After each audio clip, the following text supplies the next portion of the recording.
fuck is up? Kick, Twitch, and YouTube. How is everybody doing today?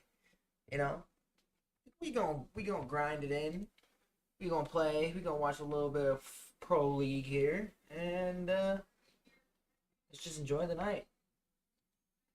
Let's get some fucking music on. You know, let's get some music on. Let's get the party bumping, party jumping, bumping, stomping to the feast, beast ain't jumping. You know? Yeah, you know. You know.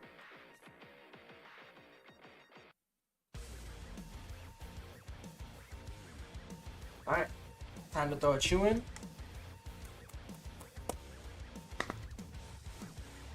You remember every feeling.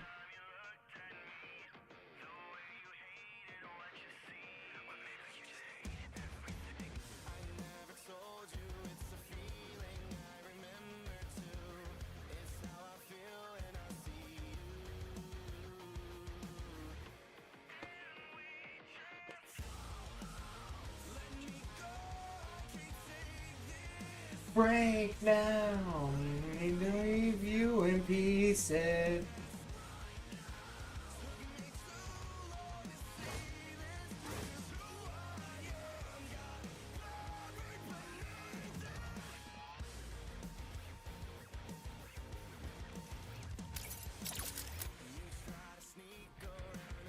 My insecurity.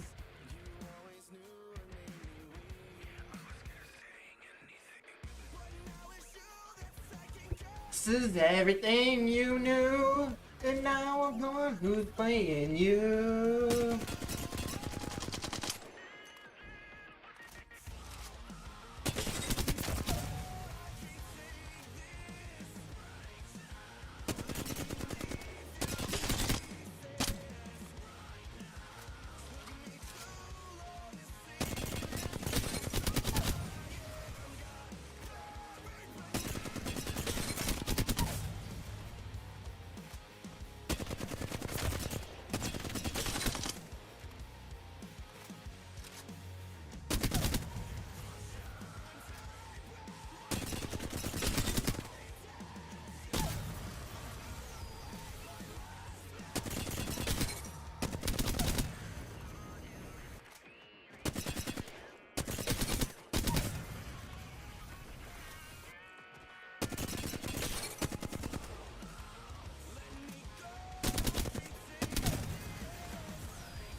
You in pieces.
"21 gun salute for giving my eye for you."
What you needed was a love. Give me a reason.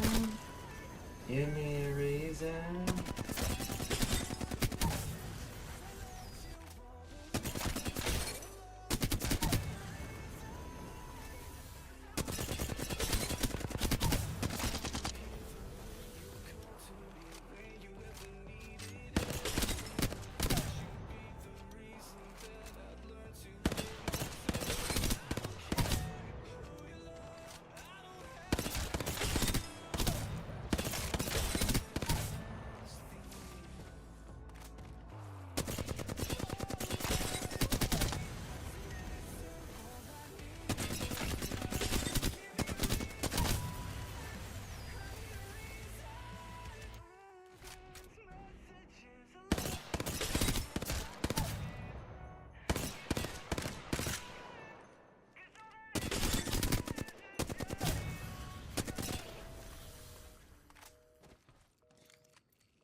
A bitch give me throw for 100.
Love you and they only love you right now.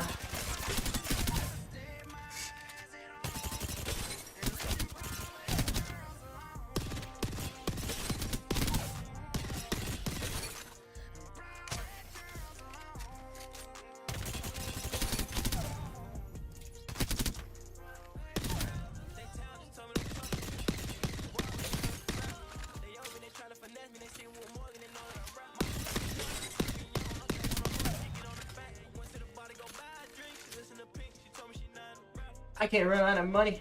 The trenches love me forever. I can't even lay any money.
The doorbell?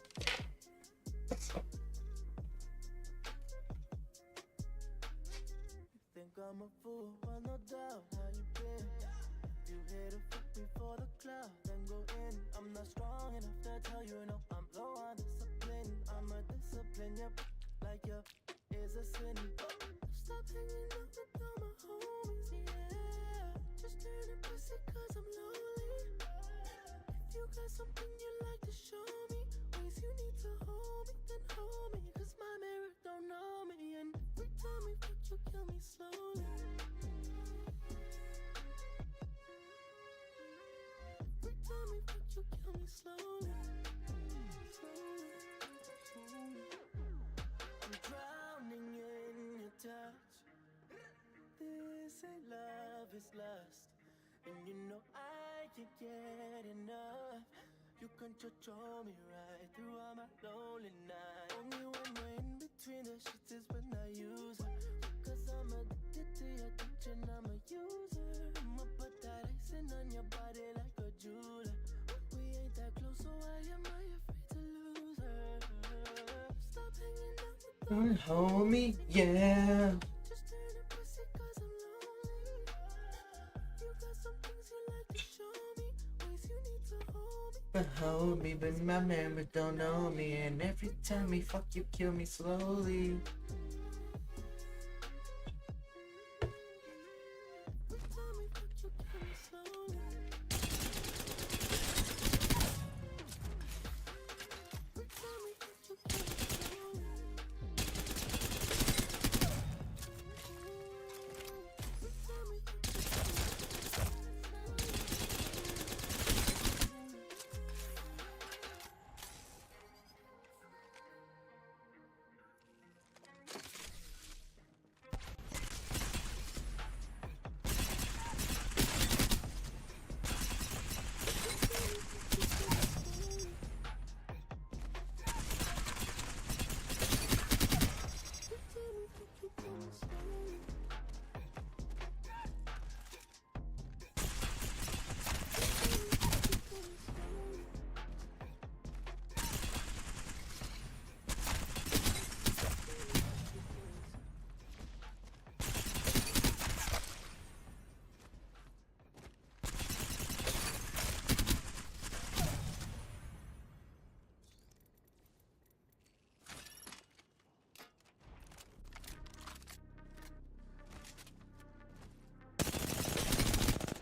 wanna fly away and die and get it out the basement. Fuck it, bitch, I'm lost. Got that fucking sauce. My mind be foggy with these demons trying to cut me off. I know they want me dead, but bitch, I'm fucking off. I feel I hurt all of my people just by being lost. And I feel dead inside. But them other guys, I know my mental health can't take it. I'ma fucking die. I need that medication. And that fornication. I wanna fly away and die and get it out the basement. Man, I feel dead inside. But them other guys, I know my mental health can't take it. I'ma fucking die. I need that medication. And that fornication. I wanna fly away and die and get it out the basement. Man, I feel dead inside. Yeah, my brain is fried. Why can't I travel back in time to live a better life? All the pain I have felt.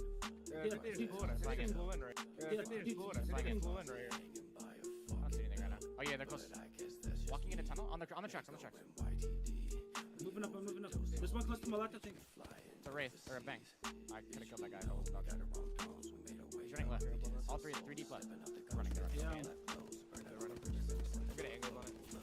Crack the res. 77 in Bloodhound. Flush on blood. I'm scanning. Well, I'm wanting the blood. Good on. Knocked on. Hey, bang on. Bang's fucking blood. There, IBQ, impulse. I'm safe. Land on the Pop in the back. bag, gotta pop it back, Yeah. gotta pop it back. I can swing left for you, Jim. What's taking off my back? Yeah, push him, bang, dead. One more. Back right.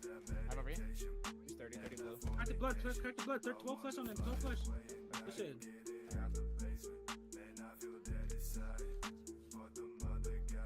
Jesus, who the fuck is this horizon, bro? Grab that key for the helmet. I have one. And that fornication. I wanna fly away and die and get it out the basement.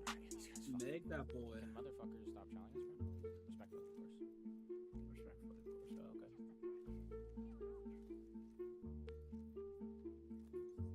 Any ult cells?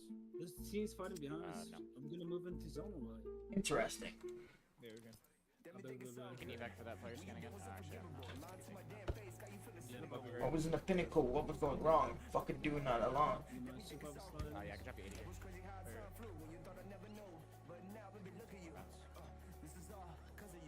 Don't have to. They've already been in too many contests. They were not happy about taking a longer, wider rotate situation. Disguise need a game. They need to just get around 20 points to consider themselves somewhat safe.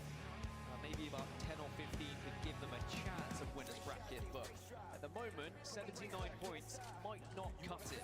And they know that, and I think Alliance know that. That was their game plan. Now, Passion UA, who are just going to be going through the motions at the moment just to try and clear up any pieces of Tom Young-Kung. Now, remember, Tom Young-Kung have been on this northern side and had these fights before with Alliance, and I'm wondering whether Alliance will have a look at this one because they're not so far away. Passion trying to back off to get these cells popped. Make sure that they're back and healed up if they're going to be forced into any sort of a fight. This is a rough spot for them.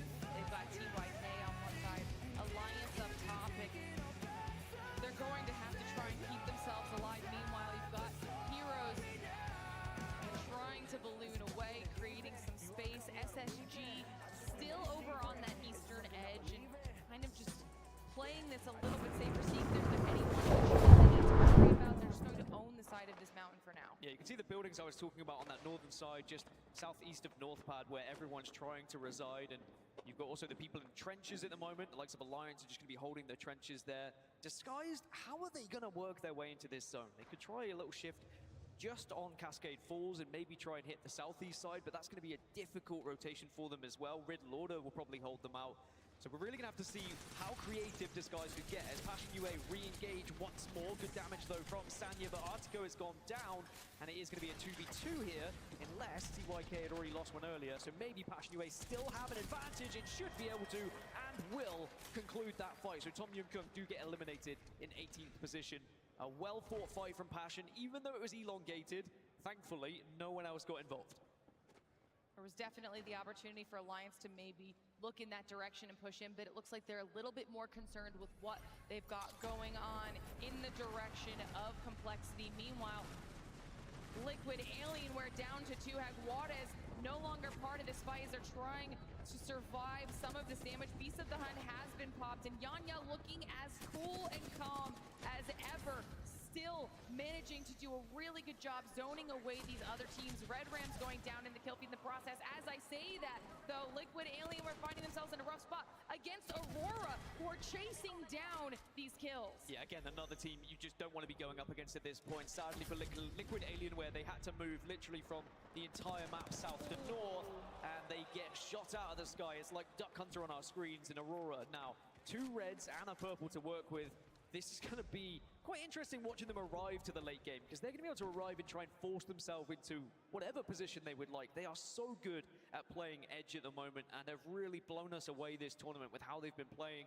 Both Aurora and Alliance kind of taking the plaudits out of this series, but Reject Winity and Riddle Order are both going to be in areas that can hold out other teams at the moment, but again, they still have to move. So this is when you need to start thinking about, can we actually win the game from this position? If not, do we start to think about just some KP here instead?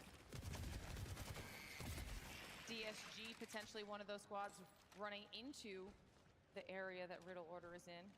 Just hanging out with the spiders for now, though. Yeah, if you've got arachnophobia, just turn away for a short while. I know Zephyr, I play with him quite often, and we literally have to tell him to not look when we come through these areas. Sadly, he screams a little bit and does get scared, but that's okay. I understand it. I'm terrified of snakes. I'm thankful there is no snake pits in this game. But that is going to create a lot of noise for Disguised, right? Riddle Order now are going to be aware of where Disguised are coming from, also not Moist arriving from the same area. So for Disguised, it's about trying to force their way into this zone, and it's not going to be fun. Heroes having nailed down that one nut building that is currently safe, but won't remain so. Complexity have done a really good job guarding their space. No one wanting to push in after they saw what happened to BR Demons, and now back on board with Not Moist, who's made a very long, wide rotate, making their way towards that eastern edge of the zone, potentially about to run into the likes of DSG. So Not Moist, they're approaching Disguised, and Disguised actually have got eyes on them at the moment, but it looks like Not Moist don't really feel like taking that fight because it is an elevated one there on the south, so they would have to shoot uphill. But Disguised are more confident about it. They're saying, all right, well, we're not finding our way into the circle anytime soon, so perhaps we have to take some of these fights on edge a little bit. Well, we can go into the brains of Disguise. Let's go for a listen and see how they're feeling about this position. Pretty sure we could just fly over and land on it. I mean, do we go take zone? Do we go take zone? I can go. Yeah, hit it. Hit it.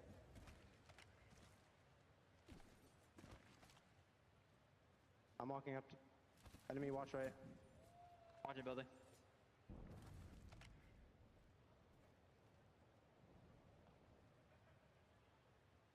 Team's underneath us right here. Let's head in that direction, darlings. Power taken. Yeah, thank God we didn't do that. Corner team. Bunker's not. Yeah, it's me. How the? Can we make it? Can we make that? No, we can't. Checkpoint. Checkpoint's free wrap. Free rewrap. Pop it right here. Wait, they're fighting. These two teams are fighting. Right there. Get ready. What about the team? Is it Team Cascade? Yeah, I know. We gotta watch Cascades and make them fuck off. Make them go to a checkpoint. Yep. I hear him. Are they fighting? Yeah, they're fighting. Yeah. Go. Running up. Oh, I missed that kill. They full wipe. There's trades though, I think. Waiting for scan. All up. No. I'm multing. I'm going straight in. I'm burning in their back. You got a roof? I'm going straight in. The roof. Okay. I've got nothing inside building. Bottom. 80 on blood. 80 on blood. What's up? On that. They fell low. Come up. Do you have Q? Hold me. No. We gotta run in. We're gonna have to run in. Getting now. Get ready. One roof. Yeah, I'm go. Yeah. Go left. Oh my God, they're just streaking us. I ulted him. 700 on the horizon. Low, here, crack. He's done. He's gonna die. Bro, what are they doing? one for Disguise, and you heard it. They felt like SSG were griefing them, or SSG with a lot less to lose with the position they're in, but that could be so detrimental for Disguise chances of getting into the winner's bracket. Elsewhere, we saw Complexity eliminated all the meanwhile in that. Listen in, and now everyone from this southern side is trying to force their way into these trenches as Passion UA go down too. I feel like Alliance was just lying in wait. We saw them taking out a lot of players on Omit while that was going down. I think only one able to escape. Now they're starting to look towards Cloud9, having to back off, having taken some damage and needing a few seconds here just to heal back up and get a reset. But at the end of the day, it's going to be Alliance who's in a perfect position for the next ring shift. Alliance, you don't need any more points. Leave some for someone else, for goodness sake. But that's the perfect plan, right? That's what Alliance want to do. Just eliminate as many of the threats as they can going into that winner's bracket. Now, Cloud9 are going to be their biggest threat right now, coming from that southwest side. But you've also got teams arriving late. Geared Gaming, Reject Winity, and Aurora and SSG, not currently in the circle. So in 50 seconds, all 5 of those squads are going to move in. And sadly, it's a lot of open space that they don't really have much to work with. And all the teams residing in the buildings, Heroes, Serenity, HAO, not much, they're going to absolutely blitz you when you arrive. So you need to have a good game plan here. Bangalore smokes are going to be important. Maybe an evac tower. Even if you've got a Valkyrie revac here, you just got to do something. Meanwhile, we have Aurora waiting on the edge, deciding if they want to look inside or try and see any of these teams that are going to be coming in on that late rotate and try to gatekeep them away from this next circle. Really good on their shields as well, so they kind of have the pick of the litter here with whatever choice they want to make in this situation. Like you said, another team in this situation that doesn't really need the points. Well, this is funny. You've got Aurora versus SSG, who both are kind of saying, well, stuff it, let's just get involved in a scrap because we've already got plenty of points right now, which means you get a very interesting engagement, but perhaps Aurora recognizing that that one was going to be too much involved with the ring, but just about slots it through and slots it home. So Aurora, they'll be okay for now. SSG also make their way, and Aurora still deciding to play towards that outside edge with that rock. Meanwhile, everyone else who's headed towards the building they thought was going to be safe, it's now packed. You have not Moist over there, you have SSG, you have Reject Winity. There are so many teams that are about to have to fight each other as everyone continues to move somewhere safe. Aurora, meanwhile, trying to wrap behind to see if they can do anything. And you see that Walty tries to look in that direction to protect them, able to eliminate Aurora, the wingman. Absolutely destroying. Yeah, this game could be the big game for the likes of Not Moist, for the likes of Heroes, Cloud9, who need points to start thinking about winners bracket. You can see Not Moist under a little bit of a siege at the moment, and they are trying to defend, but they have the composition to do so. They've got the caustic barrels down, and they should be able to stay alive for now and start to think about where they move, how they move. HAO, they go down. 8 squads are left, but all these teams that are on the southern side have to move, and there is 5 of them. They're all going to have to go at the same time. All the meanwhile, suddenly Alliance say, you know what, screw this, Cloud9, we don't like you here. I mean, you mentioned this, Cloud9 was going to be the potential downfall of Alliance. They are now down to 2 players, trying to see if they can stave off this push on behalf of Cloud9, but all they're going to do is start drawing attention from the other teams on the outside. Effect doing what he can, taking out thoughts for Cloud9. Does go down, but it's now Heroes trying to move in for the cleanup. It should be a cleanup, it should be a comfortable one, but nothing's comfortable against Effect. He goes out with a bang as Alliance are eliminated. 6 squads now remain. Heroes will hold the Northwest, SSG and Reject Winity, the 2 teams closest, but then we've still got all that commotion happening on this southern side, and it's just going to get even more scrappy, even more messy in these next 10 seconds. Zone's about to force them in. Not Moist, Geared Gaming, Serenity, where do you go here? Do you want kills, or do you want to try and play for the win?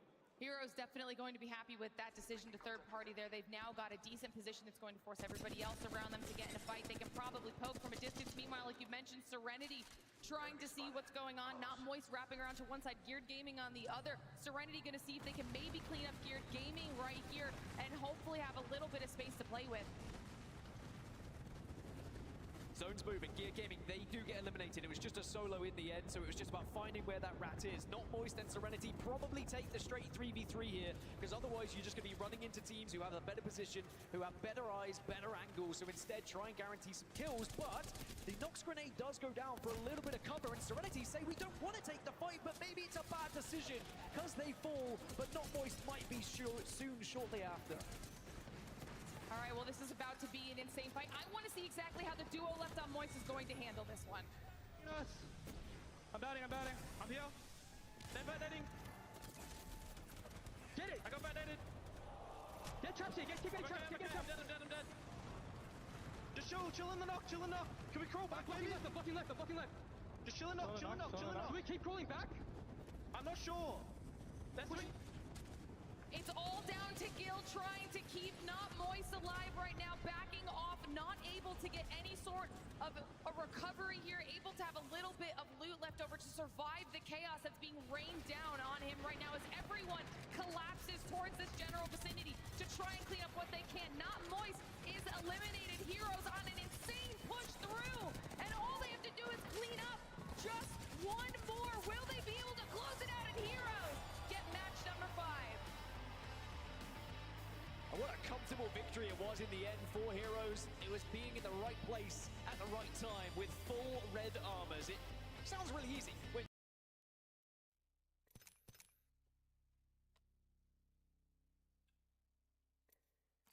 All I ever wanna know.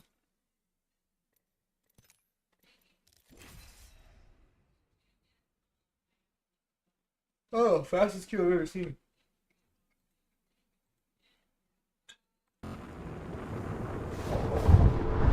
Fastest Q ever.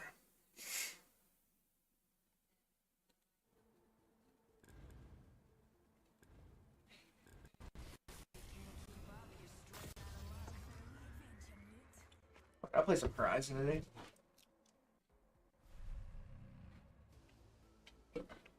I heard about that scam.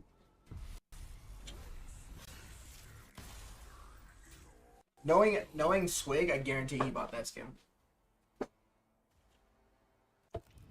Introducing your champion. Will be waiting for you down there.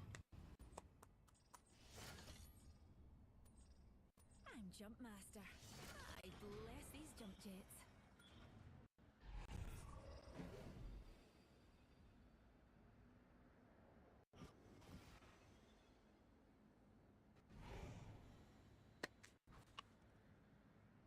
King's Viking. I'm the Jump Master. Ready up.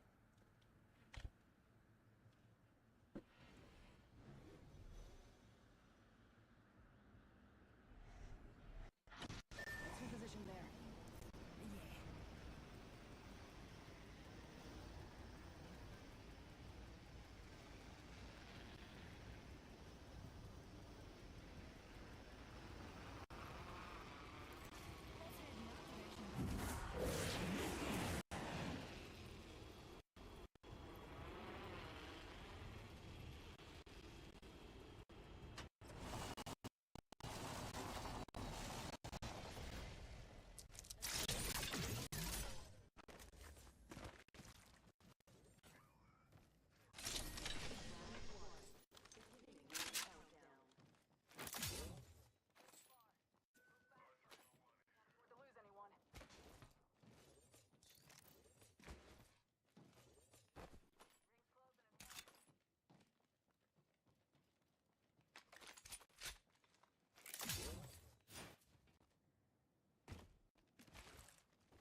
Rifle here. Takes a sec to out.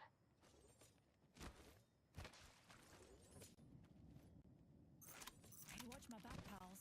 There's a new kill leader out there.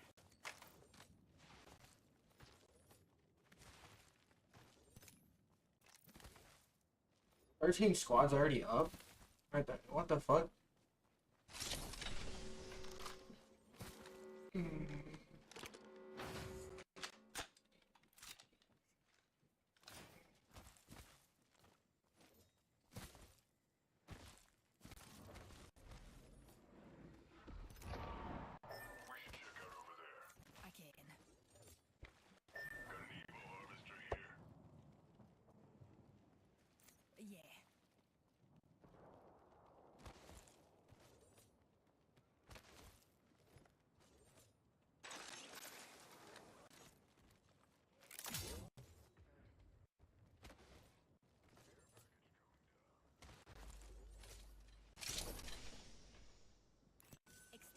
Sniper mag here. Level 3. Care package over there. Dears. Copy fresh blood over there. I can. I need heavy ammo. Havoc rifle here. Thanks, jump jets. Need a lot of things.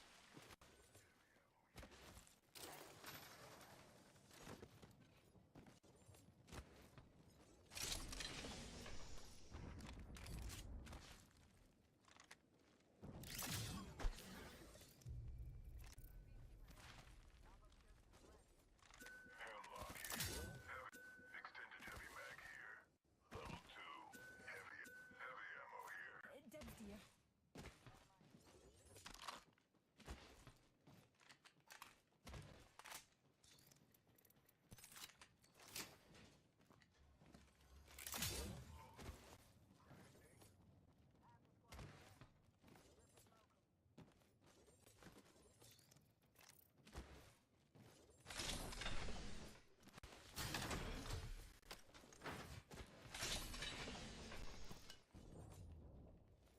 Extended heavy mag here.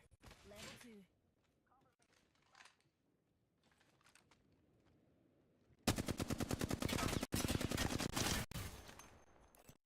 Oh my, an enemy. Standard stock. Optics here. Close range. Shields recharging. Leveled up, pals. Now, what to upgrade? I got a vault team. Picked out a re-upgrade.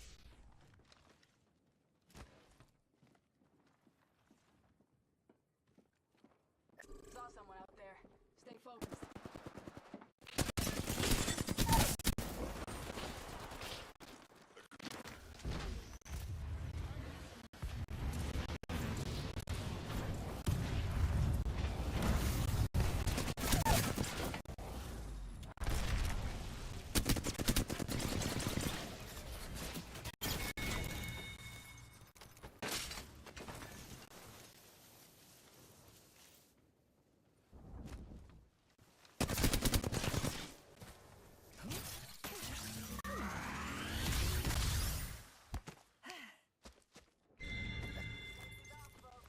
This wasn't really one for the history books, was it?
smoke. Others have completed this challenge. Return to fight another day. Enemy here. Being shot at. Extended heavy mag here. Level 3.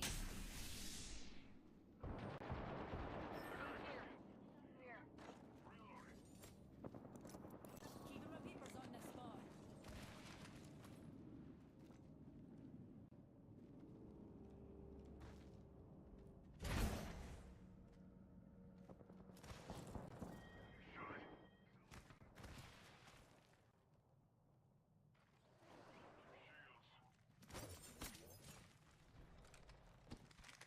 Pause. Enemy here.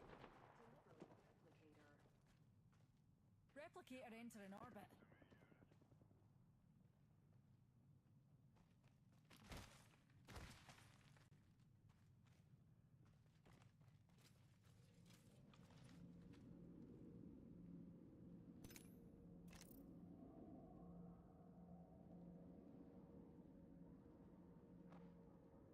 Watch out, dears. Baddie nearby.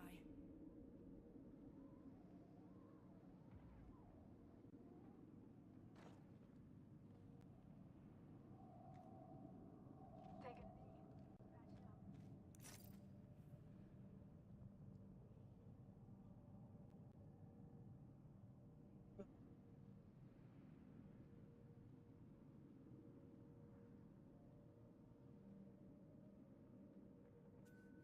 Light mag here.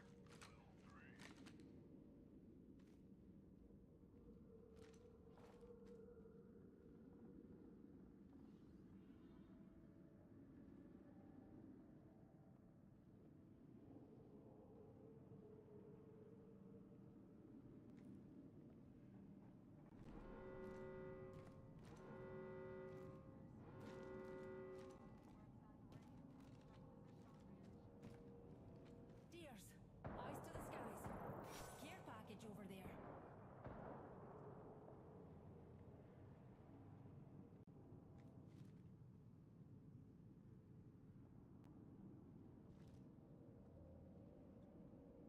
What is everybody doing?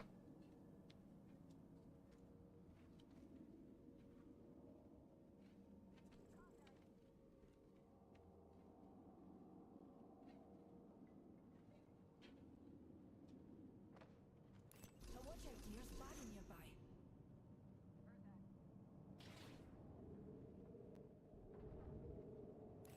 We've got a bad guy. They're close.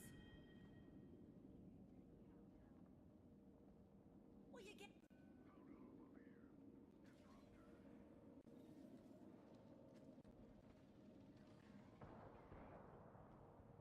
Replicator entering orbit, dears.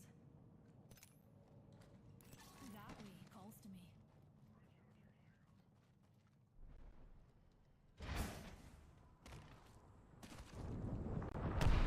The ring's close, and we've got a whole minute to dock them.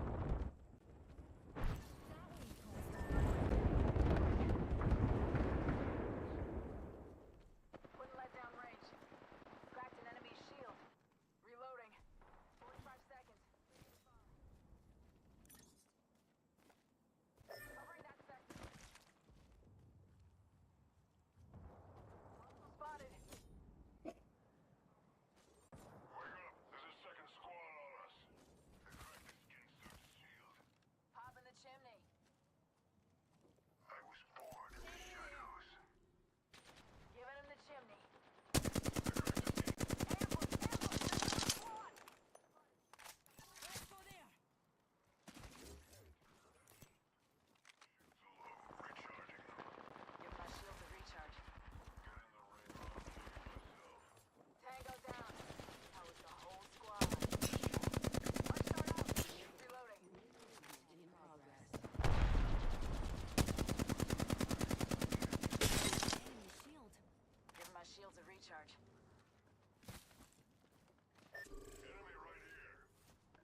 GG's.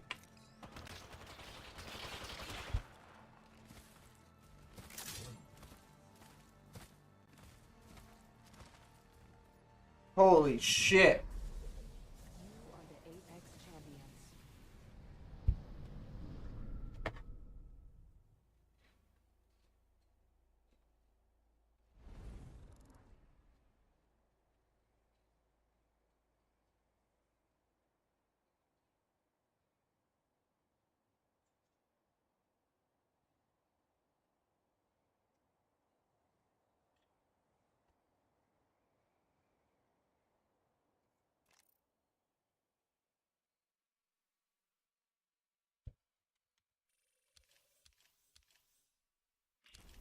$266 off that game?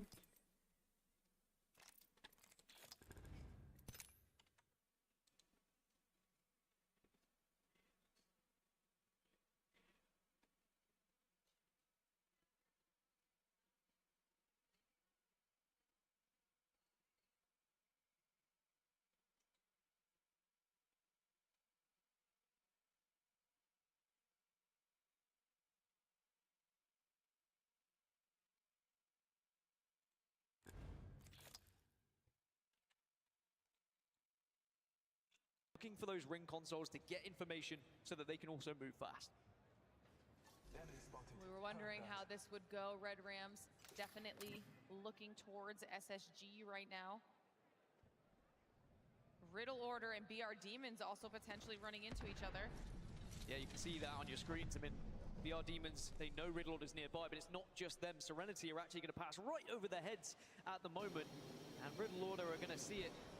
Riddle Order are going to be out of there. So Serenity, Riddle Order, they're all moving through the sky at the moment. Everyone just quickly trying to get to Stormcatcher as fast as you can. A circle like this, a little bit more there's a big playable space, and it is Storm Point, so it does help if you can get there. As Serenity are on the tails now, you can see they really want to get involved in this fight, and it's a good crack.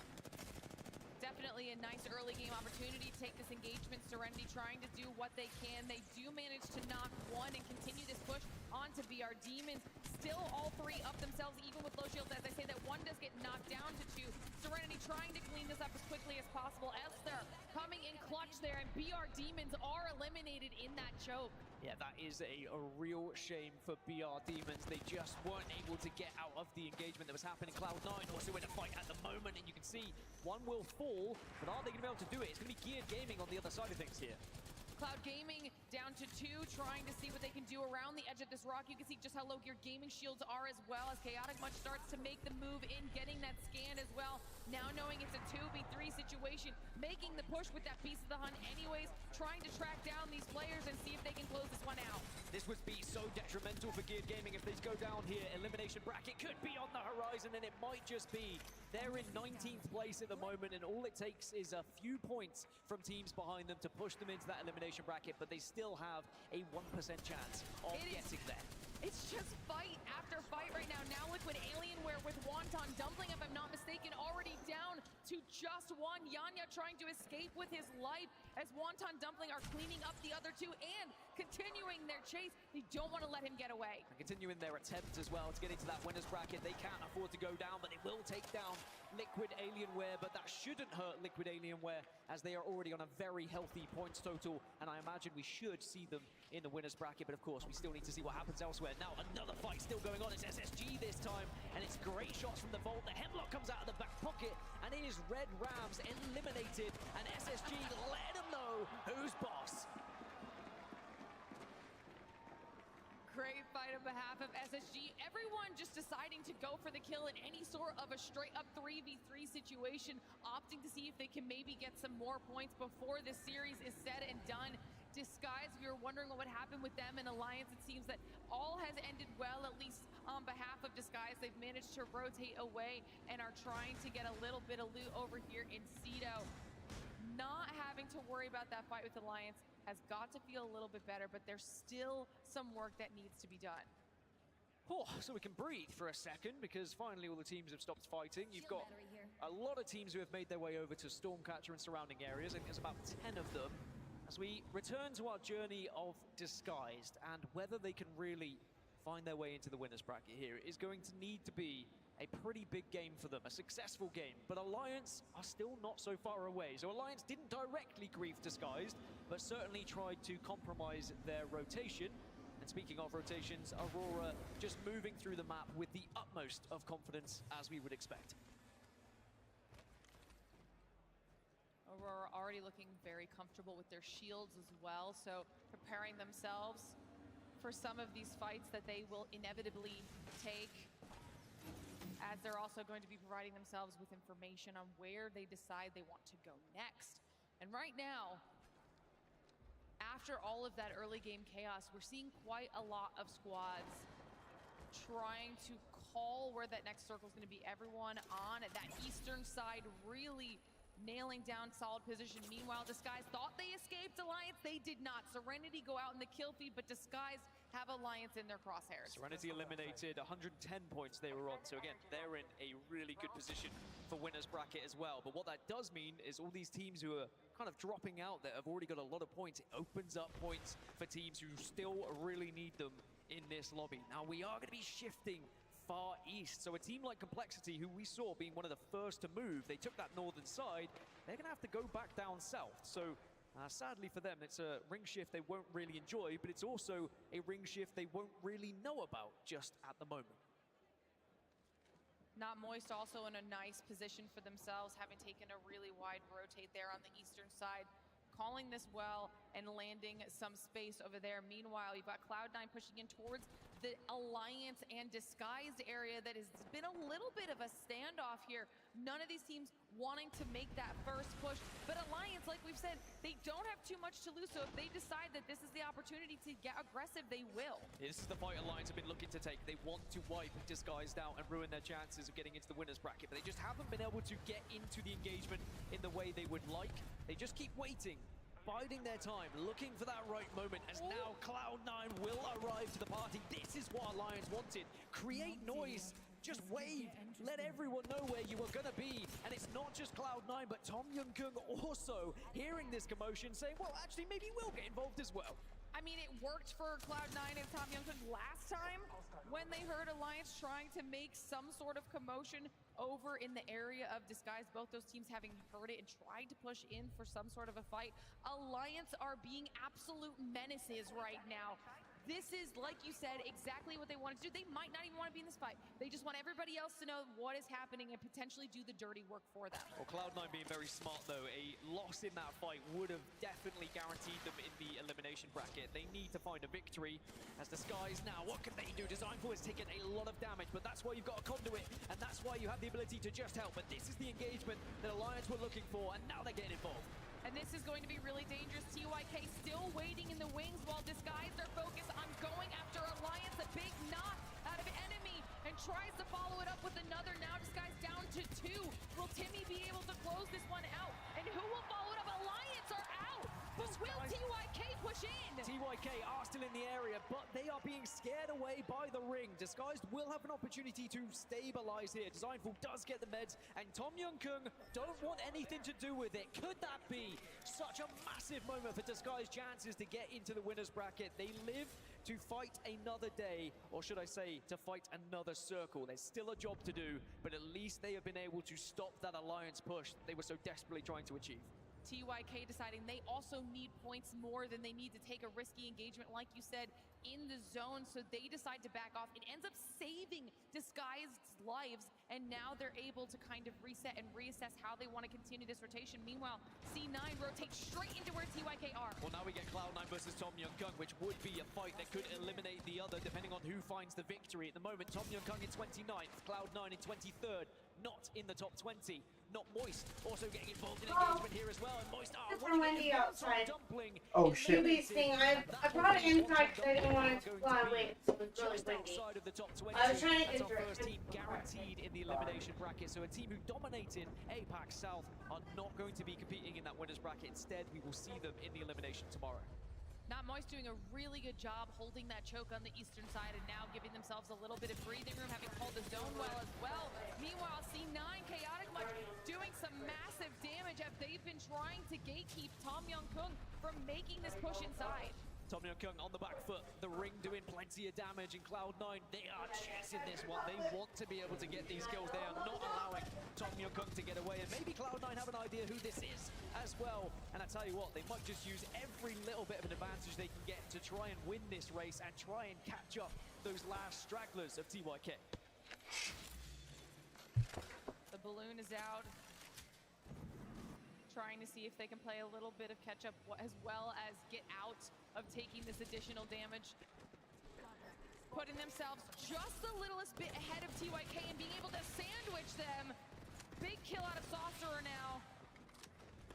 This is going to be putting TYK in such a rough spot. Only one left alive who had to escape back into the ring. Yeah, this could be the end for Tom Young, and it could be elimination bracket bound for them as well. But as you can see on your map, still one last remaining player to give them at least a lifeline here. Disguise, though, maybe they're going to run into that final player as they make their rotation from that western side. All the meanwhile, it's going to be shifting even further east here, this circle. We've got an interesting position on the northeast. SSG and HAO, they could potentially have a little scrap, as Not Moist will hold one circle building that is going to be in one of the most commanding positions right now. But this is the scrap we were talking about. SSG starting to push up on HAO. Shots out of Zainu with that Havoc, trying to see if they can maybe make a push inside the building. The fence is proving to be a little bit difficult here as they decide to take a wraparound and go from a different angle. Frex is trying to be a nuisance there. Looks like there's a little bit of a stalemate here, not knowing the right spot. As I say that, though, the PK putting in work for Phony. Chunk after chunk, and it is going to hit hard, and it just allows SSG to push on in. And sadly for HAO, it is going to be a flawless push from SSG, but Not Moist. They heard what was happening. They said, actually, we'll have a piece of this cake. And they jump in onto SSG. And this could be big kills for Moist, what they desperately need as well, as they look to try and solidify themselves in the winner's bracket. Moist actually made a really aggressive decision there. They left one back in their building to push up to see if they could clean up any free KP. They actually are able to do that, eliminate HAO, move back to the safety of the area that they've been holding since the beginning, and now they're one space for safety. HAO finish on 84 points. Will that be enough for the cutoff? I imagine not, but I have seen stranger things. Not the series, I've just seen it happen in ALGS. Now, you can see Complexity, Heroes, Riddle Order, they're going to be all on the western side, holding out the likes of Aurora and Passion UA. But look at Disguise move. They say, actually, we don't really fancy any of this. And it looks like they're going to attempt to make a rotation deep south. And I think they're following a team or potentially a player you can just see off your screen on the southern side there. So we'll have to see what they do. But now it's Not Moist versus Cloud9 in what could be a very important fight. Back in the building that Moist has been holding this entire time. Cloud9 down to just one. Will Chaos might be able to clutch it. Unable to. Cloud9 eliminated. Not Moist still holding strong in this position. Only having survived with one. You see a couple shots coming in there as well. People looking their direction. Able to get that res though, and they'll probably get a reset here. And that will be confirmation Cloud9 in the elimination bracket. They finish in 21st place, so they won't be able to jump up into the top 20. So another team joining the elimination bracket for tomorrow's competition. Now, Disguise have been able to make their way all the way around that southern side, right here onto the east. Now, if they can take down Not Moist here, they can be in a winnable position in this game. But it has to start here, and maybe has to start with shots like that. Disguise starting to make their push in to see if they can maybe take advantage of that. But they've been playing passive ever since Alliance has thrown them off their game, and they're trying to make a push into Not Moist, who has been holding this position strong for way too long. Meanwhile, in the kill feed, Riddle Order going down. Design trying to get a little bit of a different line of sight on the team inside, also knowing there's people across the way in the smoke. There's a solo from TYK pushing in, potentially to try and ruin it. They do get taken out. Dexter done, as is TYK on behalf of Timmy. And Disguise are doing a really solid job working with this trope. Yeah, that's going to be Tom Youngkung and Riddle Order also in the elimination bracket tomorrow. They will not get into the winner's side. Aurora also making their move from the western side, but it's Disguise on the east, still having that fight with Not Moist. Heroes have one last remaining player. You can see in the kill feed, enemy does secure that kill, but Aurora could really be the party poopers here. Holy shit. Quite a lot of this tournament, to be honest. You've got 4 teams on this eastern side, 4 teams on the western side, and and they all have to try and force their way into the circle at the same time. You can see Omit kind of caught in between Passion and Aurora here, trying to decide which one's going to be making their push in. Aurora taking lots of damage on 9MC does go down. This is an open opportunity for somebody to try and clean it up. Meanwhile, they're doing a good job keeping everybody else away, but he was caught out in such a far angle, they won't be able to get that rest safely. It's Passion UA on the other side. Again, if they fall, they'll be in the elimination bracket, so they are fighting tooth and nail at the moment to try and stay alive. Omit on blue shield, but could be able to find some kills here to help charge up the Evo shields. Ardeki's just gone down, and maybe it could be more from Omit as well. They are pushing with confidence. We've seen some victories from them today, and they will wipe out Aurora, who will be another game where they do not find a victory, despite picking up points after points and dominating the group stages.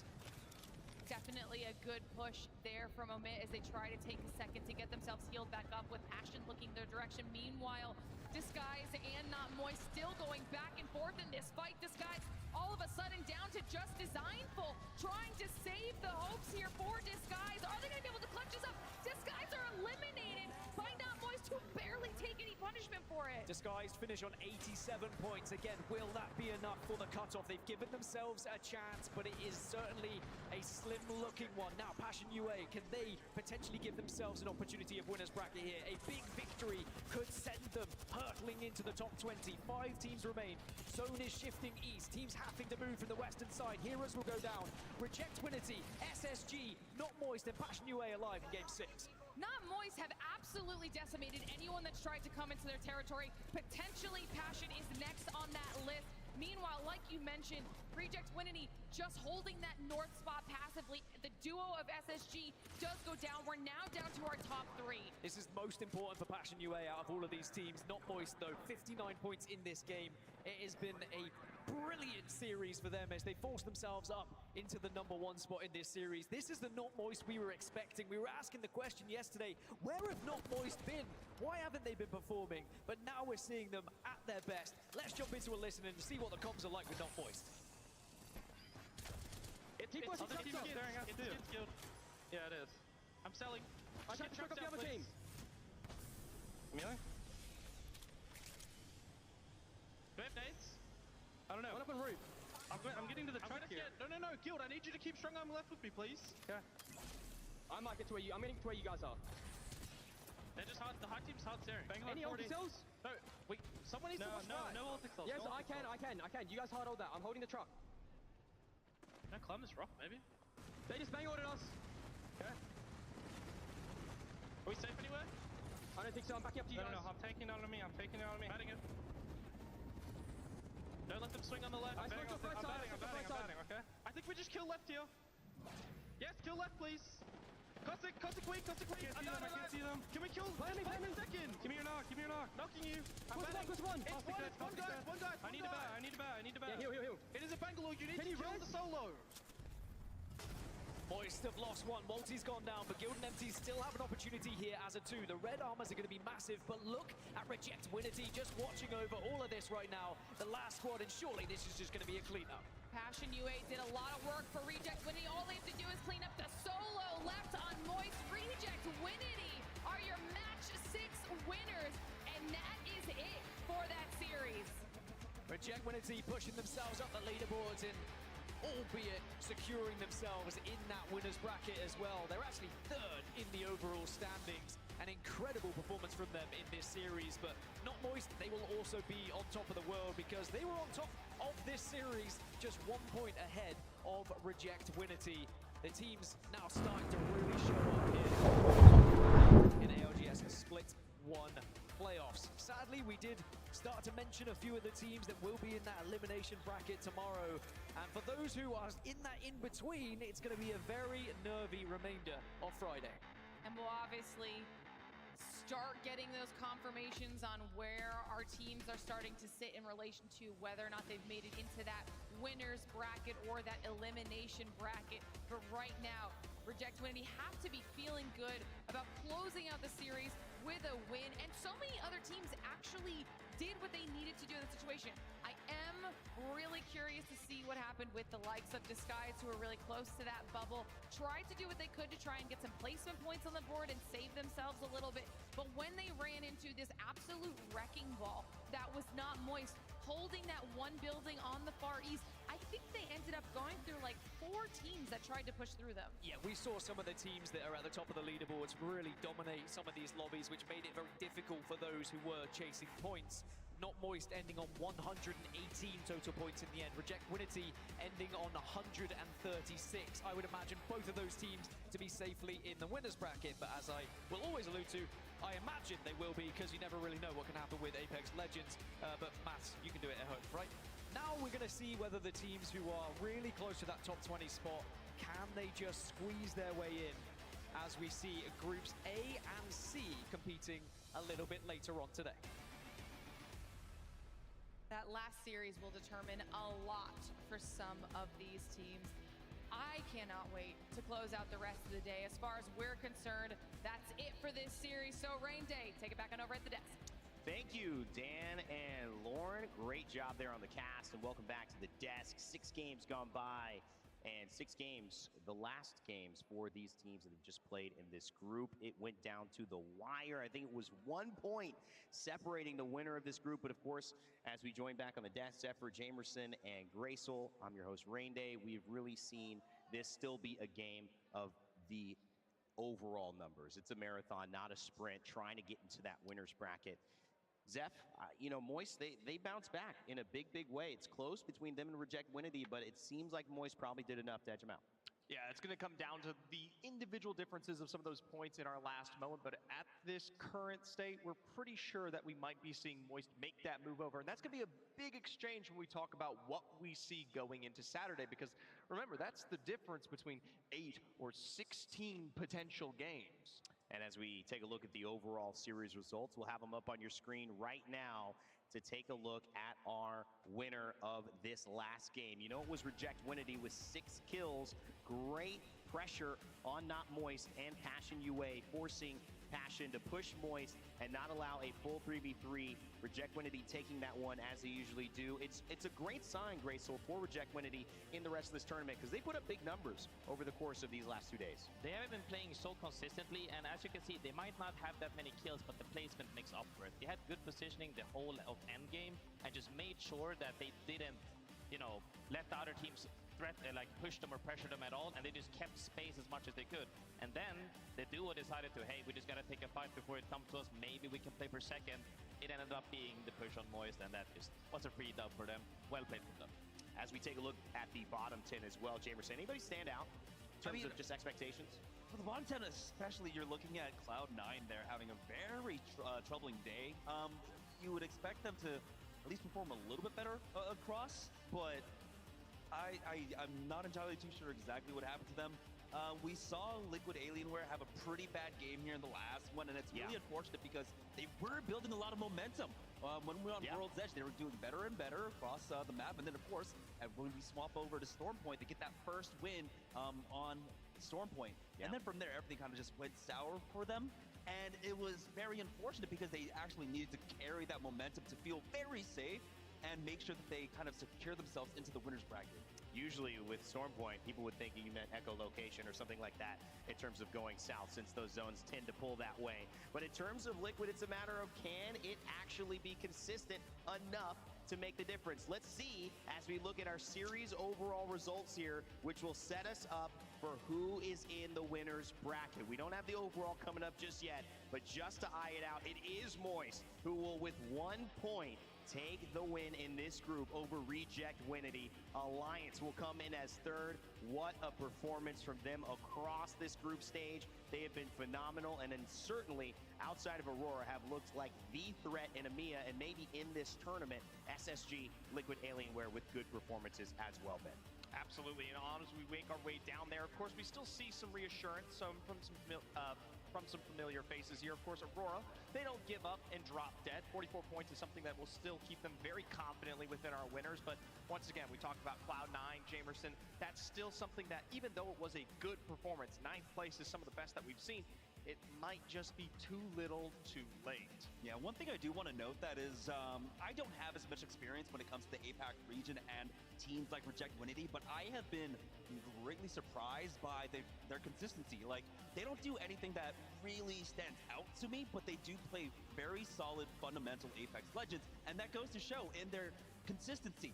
Wins across both Storm Point and on World's Edge. They know how to close out games. Yeah. And you don't really get to see that often coming out from APAC, I feel. And so I really have hope for my Korean brethren here.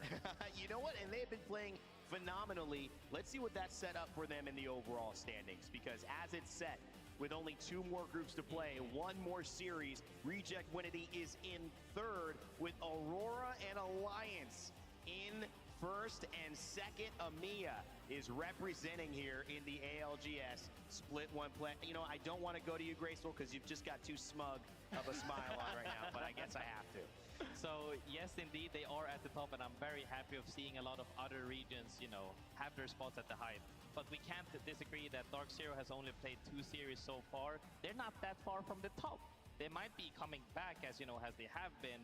But looking at the other teams on the leaderboard, teams that have played 3 series and are underneath, I would say 85, but if we want to be a little bit rough, underneath 90, they are most likely not going to make it through. Now look at this, though. I want you to keep an eye on a team like Disguise, who's played their 3, but they're at 87. Remember, we talked about 100 points. A lot of teams even behind them. 07, look at that. Still 1 more to play. Let's go to that second half to show you the bottom 20 teams. Some big names in there like TSM, you know, like Oxygen, who we know can pop off in games. Passion, they've played their 3. Max Strafey finally in land. We're so excited, but it's not enough since they played their 3 to get into it. But look at Elevate. I mean, the teams are here that we know are going to perform well, Ben, and I would be a little worried if I was in that 15th spot, 87 points right now, watching these 2 teams have to go. I mean, yeah, we talk about what you need to do to get through this next series. A team like, say, Elevate, who's on 22, is pretty much almost guaranteed to be walking into a position with our winners bracket as we kind of work our way down. Even as we start to incorporate those like Navi and Oxygen and Kenotrope, you have to remember that's only a 35+ point disparity, which is more than doable. A 6-point kind of average going into a series is somewhat stable in comparison to the averages that we have seen in the other recent matches thus far. What are you feeling about this, Jamerson? Taking a look at it. Anybody? I mean, you know, 2 games played. You still got 1 more for the next group. I mean, how are you feeling if you're some of these teams that still have some points to make, but you know that it's doable heading into your final chance? Of course, you're going to look at TSM to be like, hey, they're the ones with the most potential here in the bottom 20 to easily propel themselves up. I mean, it's not unheard of for TSM on a set day to get 70, 80 points. So you're looking at them to really kind of steal a lot of the points and kind of cannibalize it in the next group set and really play spoiler for, I feel like, for a lot of the other squads that are looking to try and make it into the top 20. Well, big names, big teams. It doesn't always guarantee big performances. We've seen it here across the day. Surprises. Somebody mentioned Game of Thrones Apex Legends here. You don't know who's going to fall out next. Well, that means you don't know who is going to show up and take the throne as well. We do know, however, who took it this set, and Peeps is standing by with none other than Waltzy. Apex, what up? Got to do a better job next time. I am here with one of the greatest players, and not to mention the strongest player probably in ALGS history, Waltzy. It's been a heck of a year for you guys. You guys moved from APAC to NA. How's the transition been? Honestly, it was a lot of fun, to be honest. Picking up Guild and taking on like a way harder region was just like, I don't know, it's like something that you kind of dream of, you know, moving to NA and playing against the big boys all the time. So it was definitely fun. That's what I'd say. And all about the changes, right? Your team had to overcome a lot, right, over the past couple weeks. How have the boys been for that? It's definitely been like ups and downs. Obviously visa issues and stuff like that is just unnecessary pressure just leading up to LAN. But I think we coped pretty well. And I think as you guys saw today, we're still the same team that we were a couple weeks ago. So I think we're doing well. Just absolutely built different. I mean, look at you, bro. Built different. So Apex is in an intense game. It's crazy. How do you keep your composure in high-stress situations in game? This is what it looks like when you attempt to I mean, we're just no strangers to it at this point. You know, I think this is, what, our 5th LAN. We've never missed a final. When y'all like I've tacos, never do you been to tilt your head to losers, the so I left think or it's to just the a matter right? of experience, really. Absolutely. So I'm sure your old Oregoner, Charlie, is watching right now. Do you have any words for Charlie? just big love, man. Just cannot stress enough how accommodating he has been for us, and genuinely, like, everyone at Moist has just been a rock for us. This was a very stressful situation, and they did the absolute most for us. So I can't say thank you enough. Absolutely. Well, crowd, make some noise for one of the best in the world. Rain Day, take it away. Thank you, Peeps. Always a pleasure to see what you've got going on wherever we send the camera and your way. Big shout out as well to Moist Critical. We actually share the same YouTube partner manager. Shout out to Dom and all that they're doing. But yeah, great stuff from Moist. We're going to wrap up with some final thoughts here, but I want to kind of lean on you, Jamerson. Thank you so much for joining us on this. So great to have you back, my friend. Kind of want to get your thoughts on what's happened so far and then what you expect to transpire as we end our group stage with A versus C coming up after this. Well, right now, honestly, it's been an amazing experience being back here on the desk. I mean, for the longest time, I was kind of getting drip-fed information about Apex, watching a lot of scrims, but then having to really try and bring all this information together in such a short time and has been difficult, but you guys have been amazing at really helping me, guiding me through a lot of this and sharing the wealth of knowledge that you guys have accumulated over the last 2 years. So I just want to thank you guys for that, because I would not be able to do this anything at all if it weren't for you guys. But what I think is going to transpire, well, I think, TSM is going to go ahead and take the win. I don't know if I'm going to be back on the desk for tomorrow or not, but I'm just going to go ahead and make the prediction. TSM is going to take the win. Overall, it's just kind of what happens here. Dark Zero might, throw a little wrench in the works, but overall, I'm just going for TSM. Well, you've set us up perfectly, Jamerson, and you've concluded. I couldn't have said it better myself. It's been wonderful having you, and yes, we will look to see. Maybe we will see you again as we head into the days. But as we continue into the final match of this evening, it's right. It is A versus C coming up to end the night. And guess what? That means you are going to see some big names. Dark Zero, TSM back at it. Will they make it? Currently, TSM in the elimination bracket. We'll see if that stands. I'm sure a lot of fans in our stands do not think that it will. Of course, if you want to stay tuned with everything that we've got going on, make sure to follow Play Apex Esports on X. We'll keep you updated with all of the stats, all the highlights, maybe some cool videos of, me, Monsoon, and Kimchi Lee,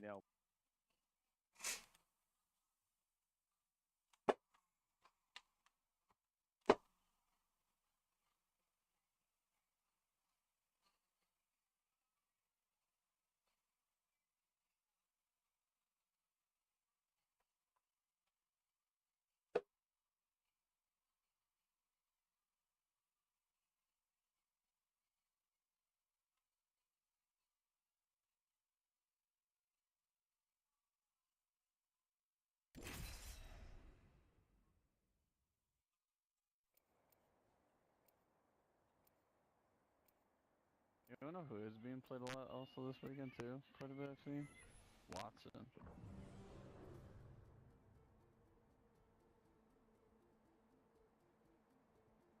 I just not. I feel like I gotta play support.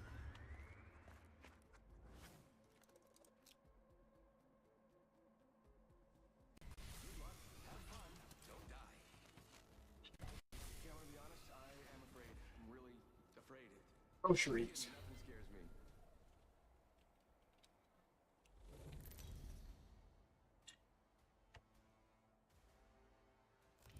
Introducing your champion.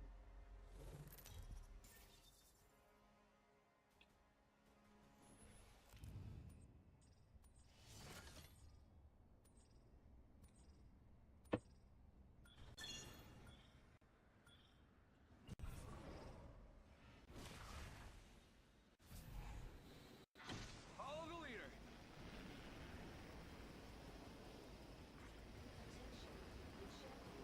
I used to play him a long time ago.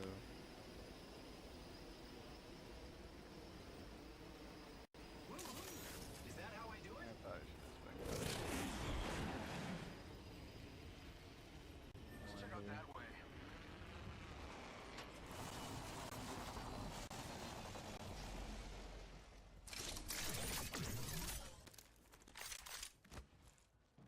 Oh, team line here. I thought there was one headed this way. Oh, they went into a countdown.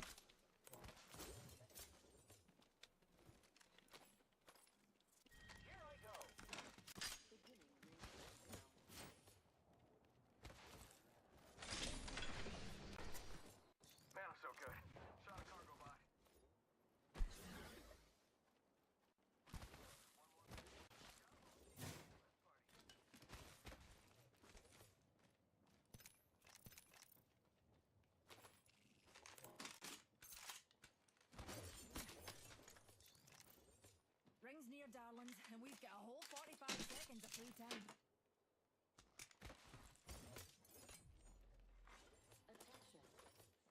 I used to run that. Eyes sharp. The ring's near and closing in 30.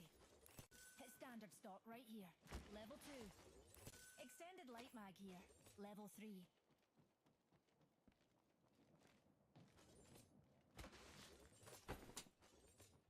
I'm gonna go hit this vault real quick. The ring's close.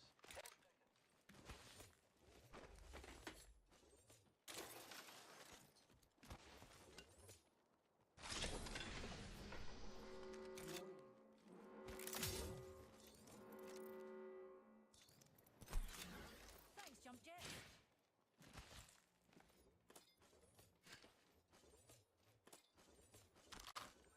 Here. Level 2. Extended sniper mag here. Helmet here. Best check your maps. We're quite spread out.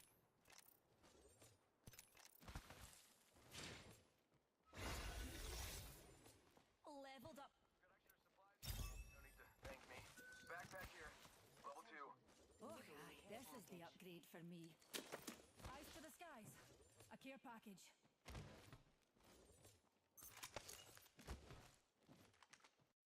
Care package over there. Care package over there. You love me. I die. No, I love you guys.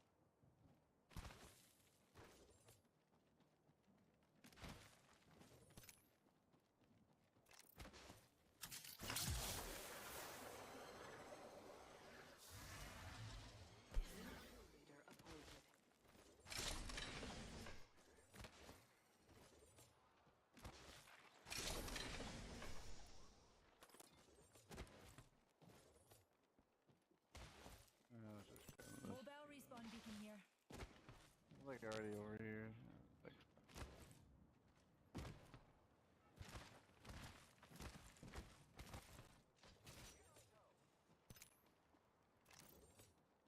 I don't want the 30-30.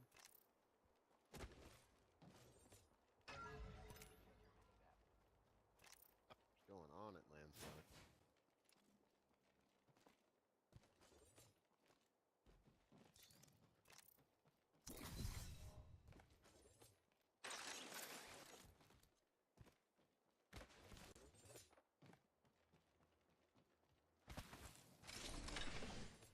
Nothing on my sleeves and extra supplies. Thanks, jump jets.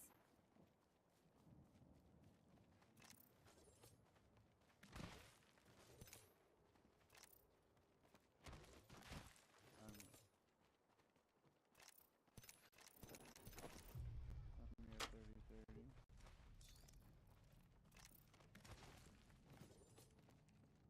I'm here.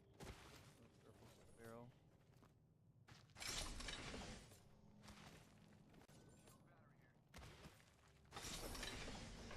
Knockdown shield here. Level 3. I'll take a Hemius, but I'm just not gonna spam it for that for some reason.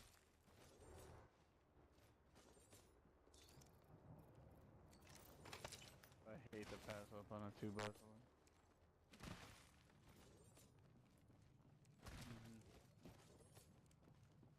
You want it? Yeah. Using grapple. Perfect. Switch me. Oh, well, take it. You gotta fucking...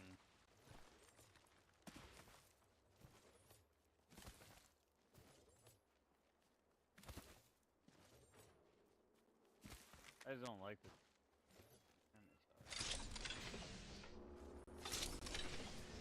I found a hop-up. Shield cell. Shield battery here. I have enough cells. Optics here. Actually, I think I do.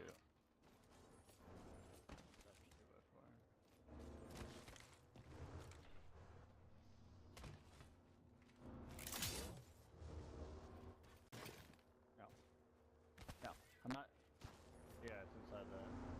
Where you pinged that.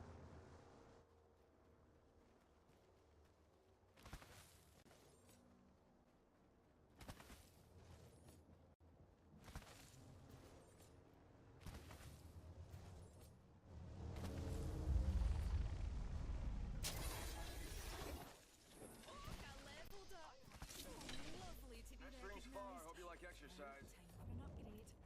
I've chosen an upgrade, pals. Attention. Delivering replicator.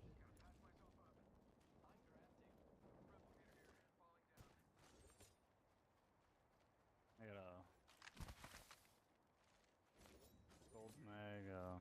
Extended energy mag here. Level 3. Did I hit that support bin? Gold mag.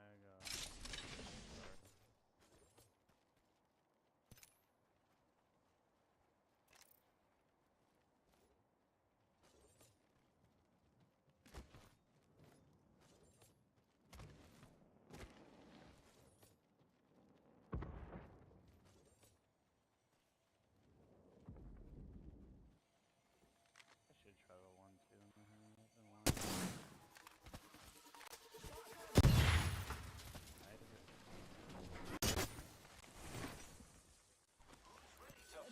Here.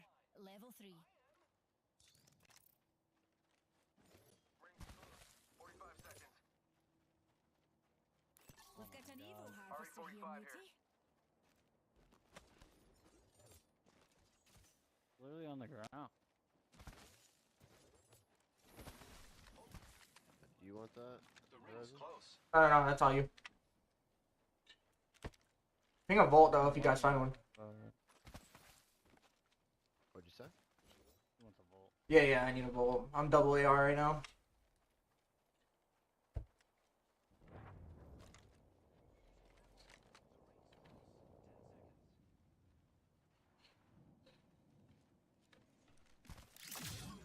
Purple barrel Barrel stabilizer here.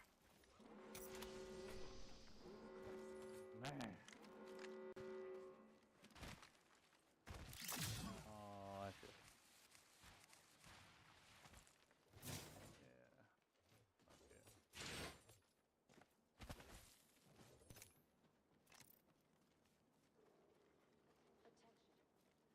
Care package. And 9 bad.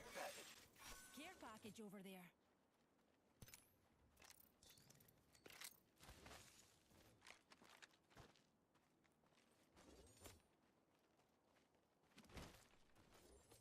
I feel like we fly over. That's right.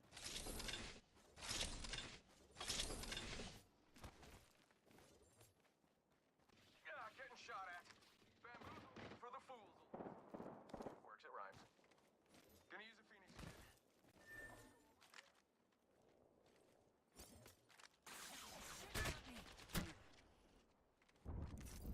Recharging.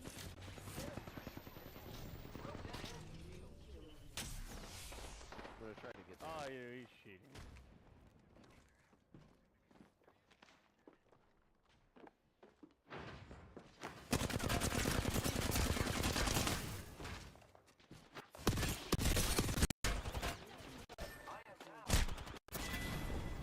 That was I'm a fun convinced game. they were cheating. Red stack.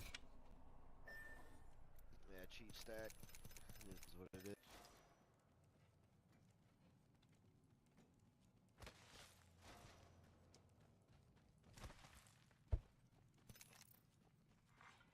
Round 3. Beginning ring countdown. Yes, I'm in the ring.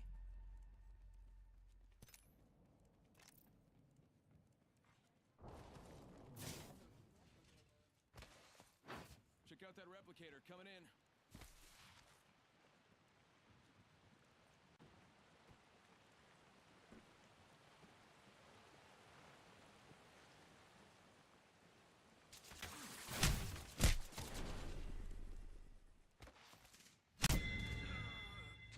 I know.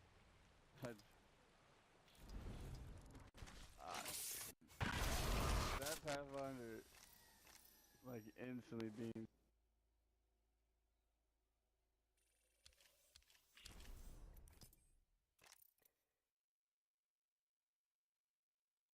Literally a week till X Games. He practiced it for 2 months. He quit a week before X Games. We got Mattis instead.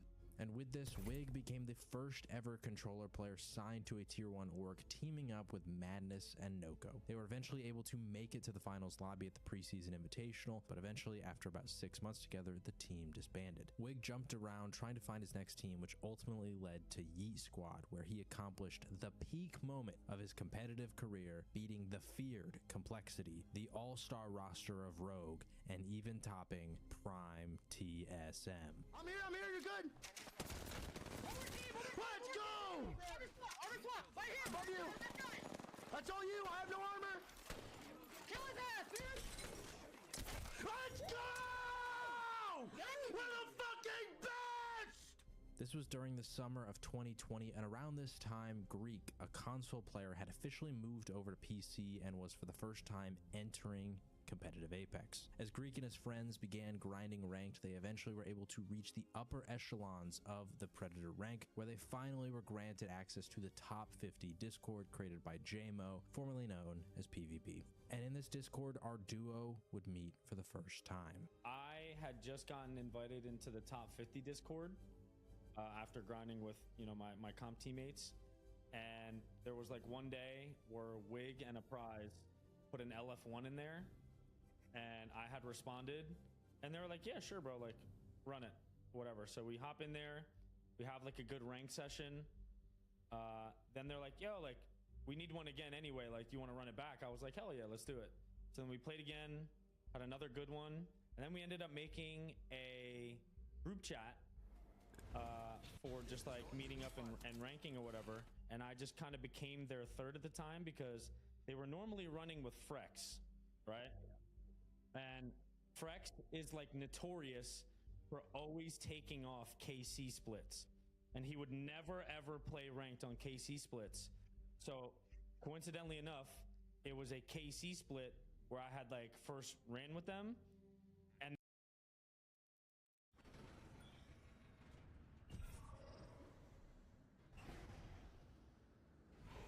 Oh, that was pathetic.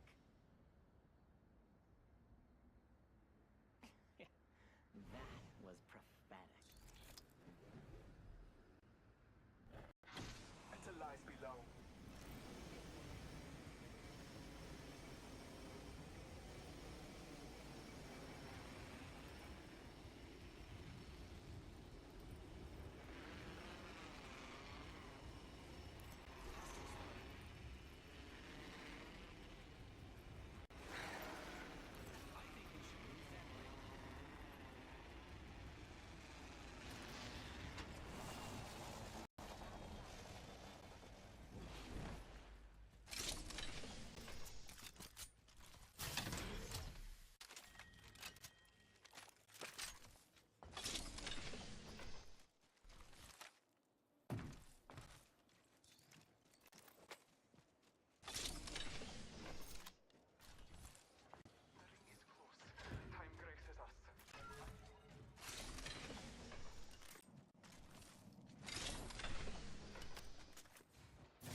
The ring is in close proximity. Less than 1 minute.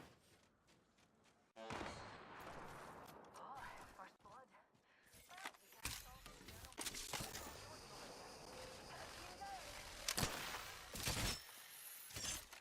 Ring is near. Marking our surroundings.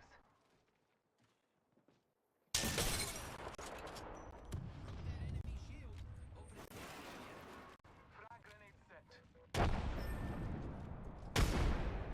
you and me, friend. Let's not die. Throwing Arc Star.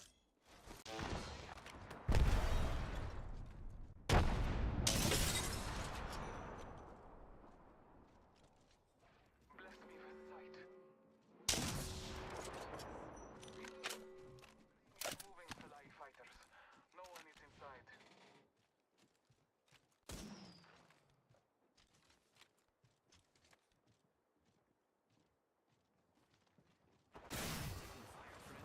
Broken enemy.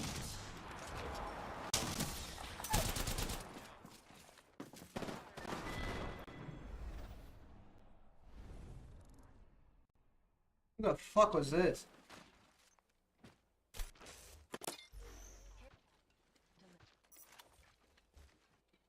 isn't an upgrade.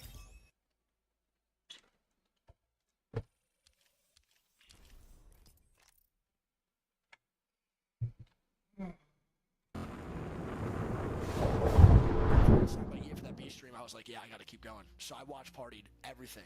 But this watch party, while building connections with EA, was big because over the course of the next year, Nicewig was given more and more opportunities to host these official ALGS watch parties. And during this time, Wig got signed to 100 Thieves as a content creator, meaning he was headed to the big city of LA.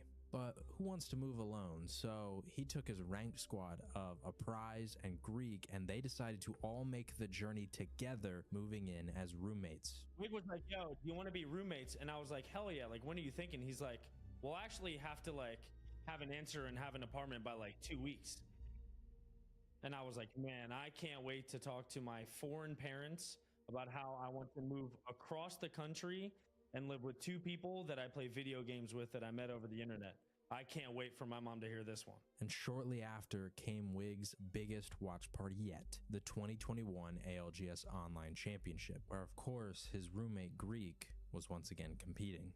Knocked, almost gonna go down here. Coda got me one shot. They're gonna look at this. Stig coming up. No audio on anyone. Stig with the 2 kills. Zach Mazer getting a knock on the Cody. The full kill coming out from Greek. They need to get this KP. This is huge for the homies. And 3 KP. Who cares if he plays top 5? It doesn't matter. You need this KP. Zach does have the Kraber, so he's a little bit dangerous right now. The 145 coming out from Greek. And the controller Eva coming out. Huge for Greek and company. And the zone is closing, but they still have time. Top 7 with a bunch of KP for the Wally catchers. Showing that these boys want to be signed, they want to play. Someone pay attention to how good they are. After this, Congarna is crowned the champions, and the first official year of the Apex Legends Global Series was complete. And heading into year 2, there were sweeping changes. The broadcast had improvements, including the command center, where viewers at home could watch every single team's POV. Greek, of course, was still competing in Pro League at this point with Charlotte Phoenix, while Wig was playing with Apprise and It's Timmy under Team Sheesh. Team Sheesh eventually falls apart mid-split, once again seeing Wig choosing to watch party. And with Wig and Greek as roommates now, during watch parties, Greek would occasionally join the stream when he wasn't playing himself, literally sitting right next to Wig, oftentimes with the map stream open on a laptop to help find fights. But heading into split 2 of year 2, EA had something cooking behind the scenes. All that time that Wig was building relationships with EA was about to pay off in a massive way. For the first time since 2019, the Apex Legends competitive scene would be returning to LAN, and the schedule was condensed in a way that forced 2 lobbies to play simultaneously. This meant that EA needed a secondary broadcast to show the lobby that wasn't occurring on the main stage. And here is how everything breaks down even further. You'll notice a secondary stream we have here. Well, that is being done by the incredible Nicewig, which we'll talk about in a little bit. Speaking of that secondary stream, we got to make mention. There is the man, the myth, the legend himself. He is within a stone's throw of this desk, and we are fans, certainly. We try to get him to say hi, but, you know, he's too cool for us, Bardolph. He's oobing us from up above. And with that, the B stream was born. But Wig knew that in order to create the best possible show he couldn't do it alone. And so he asked the only person he would want with him in this moment, Greek. We didn't even come up with this idea. No one knows that. We didn't come up with the B stream going to Sweden. I got a call from Shaheen, and he was like, bro, like, what do you think about you watch partying in Sweden? I was like, yeah. He's like, bring whoever you want. And I was like, obviously gonna bring Greek, no doubt. So I got Greek in, and then there you go. Yeah, I mean, if you think about it, they're the ones that came up with the vision before we did, and they took a shot on us. Me and him have never casted a game before. Bro, your viewership's actually fucking goated. Like, this is something that the people love. Let's invest more in the people and you guys to give what the viewers want. And that, to me, is just something I have to always tip my hat to, because without them, Shaheen doing that, Joseph, and other Jasmine from Lenovo now on fucking EA, like, without them just really dedicating, like, their commitment to us, we would probably not be here doing this right now at the level we are. While most other esports do another official broadcast for their secondary streams, the B stream was just 2 friends with a passion for the game, having fun, while being able to provide insights as they were both able to compete at the professional level themselves. And the B stream was a massive success as the community outpouring of love was insane. The B stream returned for the Raleigh ALGS Championship and continued to push to new heights, peaking at over 70,000 viewers. You have one job if you are a fan here at the event. Do not show sack behind my stream and get me banned on Twitch. You hear me, Greek? That goes for you too. For Wig, it was clear that watch partying was going to fully take over his content as his love for competing had been fading for some time. Heading into year 3, he was going to give it his all. And with Greek, seeing all the success the B stream had, it was time for him to make a decision as well. Going into year 3, he could continue to pursue being a pro, or go all in on watch parties and content creation. I was trying to qual for the LAN in, what was it, Sweden? And I didn't make it. And so I got the opportunity to watch party at Sweden, did that, and then we came back and I tried to play in the POQs for Raleigh and didn't make that. And then I was like, all right, well, I still get to go to the lands. I have way more fun. I don't have to compete, and I could potentially get paid doing this and pursue content creation. And I mean, 100%, I'd be lying to you if I said that like Wig didn't fully convince me to do it. I wanted to continue like trying comp, and Wig was like, bro, you're wasting your time. Your team is ass. Bro, and then I just started watch partying with him, like in his room.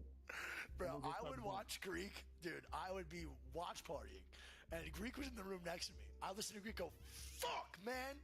And every time he died, bro, he would go to the kitchen and open the fridge, bro, and just look for something to eat. There'd never be anything there.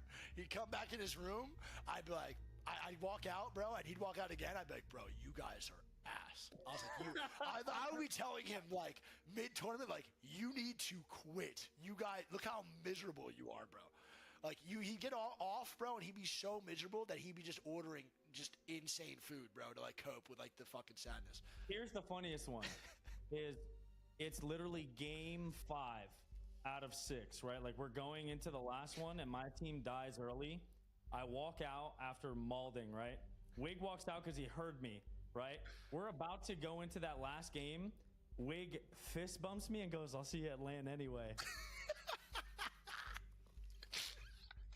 So Greek chooses to go the content creator route, but unlike the past, he and Wig weren't going to just settle for simply streaming match days and LANs from North America, because it is called the Apex Legends Global Series for a reason. So Wig and Greek started to dominate the watch party scene, watching all 5 regions, match days, scrims, everything, and all while pulling thousands of viewers every single day, introducing them to new teams, players, playstyles, and more. The LAN started up again with like APAC North, APAC South. Greek was like, bro, we should watch everything. And I was like, really? I was like, do you think should we?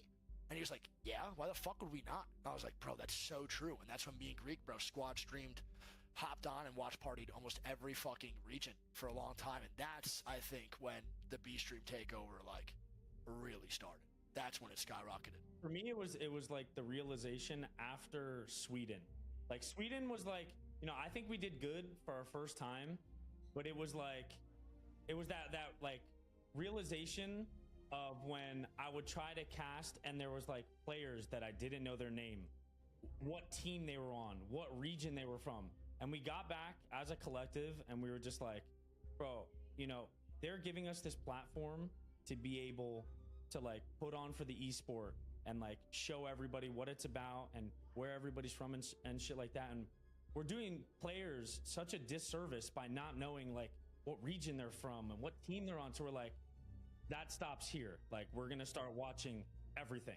And even before the lands, if there's like some regions that we can't get, we're at least going to touch over and know like every pronunciation of someone's name to, you know, where they're from, what language they speak, what region they compete in. And we wanted to make sure that we were the most knowledgeable, at least, of like above all. Wig and Greek were quickly becoming the main source of competitive Apex content because every time you want to watch, they were always there live. And EA recognized the impact that they were having and decided to bring them back for year 3. The B Stream returned for the Split 1 playoffs, Split 2 playoffs, and champs, improving every single time. With the Split 1 playoffs, it was clear all that time spent studying other regions was paying off as their knowledge had gone to another level. And during Split 2, they take the content even further, adding the wide swing, allowing for fans to see all their favorite players in a panel-style podcast. And then with the Split 2 playoffs, they were put to the test once again. Although they were still the B Stream by name, there was no longer a lobby that would be running off of the main stage simultaneously. The LAN was scheduled in a way that allowed for every single lobby to be played on the main stage. And so the B Stream became simply an alternative way to watch all of the games. And with this, they finally had the setup moved down next to all the players, allowing for some more great moments. And then with the championship, it was clear that everything was coming together as their storytelling had reached the same heights as their humor and casting. But it would not be a video of mine without a little bit of insight into how they do what they do. How is the B Stream ran?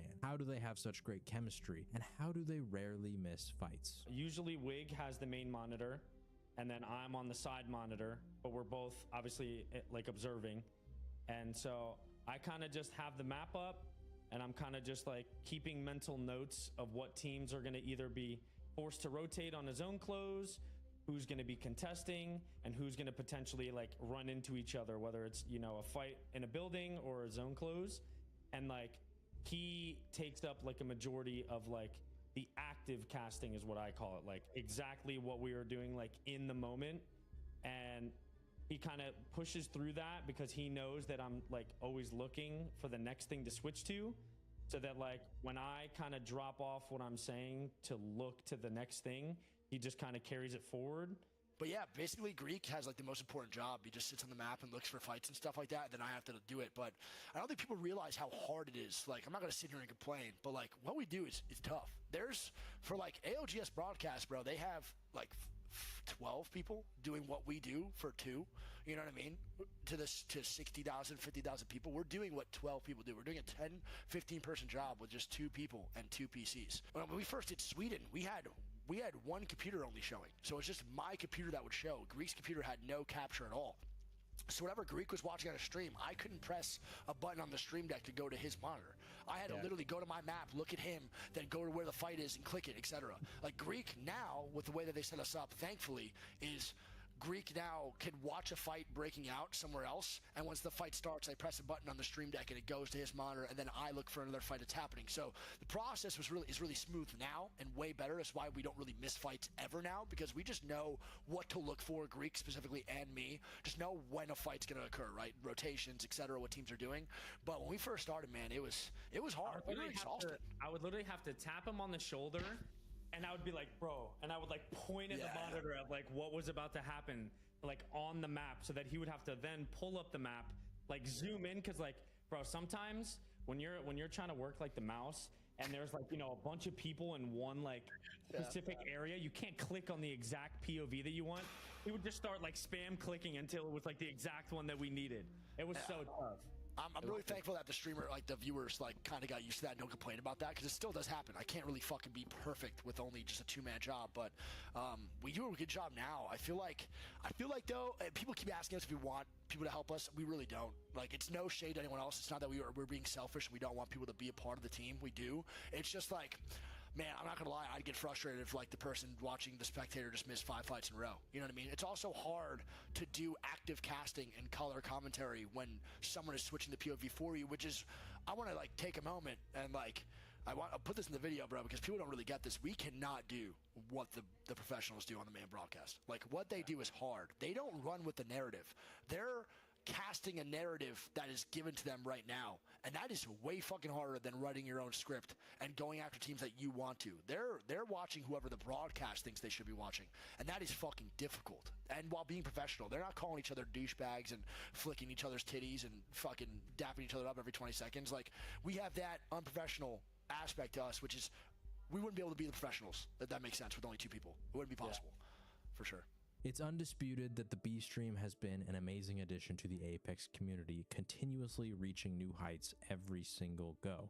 Not only that, but when we look back, we can't help but realize that the B stream wouldn't be here today without the help of so many others, notably that Dizzy host all those years ago. That allowed Wig to grow his stream to the point where he was able to secure these opportunities, and the love they showed to all regions around the world participating in the ALGS helped raise the brands of players everywhere. Wouldn't be possible without Greek, seeing the potential the B stream had and ensuring they put in the effort to reach it, pulling all of the ALGS along with them. And they make sure years later to always pass that love that was shown to them by rating others with this massive influx of viewership that they have. Wig and Greek got a life-changing opportunity and they took it, and in turn have potentially given so many others a shot at the same chance to turn their passion into something bigger. I know I personally am thankful for the positivity they push, for watching my videos on stream, and for shouting me out along with all the others they constantly show love to. When I look at the landscape of Apex, I truly believe that Nicewig, Greek, and the B stream as a whole is the most influential and impactful thing to emerge from this video game, because with one single bit of love thrown their way, they've continuously thrown it back at others while making each of us have fun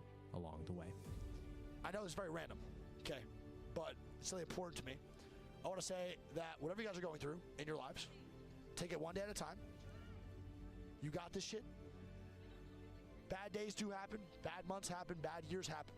But no matter what, at the end of the day, as long as you keep pushing and keep moving forward, there's always a light at the end of the darkness. I believe in you, believe in the me that believes in you. And I love you guys, man. Do not give up, ever, all right? I love y'all so much. You guys are phenomenal people. Thank you for never giving up on me, and I promise to never give up on you guys. I love you so much. You guys are great.1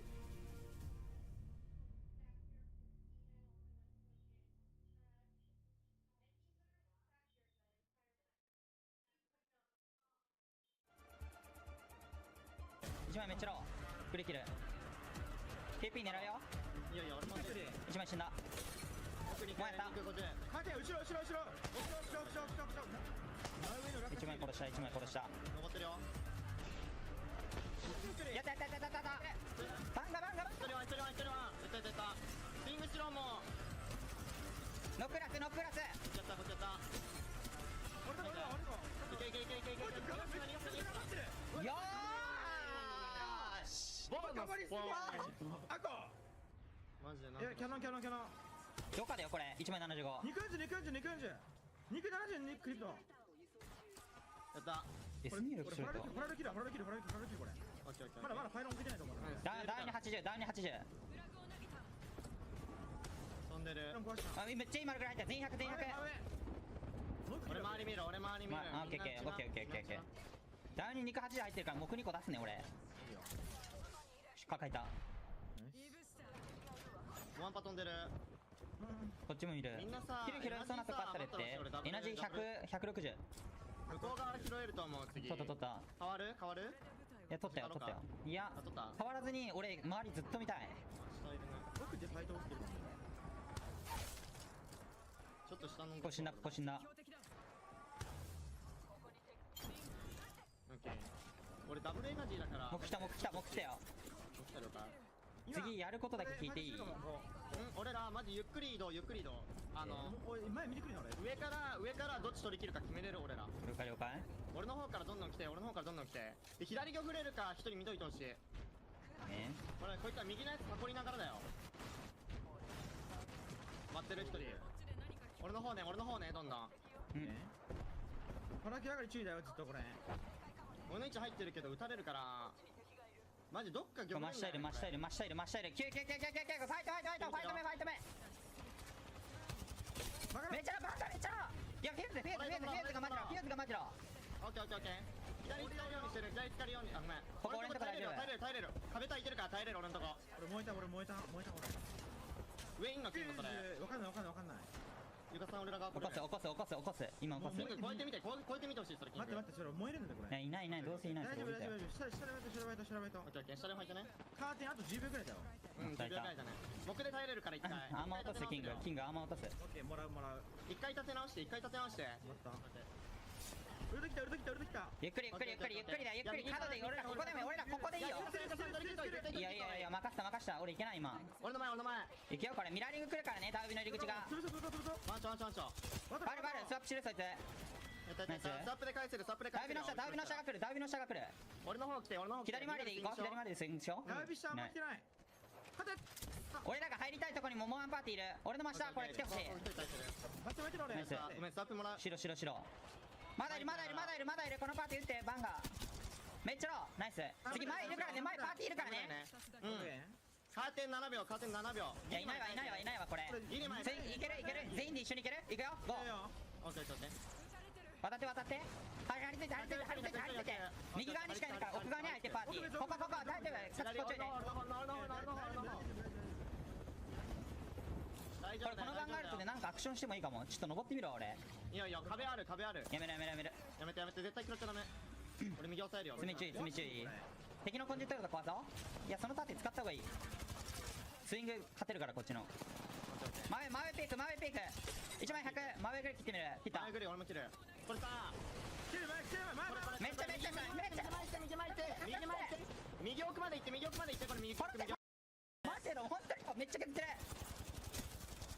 大丈夫ゆっくりやろう。俺めっちゃ食らわせるよ相手。いやめっちゃロー。取り切ろう。オッケー。ラスト2枚ラスト2枚これ取り切って。俺いけない2人でやってほしい。バンガルト来た。これさ右の下にこれバンガルト待って降りてくんの待って。いかローだ左根性見もうやって俺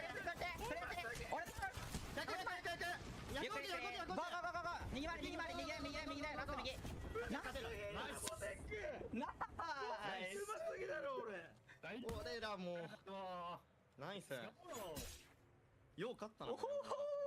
ナイス。ありかも。バンガルトキルは前に切った。右で木。このバンガ待って木ない。このバンガルトであいつピークできんよ絶対。これで攻めてくるかも。いやブラハム下いるそこ。決闘した。バンガやった。ナイス。ゆっくり。いや俺ジップでもいける。サツキそれ。降りた。ホライゾンここ赤ペンチ前。めっちゃロ殺せ。絶対来ないと思うキング大丈夫。今ファイトしに行った。これを絶対拒フル。前側から拒フった方がいいね。この木何？もう行った方がいいかもこれ。いいよ行こう。左からライキ漁夫。後ろ来れなくした。ファイトしないやつはこっち取り切らん。俺ダウン取ってるよ。バンガルト来ちゃった俺。オッケー。でも俺は入ってるんだったらそっちが黒さん無理。殺しでありかも。コンジュールとかぶせれる？来たよ。80全員食らってる。オッケー。1個前やるよ。敵のコンジュールとある。ホイールは1個。奥が上結構きつそうだよ車線。俺の周りでやってるかも。めっちゃ肉力もう100めっちゃ削ってる。オッケー。1枚死んだ。やってるよ。ここ近い。左から覗く。渡1人。これ行こう。当たるよ。左側から始める。やったラスト。無理せんでいいのに。削られた。大丈夫。左前まで取る。左前右下見て。ここ前取る。いや見て頑張ってみろ。落ち着こう一回。絶対大丈夫。ここの段ここの線路全部ね。こっちのパーティー見えてないから気をつけて。そこの岩裏にいたさっきホライゾン。こっち。ホライゾンいる40。あかんま。KP130。ナイス。ケヌ。俺はチャンプこっちまで取る。エリア広げすぎたら俺らカバーできないからさ。こっち超える走った。それ見た方がいい。一番中いないよね一応。一応わかんない。いないと思う。これさ左前上がりが一番怖くない？でもこのパーティーウィングマンね。バット。どこ？オッケー。3枚いるからね。でも3枚いるよそれ。見えた。右の別パいるかもそれ。右の別パ。1枚めっちゃロー。クリキル。KP 狙うよ。いや俺も1枚死んだ。奥に50。ナイスラストワン。スイングしすぎちゃダメ。ここの中いる。ヘイいるから絶対ダメ。分かってる。アンチ見て。ちくわから前切ったら勝ち。ここも最強ね。左前がウィングマンだから取られたくない。死なないでそれ。リブトで消えたわこれ多分。オッケー。ギリで炊きたいんだよな。俺もギリで炊く。上のブラスなかったら勝ちだからね一応。奥降りたよ。インファ右下右下右下右下右下了解。グレキルグレキルグレキルグレキって階段奥にある。右下打ってね。考えてきた。ラスト部隊ラスト部隊ラスト部隊ラスト部隊。ほら9ねほら9ね。頭出し頭出し頭出し頭出し。これ見てこれ見てこれ見て。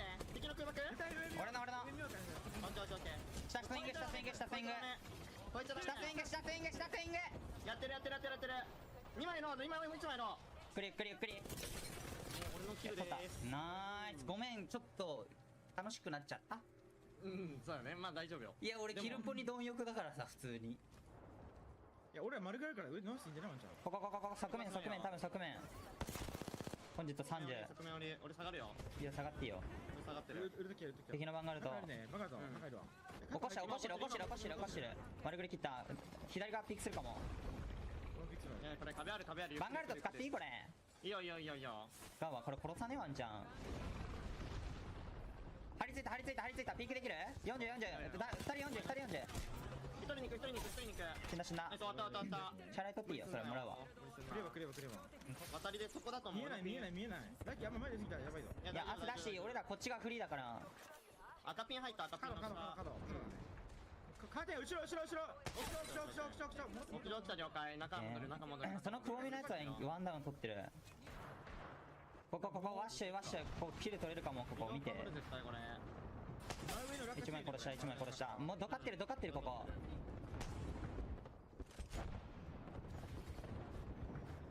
ワンこけてるそこ。終わった屋上。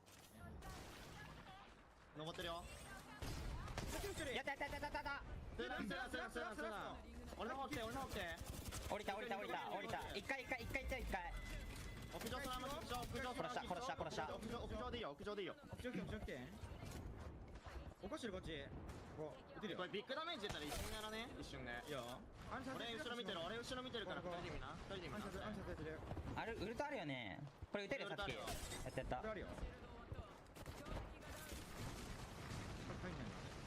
ライツ周り見てほしい。見てる。いや俺後ろ見てる。ずっと後ろ見てるけど分かんない。どこ行ったか分かんないこれ。左側面か。もう一回殺した。右寄り巻いてるあれ。ここ切るだろ。まだ渡ってないバンが。俺ら一回入られたよお前。こっちキル拾えるよ俺の方。俺もこのバル見よ。バル。取った。死んだ。大丈夫。ハボックなんかな。こっち外周見て。クリプト役。ちょっと丸フリップ切ってみろ1個。キル取りにくいかもそれ。肉入った。肉。こっち。真下何パーティーいる？2回だけ？奥が取り切り行ったよ。1回のパーティーが奥取り行ったよ。マスターワンパだよ。真下殺したらチャンピオンじゃない？俺ちょっと降りてみていい？ここ窓車線僕で。いやもう僕でやりたい。俺僕でやりたい。いい？降りるよ。2階じゃない1階だよこれ。1階ね。オッケー。これさカタリスト外出てねこれ。出てない。最初はそこやからさ。俺の切り方。こっから出てくるのにな。こう。キングの方からね。こっからこう。いやなら真下が右側使わせたくないねこれ。こっち行った。これこっちのパーティーと真下だけね。赤ピンに2枚いるから2枚いる。赤ピンと黄ピンにバンガルと切り合ってる。相手2回いる今。いや俺が2回いる。張り付いた。1枚死んでる。右張り付きのパーティー1枚死んでる。パクトルはそれ。取れた。赤ピンから黄ピンね。でいいと思う。右側から黄ピンに対してけどね。そう俺バンガルト使った。ライキーワンチャン今でいい。降りてきてるよ。右側使ってカーテンの右側ね。俺のバンガルトこれ。その上からこれ。真下のパーティー殺さないとダメだよ。いや真下やろラッキー真下やろ。そっち見る。真下やるよ。いってる。カタロここでいい。ここ取れ。俺の前にいる。俺もライユーキャン下がって。俺は大丈夫だよ。階段取られる。これスワップ出てる。階段でいい。俺ら階段でいいよ。ゆっくり。割れてる俺の目の前。こっちやってる。こっちローラストロー。下戦い。後ろ。勝てる。ナイス。バカキル取ったぞ普通に。アンチが気持ちいい。ありがとう。フナティックは運だよ。運だけだよ。我々は真下のこのコンテナの隙間いるよ絶対。奥入ってしてるかもこれ。してるってそれ。チャンピオンだよ。うん、そっちが取り切ったチャンピオンだよ。隙間いるよ、隙間めっちゃ残ってる。やった。奥取り行く？奥取りない？取れる、奥取れる、奥取れる。行くよ、ここ行くよ。まだダウンしてないこれ。ゆっくりでもいいかも。やめ。バック。車線切ったよ、右の。左の車線切ったよ。そう。で、上入ってないっしょ、あんまり。肉見てくんね、俺の。うん、大丈夫。次で半分。取られてる。めっちゃローこれ、1枚。これいないんだよね。頭取らないと。壁ないからね、壁ないからね。分かった。乗ってみろ、俺。乗った。奥。これパイロン壊したら殺せそうだけど。右さ、バンガールで切った方がいいかも、ワンチャン。右にバンガールと切るわ、切った。俺ハードペイクしてみようかな、これ。まあこいつはここしかない、いる場所。削れないこれ。爆発のタイミングで進んでみる、もう一回。僕ないからね、俺。ここ頭一枚取るわ。チャンピオンファイトね。全員食らった、いかにこれ。オッケー。待って、俺の方から車線ボコってる。俺の方からでいいよ。わやった、俺突っ込むわ。アンチガイ。したかこれ。1枚やった。やってほしい。俺裏のミラーリング見てる。前大丈夫。三角が来ようとしてる。肉任して。来季左出れる？これタコ打ちできるここ。入る。当たれた。広めに持つ。めちゃめちゃボコボコにしてる隙間。キル拾えるよ。もうありえんボコってるよここ。俺らしかないよこっち側全部こっち側だよ俺ら。取れてるよ。屋根目から撃たれた。たつきバッテリー何本？最後ウルト溜まるよ俺壁溜まるよ最後。壁上がる了解？地下のエバック上がりと急上がり。これ右打ってほしい。殺したラストワン。取った。降りたこっち。バンガルト。ライカの方行こう俺。俺の方入らないと思う。入ってるけど食らおう。大丈夫かなここ。入ってる。右回りきゃ。食らってないこれ。右打つわ俺。このが取られたらやばい。ダメ。ライカさっきのカーテンやってこっちから。オッケー。後ろ切って。死んだ。こっち来て。でカーテン切って。カーテン切った。これめちゃめちゃ狭いかま。めちゃ。いやいいこれで絶対やるよ。相手のカーテンが落ちたら。一回右見るよ。右見て。カーテンは超えてないと思うこれ。いない。めっちゃバンガルト来てる。滝よ。カーテン落ちた。絶対ファイトするこいつら。左側車あるよ確か。右ワンだ。左前突っ込める。壁降りたらいける？いやいてめっちゃ巻いてる。バンガ。一人はやったスイングしろもう。ノックラス。こっちやった俺がいけよ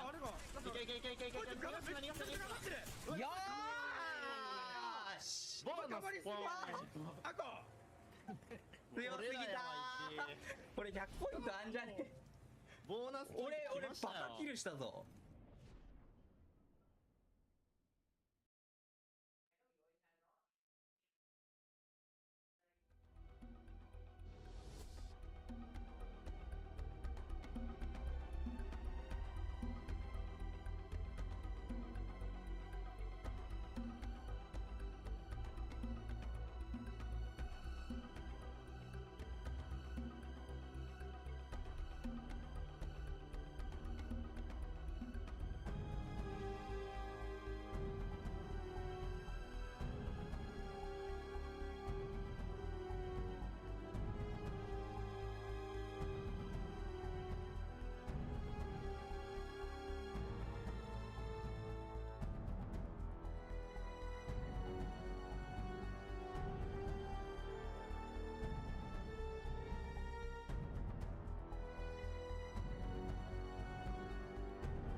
Perfecto timing. Solo showdown, match point. Swig is still on. Still on the same boat.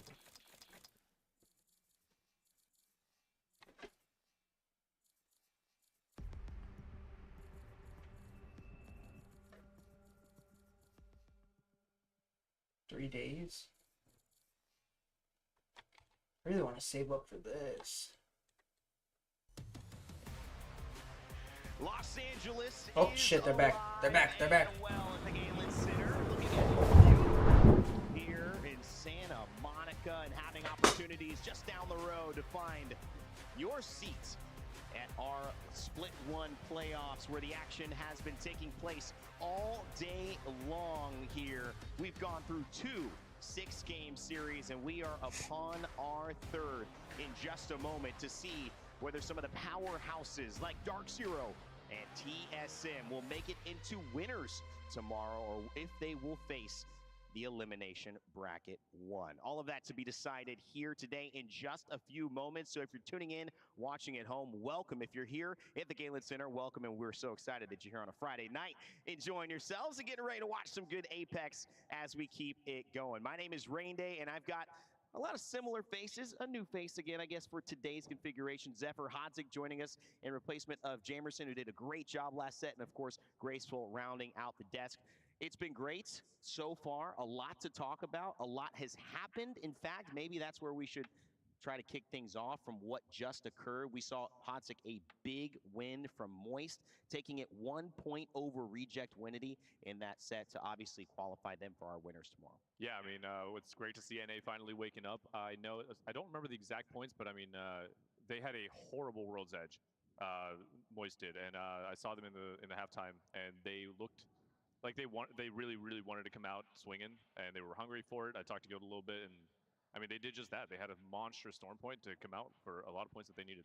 Yep, and it was a great showcase from a lot of the teams in that position, because the group stage of B and D, it was their last chance, the last moment to finish it off. There was a lot of questions, though, Graceful. I had Liquid Alienware. They did perform well. That last game didn't set them up for success. BR Demon started out strong, though. A lot of names kind of had a marquee moment within those 6 games we just played. Yeah, I think it goes to show to see that a lot of the teams that we have been talking about being, cold and slow starters have finally started to warm up. NA specifically have all started to warm up, and I think it really goes to show that, I think people have adapted now. However, we talk about adapting to group stage. We're moving on to the next stage. We're right about to move on to the next stage tomorrow already, and can they now adapt to something completely different? We've seen people on different POIs, but hey, who knows? Yeah, and Ben, Alliance, a team that has been successful all around the day.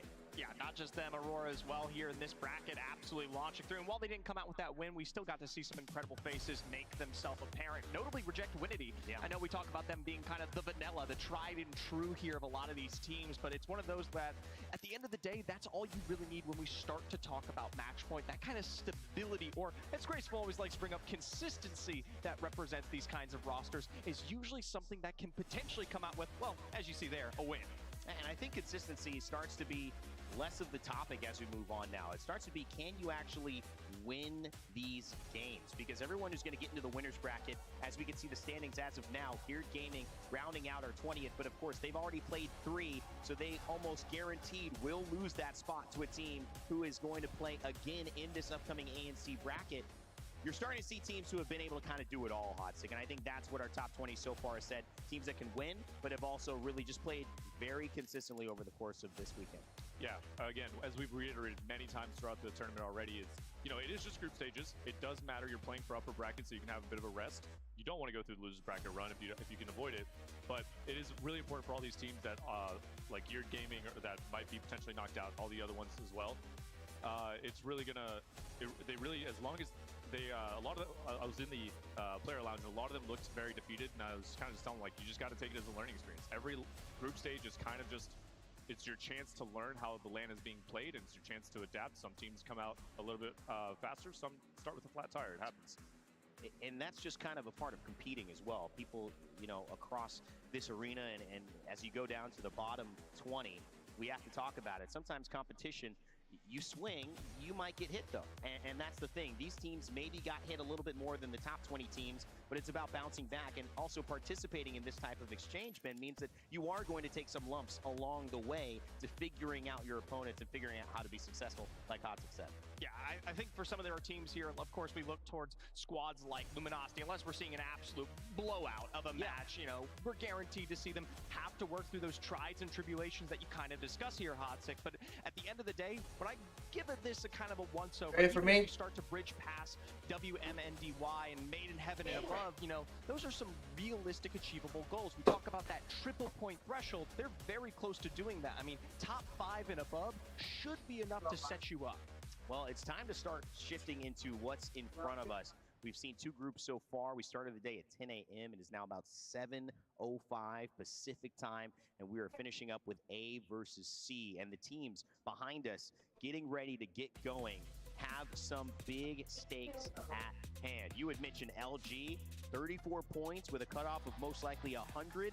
You're right. Unless they have one of the best series we've seen, they will most likely be in elimination, but still a fan favorite. Oxygen Esports in a great position. 07 as well, almost guaranteed with a few points to play off of what they've done so far. But Graceful, when you look at this, besides TSM, because we know that's the story, everyone is waiting to see them pop off and kind of show up to land, which they have not quite done in the way that they expect. Who do you have your eye on? So immediately what comes out to me is probably Crazy Raccoon, Navi. There's plenty of teams that are like, they are solidified as really good veteran teams, but they have been struggling to, like I said, adapt. But now going into this last bracket, I actually looked at, you know, POIs and drop spots, they are not contested. So when we're looking at teams that are not contested, I also saw Elevate, I saw, you know, CR, I saw Navi, they're not contested, and some nearby POIs are contested. That opens up for opportunities to just get, you know, fast 3Ps, even better loot and objectives, and that might snowball in a good way to give them momentum to hopefully finish out games strong. Well, as you get a high overview of the teams that are about to play, we do want to now focus in on some of the teams that we will be seeing here, especially the teams that we've seen throughout Pro League that have made an impact. This team, I was pretty excited to see because they were bringing in a roster that consisted of some legends that we haven't seen in a while, such as Seer, Horizon, and of course, Catalyst. They've switched off of that, but they've continued to step up their game, or should we say, elevate it. During year 2 of the Apex Legends Global Series, Cloud9 rose to prominence behind their IGL, Zach Mazer. But in year 3, things began to fall apart. Cloud9 placed 21st in Split 1, nearly being relegated. Zach then goes on to join E8 and place 16th in Split 2, once again missing LAN. Meaning at the championship, he would be watching from the stands instead of competing on the main stage. You know, that was a real tough time in my career, and God, I'm just so glad to be over it. Going into year 4, his perceived stock was as low as it had ever been, but he persisted. Zach picked up SBKYUBI to be their anchor. SBKYUBI's good for about 400 damage. Those times are absolutely fantastic. I really love his composure in his role too. Then added Zapto to be the fragger. I've just never met someone who can shoot like Zap and just stay as consistent as Zap, and who can also communicate like him, and who can like just kind of like, he is like his own IGL, you know? Like when he needs to take over, he can. And finally brought in Talmadge as their coach. Me and Talmadge go back and forth all the time. It's very loud, but it's all passion. It's all wanting to win. And we always do find a common ground at the end of the day where we get to learn. Despite the promise this roster had, they didn't have a lot of believers. It's one of those things where you deal with it for so long that like it's pretty easy to tune out, right? No, I want to prove every hater wrong. And I want them to see me hold that trophy. But maybe the doubters had a point. Zach had missed all of last year's LANs, SBKYUBI had never made it to one in general, and Zapto was entering his first ever split of Pro League.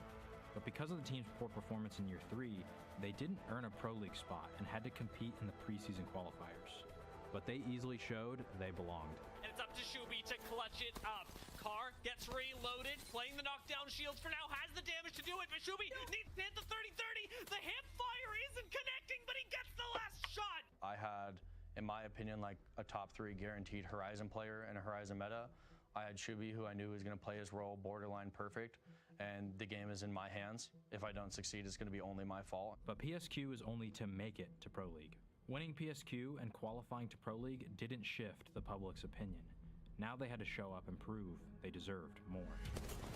Right, bang, blue bin. What is right here?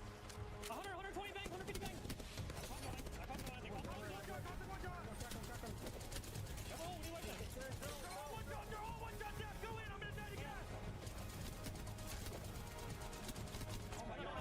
Quickly, EA proved to be one of the most consistent teams in North America, eventually finishing top 6 in the region. Feels good. I mean, didn't really expect anything else. We put in tens of hours of practice every day when we first started, and I just knew we would do good. After a year falling short in Pro League and missing each LAN, Zach is looking to complete his redemption arc, and EA is looking to continue to climb to the top of the ALGS mountain. No matter how bad I want to win, it's completely out of my hands at this point.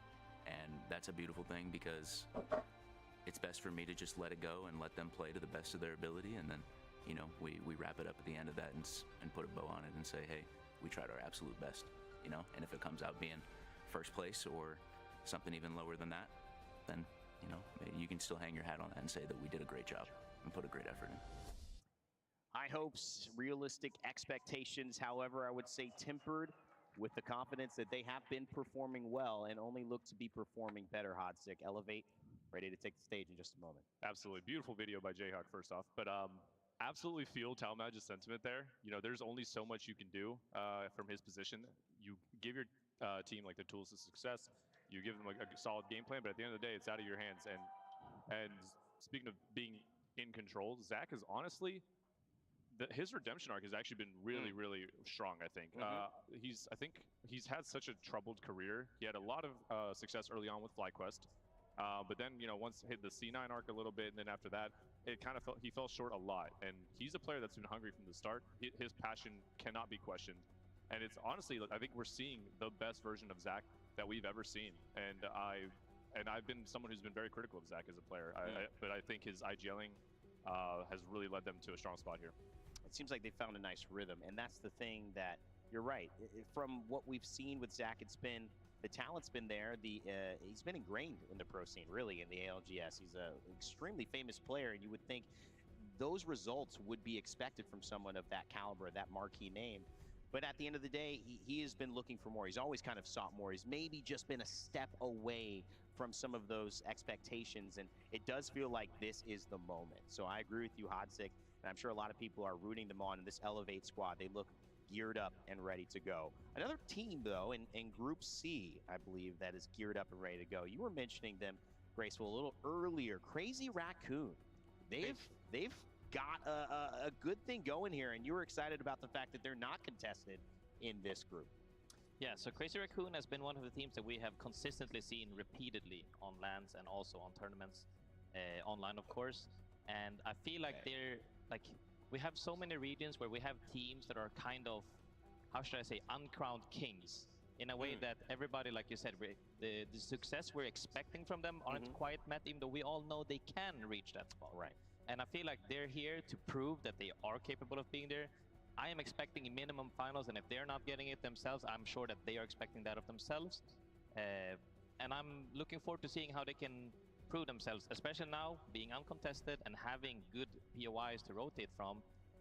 For me, seeing the zones being such repeatedly in the same direction, I think that they're able to adapt, and I think they will overcome, but they have not so far. APAC North has left a lot to be desired, although they've been so close. I mean, you look at Fnatic, you look at the performances at LAN, you look at Crazy Raccoon, a team that's always mentioned, yet when it comes to that winners, when it maybe comes to the final day, we're waiting, we're looking, the same stories keep repeating themselves. We thought at Champs it could be different. It wasn't. Maybe Split 1 is the start of something new.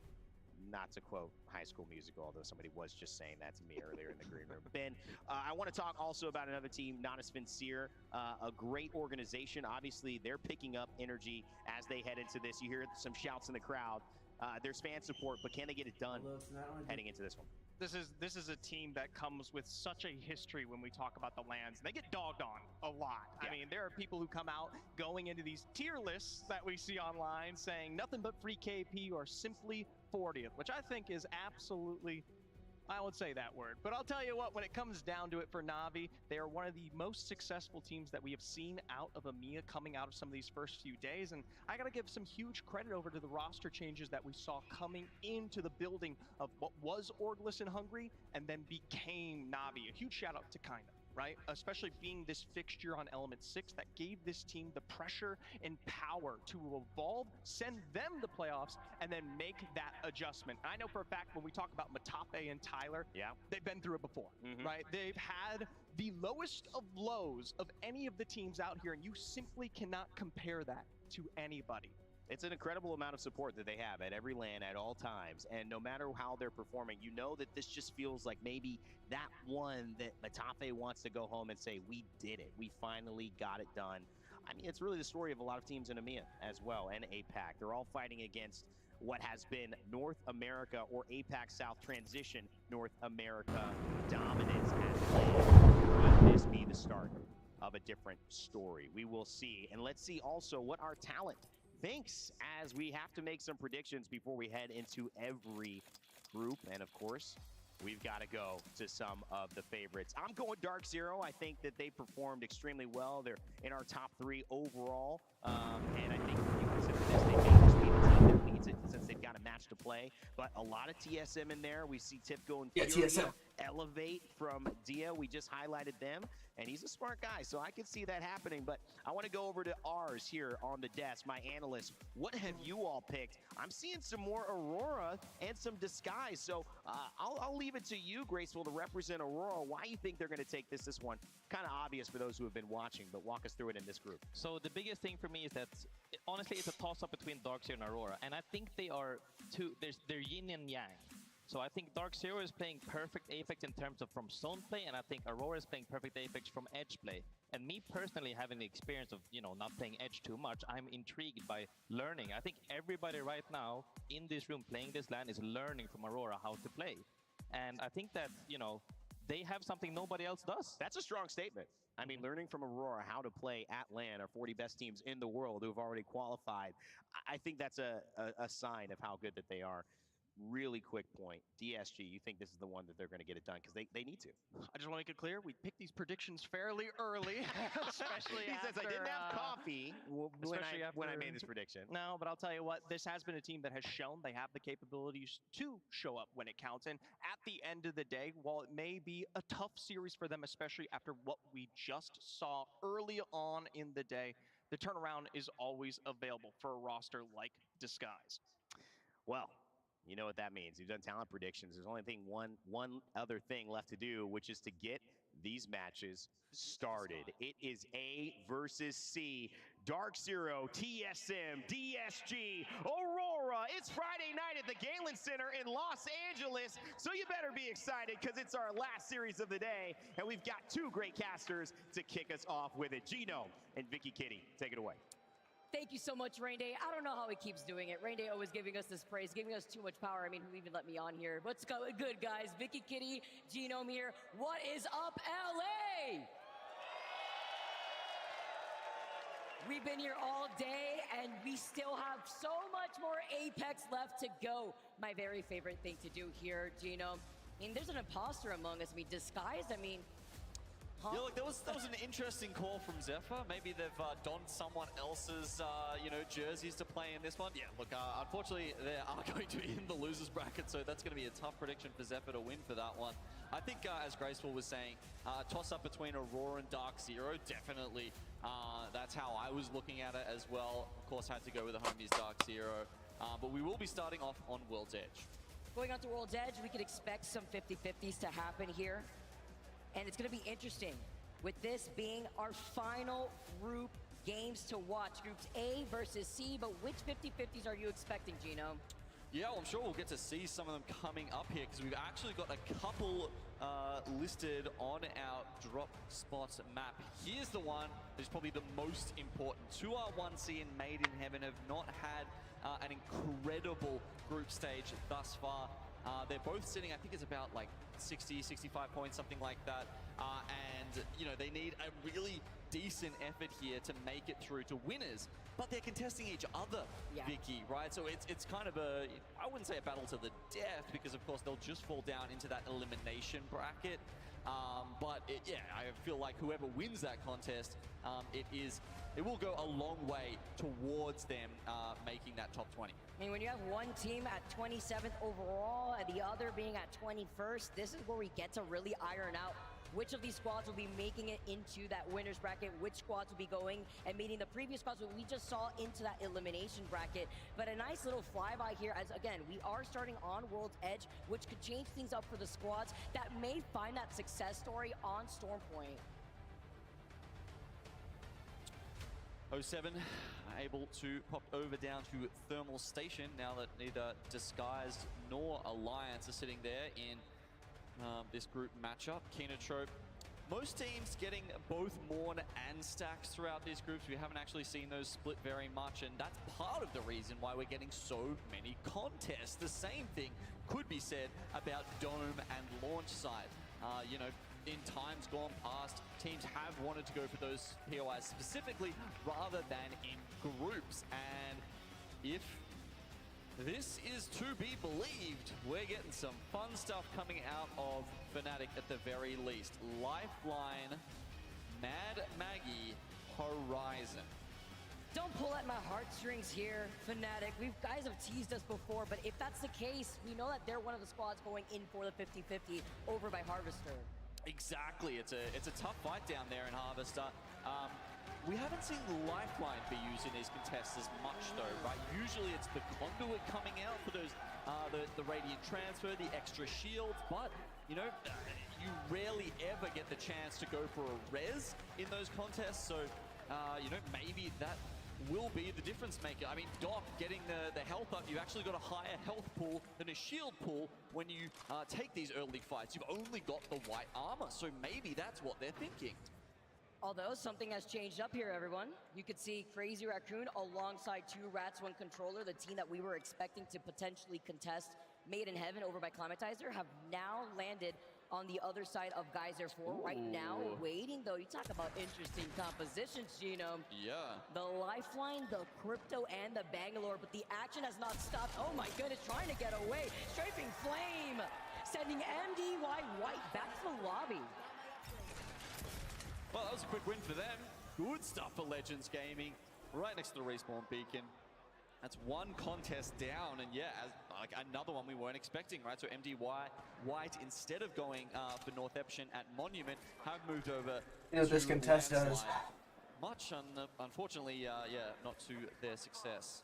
Things like this are going to be happening in the lobby, as well as these teams already finalizing where they're standing in the overall standings, what they could do to these other teams that could potentially try to greet them on their respective POIs, as 2 Rats 1 Controller are trying to get into position. Right around the corner though, right around the crates. Missy gets isolated though. Swinging on the other side, Haraka's also a little separated. Uchaku's trying to use the little crevice between the rocks to get out of the line of sight here. With Missy going down, they lose out on their lifeline first, so it's going to be a 2v2. And it just seems like a theme this tournament, doesn't it, Vicky? The lifeline's going down first. Is it the other teams identifying that and hunting them down?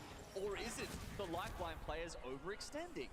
Also, maybe getting a little brave, because it does look like 2 Rats 1 Controller were able to maybe get an Evo Harvester going, because they had the blue Evo going into this fight, giving them the health advantage, as Gisna is the last one alive right now for Crazy Raccoon. Magic has to happen, and maybe the miracle instead has moved in, because it looks like in a distance the third party has moved from Kinotrope making an appearance. Now, of course, the benefit of taking on these different POIs and taking on contests in you know, areas that they might not be expecting it is that you know, Legends Gaming and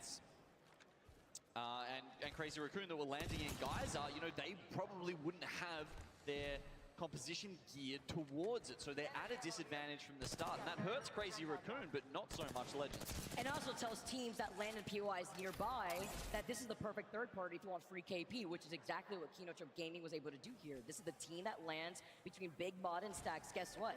They not only looted quickly right out of their POI, but they immediately showed presence into this third party. Now they're going to be able to profit, trying to see if they can try to get that straggler for right now as we see more teams. I mean, talk about teams that need to perform or at least have a miracle.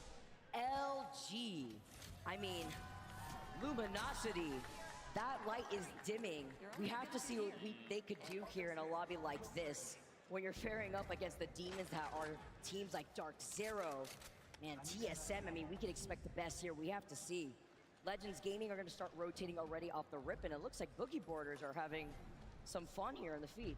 Yeah, Fnatic didn't end up having their contest either. Never to change it. Didn't actually catch exactly where they landed, but must have been somewhere north. Maybe they took over the empty Skyhook East landing spot, because Fnatic have, just had a free rotate up from Harvester, just as Maiden Heaven did.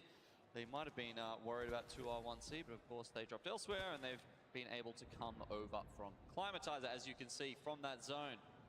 Most people inching towards Skyhook. But there's every chance, I'd say, it can pull a little bit more south of that. Obviously, yeah, no one is banking on Survey Camp, but, you know, Boogie Boarders and whatnot playing the Survey Beacon House a bit lower. Grandma's house, and they were also able to get a good amount of KP here. Zero was able to get the first stock as Sice follows up immediately afterwards to find Joker. Jed's gonna get the finisher here. Dark Zero looking as strong as ever. When it comes to looking at Bray Apex, this is the team to definitely keep your eyes on right now. They're gonna have full blues on top of that. They're not gonna chase too hard. 18 squads now left in the lobby with so many teams already making that rotate to the northern side of the East Skyhook POI. Yeah, I mean, it would have been a long way for Kino Trope anyway. So the fact that they're taking their sweet time all the way down the bottom makes a little bit of sense, because, you know, why not have that an early contest and grab your KP? That way, if you're going to struggle to get it with low priority to the zone and you know, grabbing a bad spot towards the end. Dark Zero, 2 kills on the board already. They are very close to taking out this group stage and being number 1, Vicky. In fact, I'd say it would take a miracle to stop them at this point, because you know, the only teams that are ahead of them have finished the group stage already. They, you know, in the last series, they won't be playing anymore, and Dark Zero are only about 25 points behind them. And on the pace that they're on, they're averaging about 60 points a series. Wow, that's crazy. I mean, they would literally have to just stop playing the game, put down all their peripherals, if anything, for any team to try to see if they could try to take it over them. But look who's lying in wait. It is Fnatic, but the Bloodhound scan! Who are you fooling? The Nox grenade after that to follow up Suzuki. A little bit out of the fight for right now. I'll try to pop the back, but actually disengages. Huge here as Laika is able to get right back onto the gravity lift to get out of the fray. And just like that, Navi! Yes, celebrate Satsuki. That was incredible. I mean, yeah, they get scanned out, but you can see they had the utility at the ready. The black hole comes in, and the nades are just perfect to lock them down. Do you know what's even better here? Is that the Warden I see on my screen? Is that the Mad Maggie from Fnatic? I mean, between that, the Lifeline as well. So quick to react. Huge gravity lift right there, too. So that was also a get out of jail card. If they had to restabilize, they could get right back into the high ground here. Nice little overlook on where the circle is going to be pulling, but this is the type of circle where you could expect so many teams on that east side of Skyhook to try to coexist here. But if that circle pulls towards that lone truck on the north side, on the outskirts of the building, south of the train tracks, you've seen that before? Or even in the open between where TSM's building is or between wrapping around that mountain. We've seen the circle either pull there or more towards that south side where you could currently see LG in. Yeah, exactly. I'm definitely banking on that one right now. I think LG have picked this out. And as we said, Vicky, they need to have a monumental performance. They need to roll back the clock there until, you know, to the glory days of Sweet, basically, to have any chance. Because they need essentially a 60 or 70 point game. Who knows? If they would I'm want to watching make TSM. winners bracket. I think at this point, honestly, you just want to have a half-decent game and sort of get your mental back in check so that they can have a good run in the losers bracket. Yeah. Gotta see as we You're tune welcome. into Fury, who Love have you. been able to get on top of the high ground for right now. Team doing fantastic so far. showcasing what they could do where they're in a bit of a pinch. I mean, Vaxlon has been the MVP in helping out this team. I mean, we saw what they were able to do on Skyhook circles in the last series we saw them in. I believe he was able to get that res too with the replicator right next to them. But trying to take control of height before seeing where they want to rotate next. Talking about rotate, we also get to see Northeption trying to get that Evil Harvester on the outskirts of the circle, but they also have a nice ring beacon here before they move into that next circle. I was always a fan of Tider's shotguns, but looks like he's become a little bit of a meta slave. Well, I mean, you know, just depends what guns you got this game, but, you know, playing the Havoc and the Prowler for the moment. Triple crack. Perfectly. Kino Troper on the high ground here, and with full blue Evos, they have all the information they need to feel confident. The Conduit ult getting sent up to try to buy some space, but that does not stop Miak here. He's going to be able to move forward, going in on the other side after popping that Beast of the Hunt. They're trying to hold split positioning right here too, and Kino Trope maybe not as clean as a fight to start this off here, because the third party is right behind him with 2 rats, 1 controller. Yeah, just a little bit of chip damage coming in there, I think was enough to help that one out. Furia. Oh, cleaning things up though, the speed run. Finding 07, engaging on this fight, and look who was waiting on the outskirts. It is TSM trying to capitalize off of this, trying to prevent them from trying to reset. Now remember, TSM need a decent series here.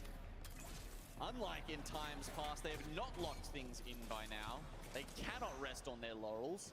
If they want to make it to winner's bracket, they have to keep going here.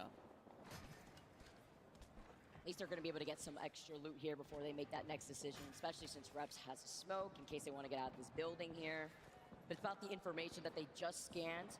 The building to their north, Oxygen being able to get out of that fight, as well as Dark Zero kind of coexisting alongside them here. Nice little flyby. You can see Oxygen in that high ground building, but it is LG closer to the sniper tower, where moving onto a position like that early game could be a little scary because you have a lot of open positioning for other squads to try to find an opening and keep you in their line of sight, as well as you can see Sweet is going to be able to get rezzed.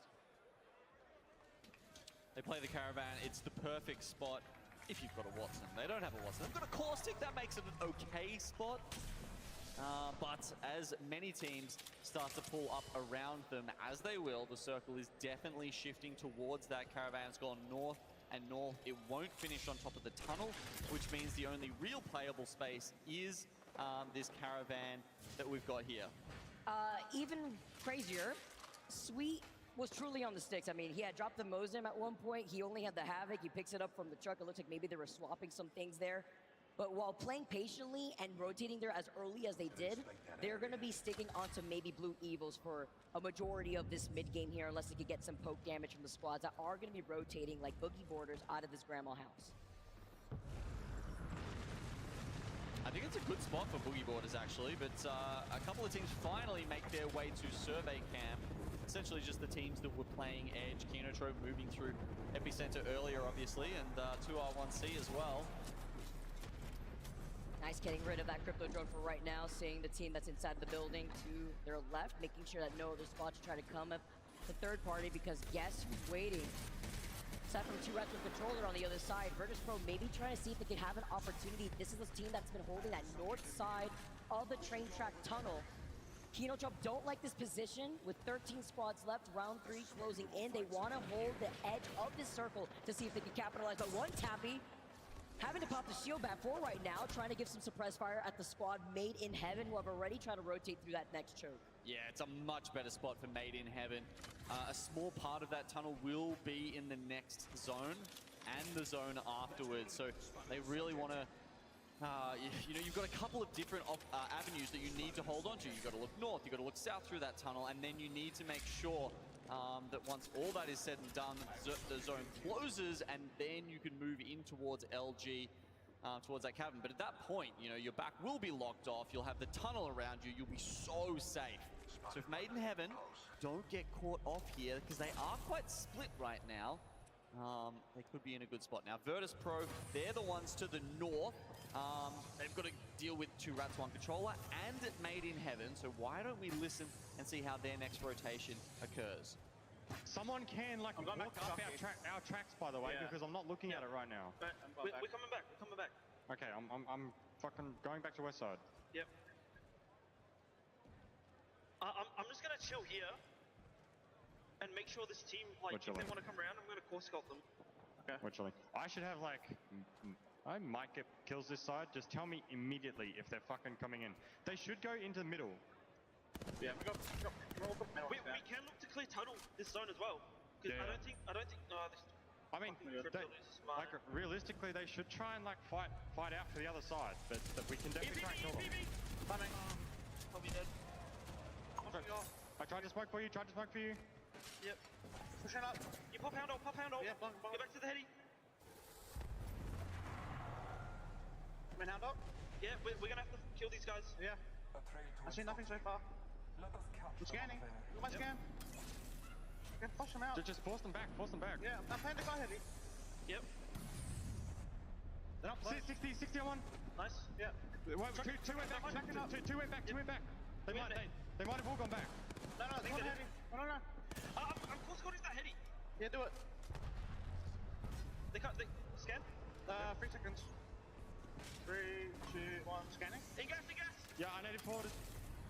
Well, it was a scary moment there for Pricey. He backs off, and I really thought Wei and Sharky could have pressed up there just to buy him a little bit more space, but luckily for Virtus Pro, 2R1C are a little too scared. Some well-placed thermites keep them at bay. Eventually, they're going to have to push in, but you can see they're starting to get the better of 2R1C. Especially getting that knock right afterwards, getting those blue evos right back up to purple. Now 2R1C. They try to engage on that fight. They even had the health advantage, but like you said, Genome, taking way too long while Made in Heaven as a duo try to approach from the tunnel side, getting pinched with their backs against the circle, and Boogie Borders on the other side, who literally one shot, but he was able to pull off that shield back at the very end, running double energy for now. You heard the Beast of a Hunt being activated, but trying to avoid the onslaught of nades getting hurled in their direction. I believe that's LG trying to take that fight. It is Sweet rolling in on this fight. Okay, LG, they try and go proactive. They're worried about this team on the hill, but with Slayer going down first, LG, is that a move that they're going to regret? And aside from the smokes here, they are on the sticks, literally. Look at this. He got 1 syringe, 2 shield cells. He does have the Kraber, though. Make magic happen. We got to see. I'm expecting that maybe Funk is in a similar situation. And the truck, while all of that was happening, Made in Heaven just for free. And they're a duo as well, right? So you've got a 2-on-2. They've got Funk with the Bloodhound, right? So I think they've identified that, and they say, hey, we can take this. It's a fair 2v2, but they still don't get there. Made in Heaven go down as well. What the fuck is going on? See TSM on the roof, the audience seeing that from a distance, reps cleaning that up. Perfect shots, perfect positioning for TSM to take those shots at LG when they were trying to engage. But now the real question is, what are Virtus Pro gonna do? Just to let you know, they're still in the tunnel at this point. They had a chance to go out. They could have come back in towards that caravan, but now I think they've actually waited too long. Or should I say, I think they... Oh, no, okay. All right. They've got time to get out on the tracks. I guess as far as the mini-map goes, it looks like they can't get out from there. But yeah, as you can see, they can just play the top. There's just not a lot of cover. Dark Zero below them. We haven't seen much from them this game. They've just been biding their time. But hey, they've made top 4. That's already at least 5 placement points. Huge here, too, for TSM, as they're still going to be a bit in the circle on the lip of this rooftop building. They're not going to be allowing Virtus Pro to get that free rotate, because if it isn't just TSM that has them in their line of sight, we know it's Dark Zero right below them. And Dark Zero, this is huge information from TSM, because they now know that the team below them has Blue Evo shields, which is why Dark Zero is so desperate to try to take some shots at Virtus Pro to maybe see if they can farm a little bit of damage. Yeah, Zero barely just getting away from that one. Might be happy that it was the M&K player and not the controller being able to dance away. How getting shot in the middle of this rotate, going right through the zip line. And that was all because Oxygen Esports that were sharing the low ground part of the building have now climbed their way up and have taken that same exact spot. But could be way better for TSM. They got the res, and they're gonna be able to get the reset. Oh, that's huge, getting Hal back into the fight. And not only that, securing this high ground. Virtus Pro on the high ground above them, the higher ground, I guess you could say. DZ, they're just trying to live. Can't make this up. The scriptwriters are working in overtime right now while Oxygen Esports are finding themselves back in the lobby. 3 squads left. Virtus Pro, Dark Zero, and TSM. Okay, so Virtus Pro, they throw the bang ult to the left so that they can try and engage on Dark Zero now. With Wei popping the Beast of the Hunt, they know this is the time to go in. They're gonna clean them up. Oh, and now TSM, this is the green light, Dark Zero. They get eliminated. It is Virtus Pro versus TSM, and Virtus, we're trying to get the reset here. Pricey in a bit of trouble. Sharky loses out on his shield. He gets deleted by Verholt. TSM are looking to make a statement, taking game number 1 on World's Edge. Let's go.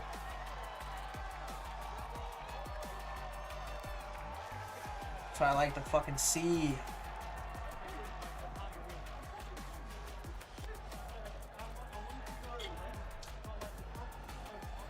Well, you can see from the reactions from the VP boys, they're very happy with that second place. Of course, on top of it, they still managed to get 7 kills. Not bad at all. Of course, TSM will walk away with the win in addition to 7 kills of their own. So, look, TSM, I mean, they made that rotation, right? As you said, they were kind of forced into it by Oxygen. Yeah, the fact the other 4 teams, or the other 3 teams didn't really have a chance to get that finish on Howl. He was just too kind of locked away from the sightlines. And once that happened, it was, you know, I think it was a really smart move by VP to take out Dark Zero, the bang ult used to lock TSM off from the fight. And they cleaned it up quickly enough, right? They actually gave themselves a chance. They took the fight so well that they gave themselves a chance to win the final fight against TSM. But yeah, look, you saw Wei, he had a chance, a couple of angles, missed shots. Verholst, of course, rarely will miss those. Verholst, being the entry fragger right here, was also able to open things up, getting that first knock as well. That was such a good call on the timing of their rotate when Oxygen was the one that took control of that high ground. You can see here, guys, not only getting the dub, 7 KP, like you were mentioning, Genome, Virtus Pro is going to meet them up there in second place with 7 KP themselves. Dark Zero, I mean, they were playing with blue Evo shields until, what, the second to last circle or so. We're still able to get some KP themselves too. Made in Heaven.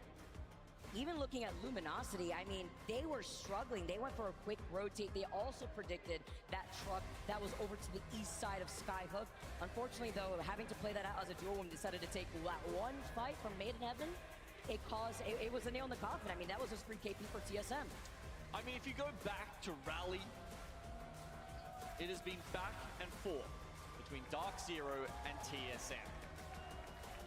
If we are going by that script, Vicky, it would be Dark Zero's turn to lift the trophy, right? And I just have to say, on World's Edge, which we have cast a lot of today, how many Skyhook or trial zones have there been? Because, yeah, you talk about Dark Zero being on that blue armor towards the edge here, as we see, you know, Fnatic picking up 6 is not too bad. Furia trying to keep their hopes alive as well on 4.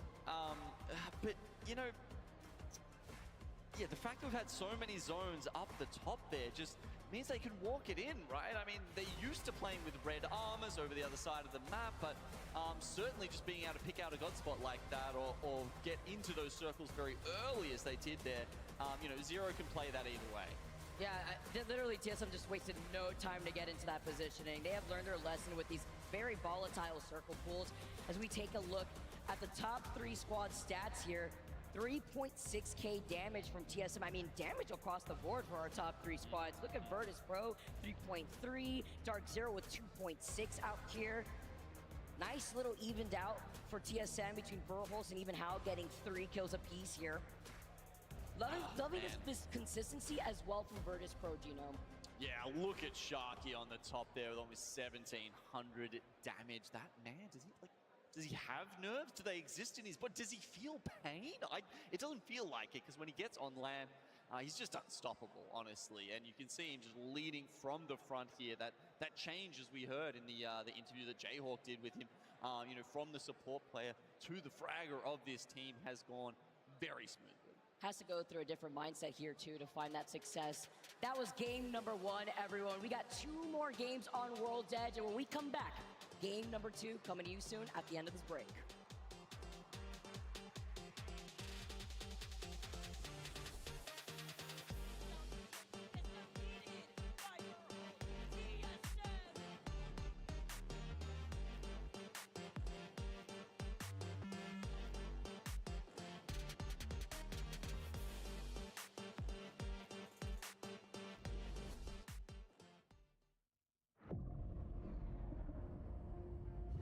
Every world is the same.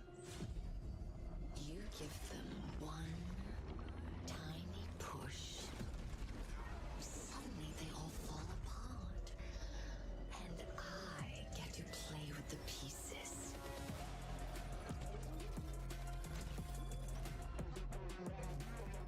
This world is so fragile. How adorable. They've locked the door.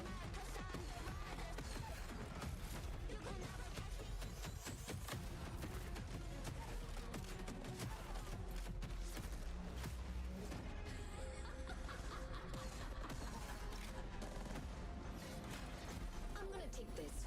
You're clearly done using it.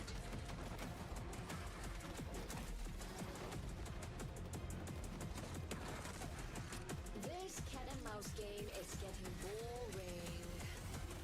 Time to end it. Hope you're not expecting a thank you. How tragic. I've ended worlds. What is one measly legend?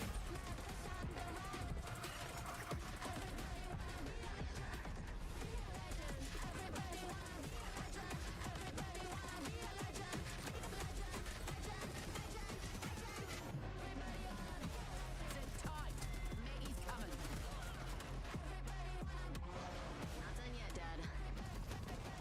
This bird's got fangs. Took down some prey.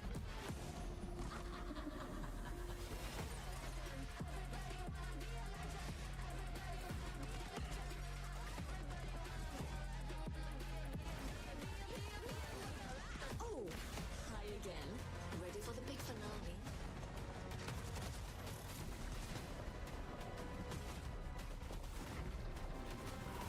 This place is kinda nice. Might stick around for the fireworks. I just hope the end of this world is as fun as all the others.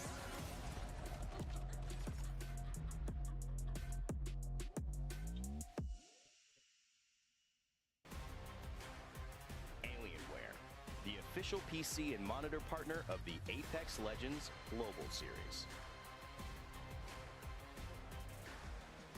Welcome back, everybody, to the ALGS. We are here in our last set of group stages. TSM taking game number 1. The audience feeling that energy. Letting everybody know who they're rooting for. I mean, explosive games from them, D-Rome.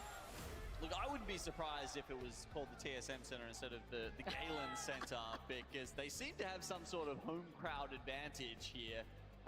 Every time we see them on the screen, every time they are popping off, which is, hasn't been maybe as much as some of these fans would have liked, but as you can see from that game, definitely still a couple of times a day they are getting very rowdy, very excited, and I mean, we are too, because we're here at LAN, it's day 2. We're just about to finish the group stages, and that will determine who goes into the winners bracket, the top 20 teams, and who falls into the elimination bracket, the bottom 20 teams.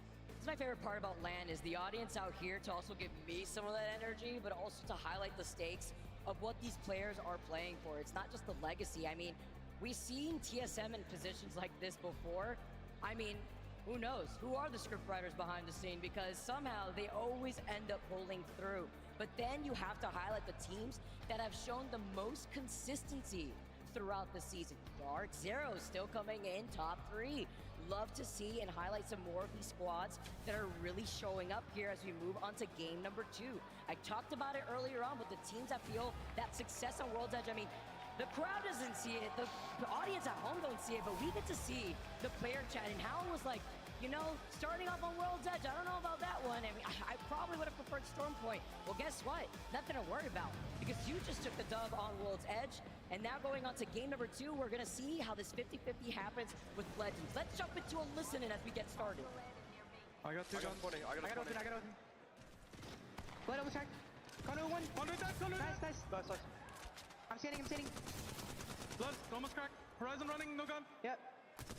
I'm chasing. Han, no gun. Han, charge rifle. I'm with Koi. Yeah, I'm seeing him. I only 20. Han hit 30 up here. Yeah, I'm gonna swing him. He's running, still running. Yeah, I'm still swinging him. Weak. Horizon's running. Wait for run, Koi. Chill. We're good. Horizon's not, Countdown not turning. We're inside looting. We're good. We didn't thirsty. We got cargo bot. Yeah.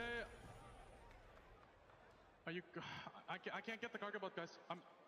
The straggler left from MDY White manages to get away while Legends Gaming pull it off for right now, backing away, having to be careful as Boogie Borders does land nearby. While taking a look at Crazy Raccoon, we saw the action non-stop over by Geyser. Well, guess what? 2 Rats with controller had already rotated through the tunnel, not trying to stay in Geyser for very long after what they witnessed from Kinotrope Gaming, who went for the 3rd party. Yeah, that's an interesting spot from 2R1C there. Trying to get the dregs from Overlook is going to be tough when they've got to backtrack it all the way over to finally something a little more south. Seems like perhaps staging maybe even the top of Thermal. Of course, yeah, you've seen Never to Change up the top there, and then, yeah, Maiden Heaven still sticking over at Climatizer. So, yeah, not nearly as many contests as we thought may get in there. Na'Vi, once again, splitting Dome and Launch Site. It is nice to know, after all the northern circles that we were talking about earlier, we are taking a trip over to staging, a circle that TSM is very familiar with as they take the evac tower to rotate after getting that ring console over from Lava Siphon. You highlighted Navy, another team that, like you said, also was able to split that loot from Dome, from Launch Site, also taking that evac tower so that way they can close in the gap before they make their rotate, probably from Tree. But so many other teams already ahead of the curve when it comes to their rotate. I mean, LG is already there at staging. Boogie Borders have also rotated from the edge side of things. Expect this action to really kick up here as we see more teams who have taken their time, like North Eption, now right here. Oh, okay. Yeah, well, they're running into Virtus Pro right now. They're a team, obviously, that is feeling it, and you can see. Jumping coming out of nowhere. I mean, literally left field. Renegade Bangalore. I mean, North Eption are actually going to go for the reset. This is going to be big here. Put on the conduit shields in this fight. Yo, I think Virtus Pro held off a little bit because they saw WMNDY on the other side over there in Monument. A couple of extra shots coming through, and as a result, VP have been doing so well, sitting at 2nd after that first game. Don't want to push their luck too much. Why risk it on a 3rd party for just a couple of KP? I think we should go here. Very true here, especially. They have the Blue Evos. They're trying to just make sure the squad is still behind them for right now while they make their rotate. WMNDY just looking to see if they can try to re-engage while North Eption are going to be way ahead of them, but coming in from the north side from Skyhook, it's going to be Elevate. Having to be careful. A lot more of these teams, most of these teams rather, are going to be coming in from that north side once they try to go through landslide, maybe by the tunnel. All right, teams pulling up around staging. You can see that Fnatic are right in the thick of things. So are 07, Boogie Borders, Legends Gaming, even TSM. I mean, have we been bamboozled here? They're really just throwing out everything at us. Even the Mirage from Sotuki. The Mad Maggie gets sent down here first, though. They will be able to at least reposition inside of the building for now. And a nice little ego check here for Crazy Raccoon. Love that. Seeing that on the other side too. It's going crazy and from so them as far well. away from Overlook side too, with so many squads. You know, in some Japanese tournaments, teabag is actually banned. What? Yeah, it is. So to see CR doing it like that, I feel like coming from them, that means even more. Listen, Gino, we could just say it's not a teabag. It's going to be a tactical crouch here in this case. My bad. Crazy Raccoon, after coming on top from that fight, feeling themselves, are going to be able to start rotating to get their time inside of that circle. More of these squads like Fnatic have been able to get that reset. Nobody's going to fall for that decoy. Legends Gaming also getting the scan just to see who's ahead of them in Mirage à Trois. One of the squads still rocking that conduit. It is nice to note, by the way, that the straggler from NDY White that we saw at the beginning of the game is still alive, and they did have a conduit themselves. They have not been able to reset, though, so that is something to keep an eye on. Yeah, looked like they were trying to go towards perhaps Skyhook to get the res off, but after all this time, I think they've reversed course and might be trying to do it in the ring over at Climatizer. Gotta go climb on top of this mountain. 07. Hearing some chants in the crowd here, as Legends are going to be able to get on top of the Mirage à Trois. No party here, though. Not going to start it as 07 are just looking. Or are they? No turbo on that Havoc here, but not even necessary. Just waiting to see. All right, it's okay. Look away, look away. That didn't happen. You close your eyes, it just never happens. It's okay. But also, I mean, come on, from that distance. I can see the people in the crowd like, as if they've never missed an entire clip of Havoc shots. Like, Legends Gaming are going to be able to dance around the Havoc bullets. Player K is rocking the charge rifle. I mean, even between him and Monsoon, seeing that charge rifle out into play makes me think little cuckoo cuckoo. Made in Heaven with the full purple Evo. Going to be approaching VP on the other side, but look who's on the hilltop. It's going to be E8.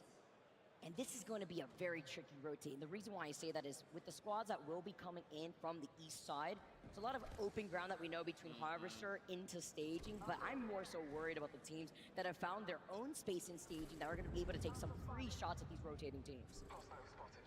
and it looks like it is going to pull back towards staging, not down towards thermal.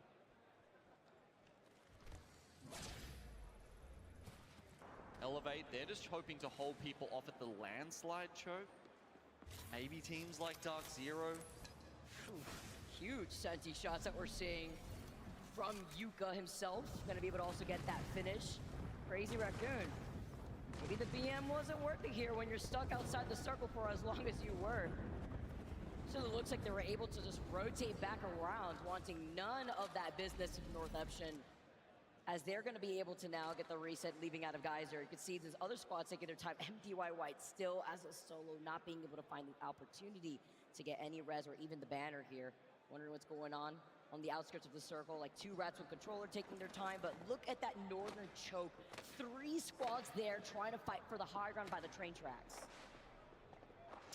Yeah, the fact that the other MDY White player is getting stuck in the zone makes me wonder if they didn't have enough meds. No, they're still moving around. No, they're actually okay. They did get the full reset. Huge. Able to get that respawn beacon up by the hill that overlooks Fragment East as Dark Zero coming out on top. Red Evo, double purple, having their own little side quest out here, while Jen also has the gold helmet. Important to note, while they're taking control over all this space, though, they're denying the opportunity for teams like Legends that had to backtrack a little bit so that way they don't get caught on the edge of the circle. Yeah, I think Zero, one of the best IGLs at tracking that kind of stuff as well. Who needs the gold helmet when? Which ultimates are they prioritizing in that point at time? It's, you know, it's a small thing, but it makes a big difference if that ult is up for a fight or not. That's Lava, and Made in Heaven having the high ground. Free beams coming in for Taxiton. Catching one Tappy, gonna be able to get loot on top of the death box on top of it here too. 20 squads still left. What's fascinating that Made in Heaven's presence in Harvester has actually forced everyone else to take Very different rotation paths. I mean, Virtus Pro, they were right there with them a minute or two ago. They've gone all the way down to the south of Thermal Station to come up from that direction. It's about sending a message. I mean, all that pressure from just taking up the space. They got 2 KP to their name. MDYW have not been able to fully reset here, it looks like, too. While Zero finding player K. It looks like Legends did try to rotate from that northern side, and they're paying for it. And Dark Zero went all the way out of their way into the circle, gave up the northern circle, top of train tracks position, just to chase after Legends Gaming. But you know what? It's not a winner. Dark Zero's feeling that confident, Genome, that they have so much points that they're not risking much of anything. They're booting Legends Gaming away. I mean, considering we're in Zone 3, they're taking significant damage. That is an interesting choice. Definitely one to go back through the VODs for, I reckon. But meanwhile, other teams getting stuffed back into that zone damage. Made in Heaven, one CR Inception, and you know, the landslide choke also an important part of this zone. But it's going to be MDY White coming in against 2R1C, and obviously they've struggled to get to this game, and it's all going to be for naught. Very unfun for them to deal with that. I mean, 2 rats from control. That was free KP from them, gatekeeping that team from rotating in. And Virtus Pro also get eliminated in your feed. Vayne going crazy himself with the Sentinel. One of the DZ players was just ahead of 2R1C there. They almost got caught out. I think they were looking for something over towards landslide, but here we go. Yeah, it was, I think it was Jen Burton who was all the way there by himself. They've obviously worked out the presence of the other team, and they just want to stuff them into that because Dark Zero can walk straight into the zone from here. They have absolutely no problems playing these tracks, whereas 2R1C, it's going to be so tough for them going back through the tunnel. Navi engaging on a fight. We see in the kill feed, by the way, Oxygen going crazy. I believe they've pinched 07 too, who are in a bit of a rut. May actually run into the solo of Legends Gaming, so it's going to be a 1v1 over there, while Navi engaging here on the south side. Oh, the southeast side of Harvester, right on the north side of Thermal Station by this choke. But while engaging on this fight, Luke is waiting for them. TSM nearby. Furia having double blue, 1 purple. Health disadvantage here to try to engage, as 2 rats one controller also trying to find an opportunity to maybe move in. Navi playing off this low ground could be incredibly risky though. They may be on the lip of that next circle. They popped the Beast of the Hunt earlier, but how are they going to try to rotate around this in this position? Fantastic question, Vicky.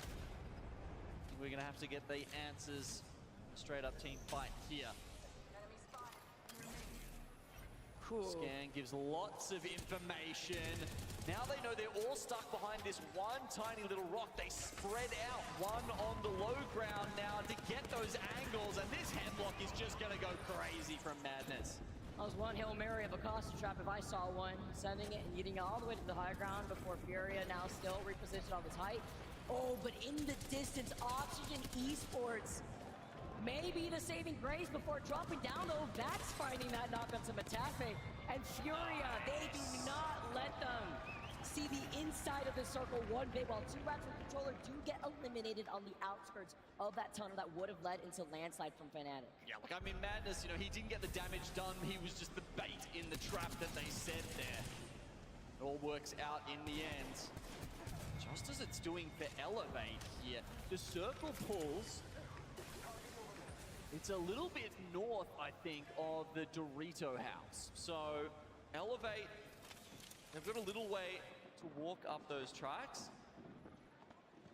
They'll have to worry about Furia now, who will be coming through the choke that we just saw them winning that fight in. Wow, this is free here. Fnatic have not only been able to take care of 2 rats from controller on the edge of that circle, but took an evac tower to land here. The onslaught of nades coming in, 10 squads left here. Satuki does not have the Mirage ult, but he does have that decoy sending it forward. Gonna be able to avoid a lot more of this pressure from the ults coming out. Yeah, just love that Mirage from Satsuki. He's trying to cause chaos with it. But it's so hard with Dark Zero pushing in with nade after nade. Oh, huge coming in with the wrecking ball here. The Warden has called, but Zero is unfazed. They get the knock onto Yuka, immediately closing in that gap. But the trade-off, they lose out on Sykes. Jen follows up, finds Leica. Now backing away just so that way Jen can reset safely. Gets a scan to see where the other duo is. Oh, I didn't see Bamboozled come up on the screen that much in ALGS, but it's not just you guys at home. Even Dark Zero, one of the best teams in the world, struggle to pick out which one is the real one and which one is the clone. But they've got the reset now, and Dark Zero here coexisting. LG under them. Fnatic, they've taken them down in front. It looks like there's never to change somewhere in here as well. Maybe on the oh yeah, under the like the ultimate low ground. Boogie Borders, however, in this house, so important. Furia are coming for them. You can see Elevate in the other train car down the other side though. Oh, maybe they peek up and have a look. I mean, look where at this point. I do love this off positioning from Madness, so that way he could give some suppressed fire for his teammates, but look who's behind him.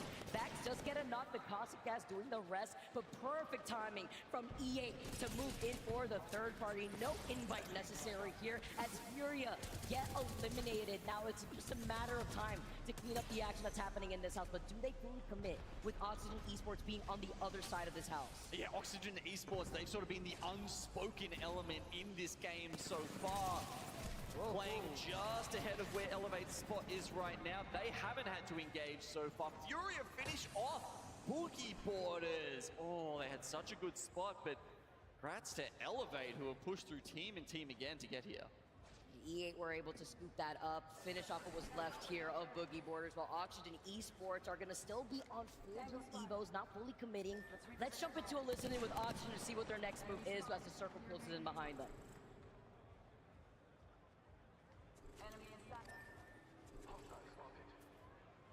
Enemy, let's check out this area.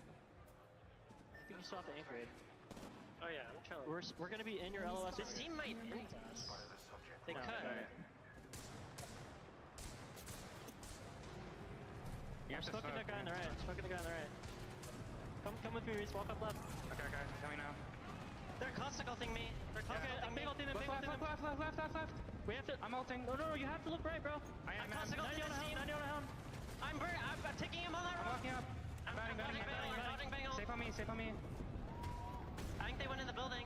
No, underneath the building. Team on the left. They're in a corner over there. Team on the left is still looking. Yeah. I think we need to kill right, guys. Wait, he swung me, bro. No audio, man. Fuck. All the way over here. 25. I'm done.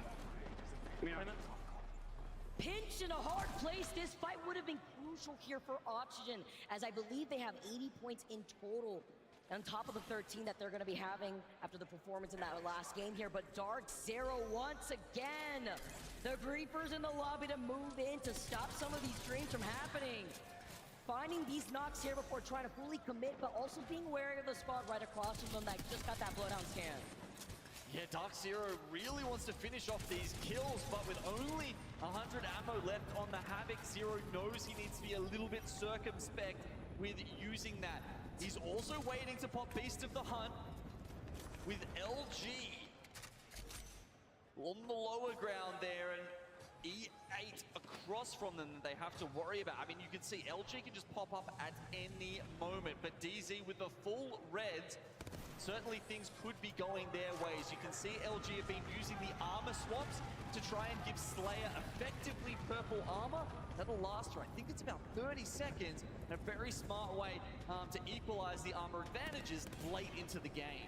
A huge point here too, especially with Sweep popping that ultimate accelerator, so that way they can have the bang ult for this next circle. It's crazy seeing the diversity of gameplay that we're witnessing right now, with LG playing very reserved, patiently on that low ground. Dark Zero playing this like it's a pub match with nothing to lose. Absolutely terrifying. As Elevate, though, have the elevation here right now. The slight lip of the high ground before they have to inch forward. They know exactly where LG is thanks to that Bloodhound scan, and they had the Beast of the Hunt ready, but Dark Zero taking a lot of damage as LG forced her climb up. Dark Zero just waiting. They're slowly pushing the other two teams into each other as they weather the storm of this bang ult. Will they get sent on the ticks? They know they're stunned right now. A smoke on the right side, that's to block off LG. You can see the scan gives them every piece of information they need. That was a huge knock with the Beast of the Hunt activated. A gold Devo, that is all they need for Elevate to take game number 2.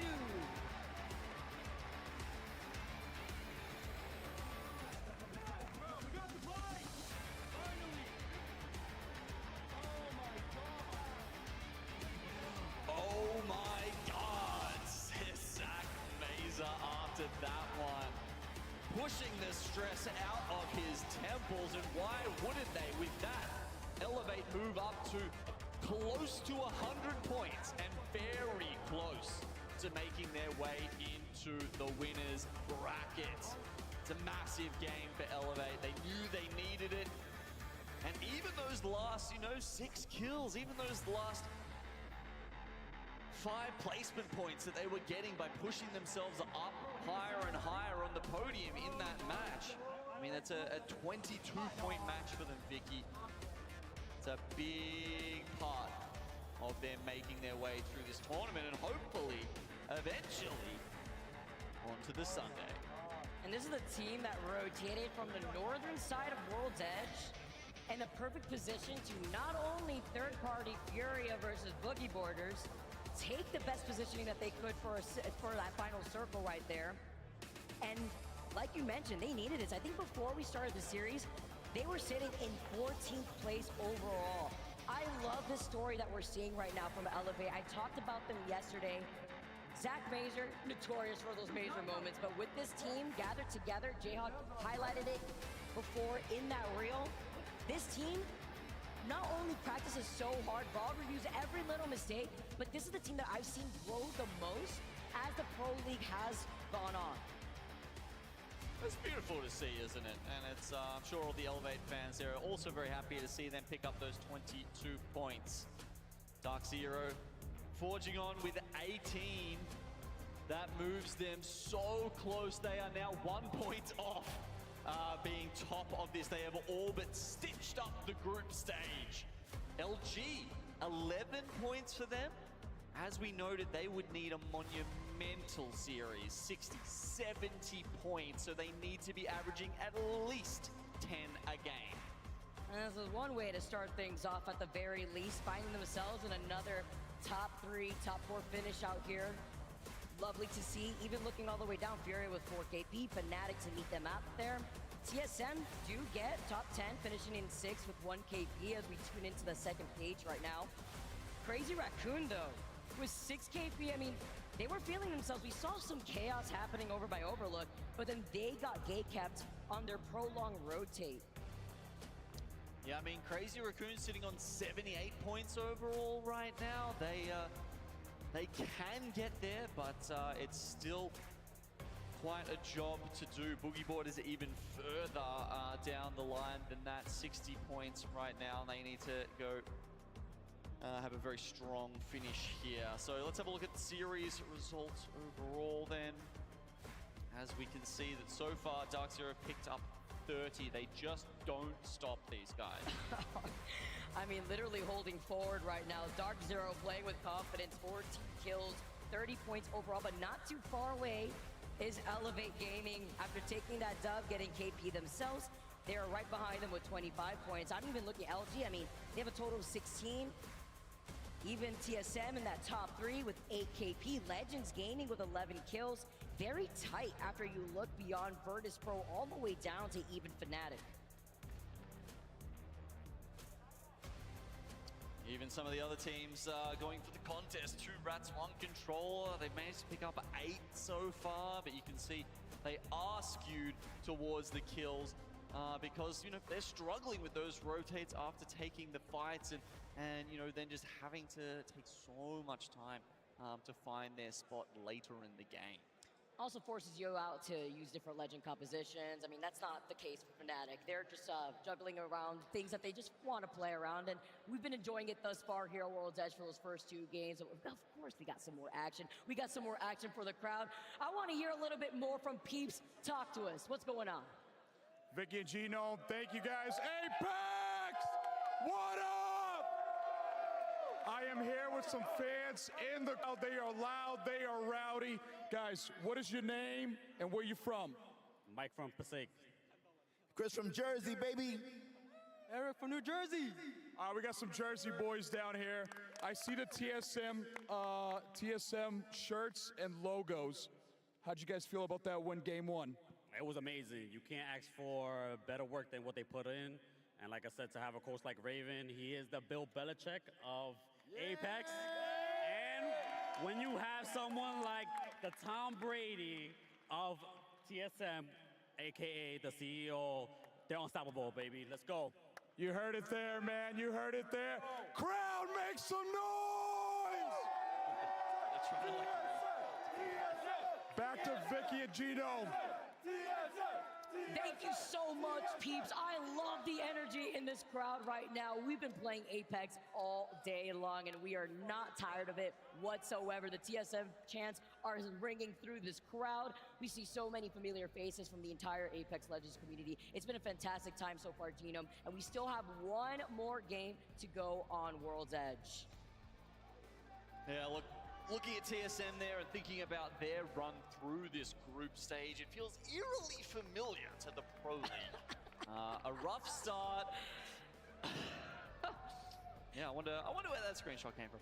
A rough start, and then, you know, they bring it back, as they always do. And now that they're sitting here at 91 points, is that 5 points away? Is that 10 points away? Is that 15 points away from qualifying for the winners bracket? It seems like TSM are certainly on that arc.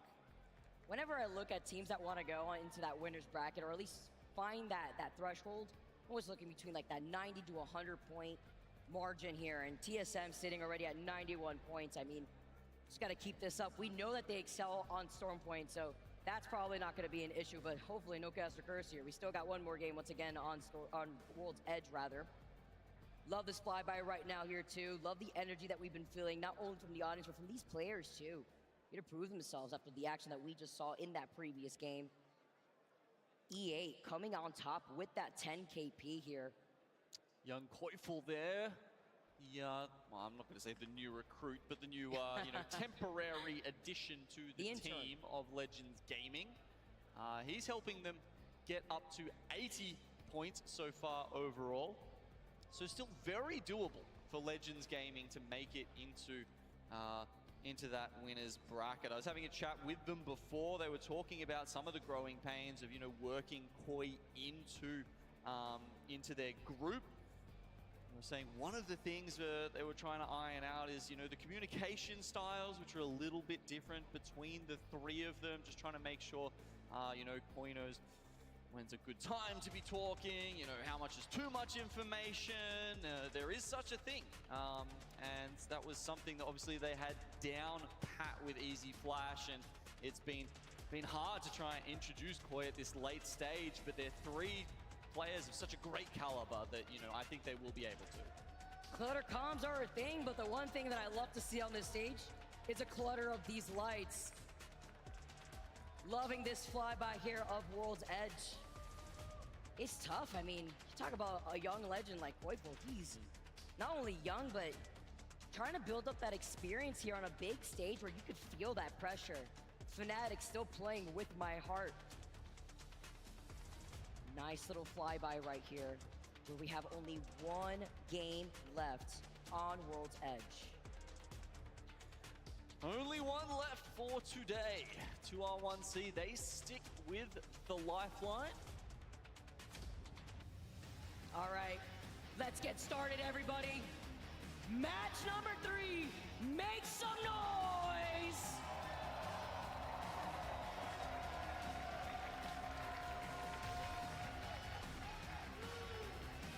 The last time we're gonna see World's Edge here for these group stages. And the 50-50s don't stop. Choosing chaos no matter what stakes are on the board here, Crazy Raccoon. Learning their lesson. They're gonna be able to split some of this loot over here by Geyser, but they are gonna be landing this side by side with 2 rats, 1 controller, who we saw in the last game. Go for a quick rotate through that tunnel side. Oh man, the landslide 50-50 also hasn't slowed down. This has been a way faster pace, as Legends Gaming looking to engage, but losing out player K.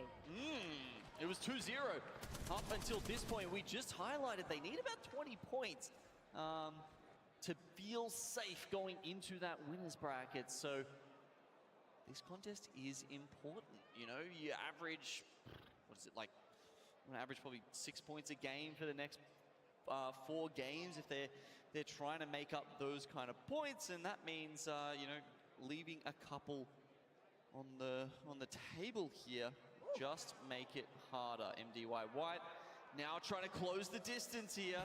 The Mozam comes in. Silent but deadly sometimes with some of those shots out here. The Mozam Cheeks gonna try to help them out, but Koiful gets beamed. The gravity lifts, helping them out, but look who's right behind with the alternator. It is Strafing Flame. He was one shot. He needs to just disengage for now, trying to pop the med kit before they try to re-engage the conduit, trying to push solo. Clutch He pulls it off. He pulls it off, but it's a conduit at the end of the day. The Radiant transfer. I mean, that is why conduit is so good for these early contests. Which I still love how his teammates, even while they were knocked, pinging exactly where their teammate was so he could get around the box and finish the med kit. But yeah, look, unfortunately, the earlier blows in the fight too much to overcome. Gotta see Real Legends Gaming situate themselves here.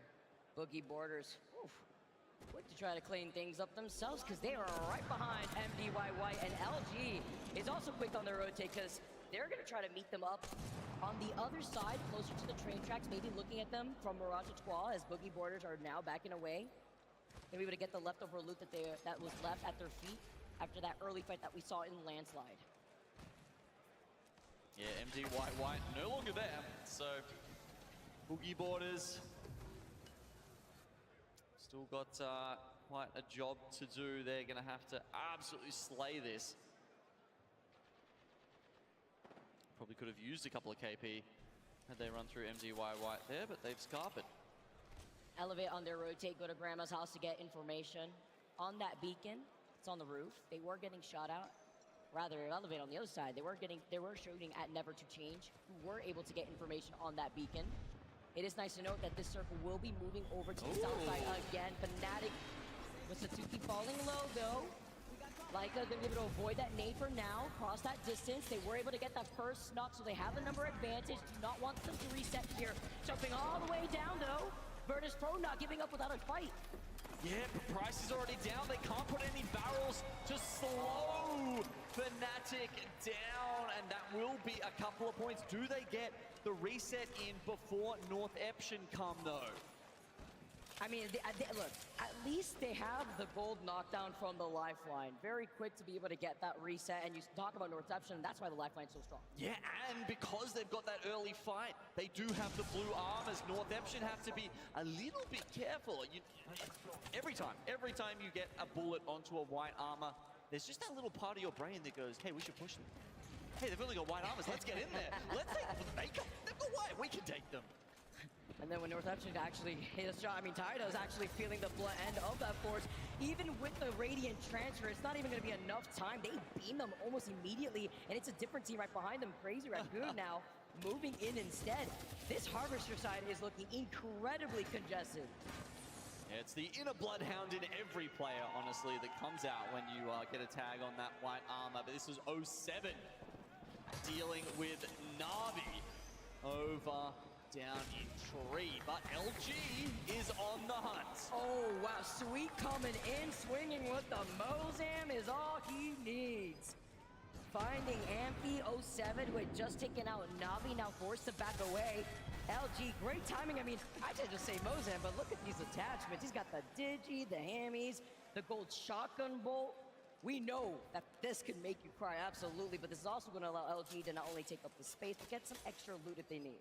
Damn, that's not even the gold Mozam. He's actually just picked up all of 3 of those attachments. But TSM, gonna take out 07 very quickly here. I think there's only gonna be the one left alive after this, but will they be able to deal with LG? We're gonna have to see. Let's jump into a listening with TSM as they realize that another team is right across from them, being LG. And loot the fucking buddy, smoking him. Grab all these meds. I have an evac. This team's leaving the close building, by the way. They're leaving right now. Where are they going? Towards the choke that we're gonna play. I'm 6'4", I'm 6'4" now. I'm getting his body. There's nothing else on it, really. Grab this Havoc. We need to hit Beacon for third. Okay. What's our meds? I'm 6'4". 4-2. 4-2. 8-2.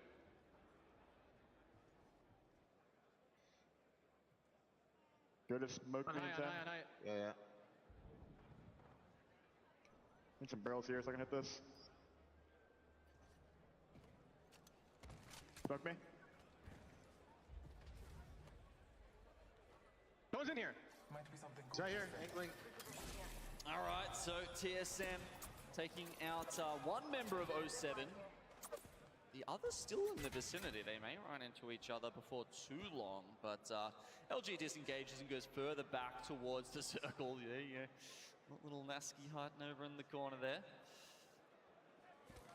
But it's actually a reasonably similar zone to last time. Actually, probably will end up a little more towards Harvester than staging. But still, roughly the same teams have priority to this zone. So, you know, those fights we saw earlier on in Harvester will play a decent role in who gets to sit in the buildings. Unfortunately for 07, they do not have a support legend on that roster, so no res is going to come out from here, but it's all about surviving on this last game of World's Edge. It is also nice to note that with Tree having both the survey beacon and the ring console, you could expect it, a lot of these teams to try to use that part of their pathing when it comes to these rotates. So LG actually backtracked just a little bit so that way they could see maybe if they could find an inch to a third party or even get that survey beacon. Already taking their time to rotate where we see more of these squads already over by Harvester. NTC playing off the low ground, but we saw the action go down earlier by the northeast side of Harvester. WMNDY here, Bookie Border still alive, never to change as we saw below. Crazy Raccoon waiting for them on the other side, while Dark Zero, again, this is Zero on his own mission. With the side quest on getting these red Evos as they claim heads, he's gonna be able to now move in after using that scan. Fnatic engaging right behind two rats with controller, actually splitting them up after seeing that they had blue Evos. Yeah, they've completely cornered Hiraki here. And that's just gonna be such an easy kill after Micey had already gone down. The one solo left from two rats with controller, I mean, we know that they were able to rock the lifeline before, so trying to get away. Right behind Fnatic, EMP coming in. Kino Trope trying to see if they can reposition themselves, but the beams coming in from one tappy. It's not gonna be enough as WMN clean up Kino Trope. 15 spots still left. They're trying to restabilize. It looks like that scan came out with so many other teams in the area. Crazy Raccoon maybe trying to see if they can rotate around them. Okay, Mr. K though. Can't stay complacent for too long. With Crazy Raccoon coming right on top of them. Great timing, but it is a trade right here between Just Not and Mr. K. Playing around the knockdown here. Chinese going on the other side. Misses out on some of these triple take shots, but it is okay. They finally get them out of here. WMNDY get taken out, but it's another team waiting for this fight to end before they can restabilize and now come in for the opportunity. Yeah, I mean, we call these ends of the buildings the snake, but it's a bit of an Ouroboros situation here with, you know, teams coming in and out from, and it's just a circle as they eat each other. Look, I don't know. I would not want to go on vacation on this side at least because CR are going to be able to at least get away in time.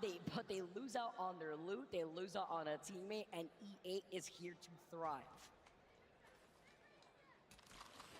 As we said, E8 were very close to qualification, most likely after that last win.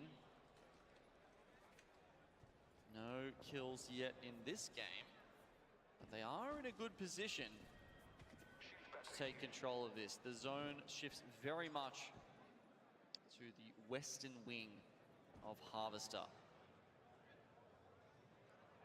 Down in Lava Siphon, you've got Fnatic pulling up on TSM. Furhol's taking on top of the roof, but Reps gets absolutely beamed by Leica. Using the Havoc, Hal trying to actually get some suppressed fire, but being isolated and Fnatic having that lifeline. Although Leica gets taken down, it could be an easy res right here. They get the scan for some more information. Ooh. But are they tipping here in this situation? Yes, they are. The last straggler from TSM just backing away the moment that Fnatic had the advantage, knocking two. Yeah, wow, Verhulst did really didn't have a lot of faith in his team for that fight, and you know, look, for fair reason. It was a really solid opening there from Fnatic, and TSM maybe just hoping to live to fight another day. A couple of placement points, obviously for them, these points do still matter. Meanwhile, look at Dark Zero and their cams. Looking completely unfazed, making their way downtown. Holding the south side here. By the empty building, though, as they do hold the edge of the circle, you could expect teams like Oxygen and LG to come across them shortly. First, though, it's going to be Made in Heaven at the outskirts of this. Oh, the 30-30 shots from Taxington. Finding Chaku, and Hierarch is going to meet him down on the ground. Jumping all the way before finding that last member of 2 Rats, 1 Controller. 12 squads left, but Made in Heaven. It's always the timing from these teams exiting out of Harvester to move in perfectly. It's always EA. Yeah, they're running the back of them now, Made in Heaven. Things are going so well for them just a second ago, but they have to tuck tail and run here with Elevate right behind them. And this is such a great spot from Elevate to play. Whoever sits essentially up the top of that hill will be very happy going into this final circle. We'll get, in 10 seconds, we'll get another peek of whether it ends, you know, closer to the blast doors that open up into Harvester, or perhaps on the hill with the river and the lava below it. Usually where we sometimes see it pull over to that north side. Ooh, yeah, it is going to be pulling more so closer to Harvester, but Elevate are in a great position as long as they can take care of Made in Heaven.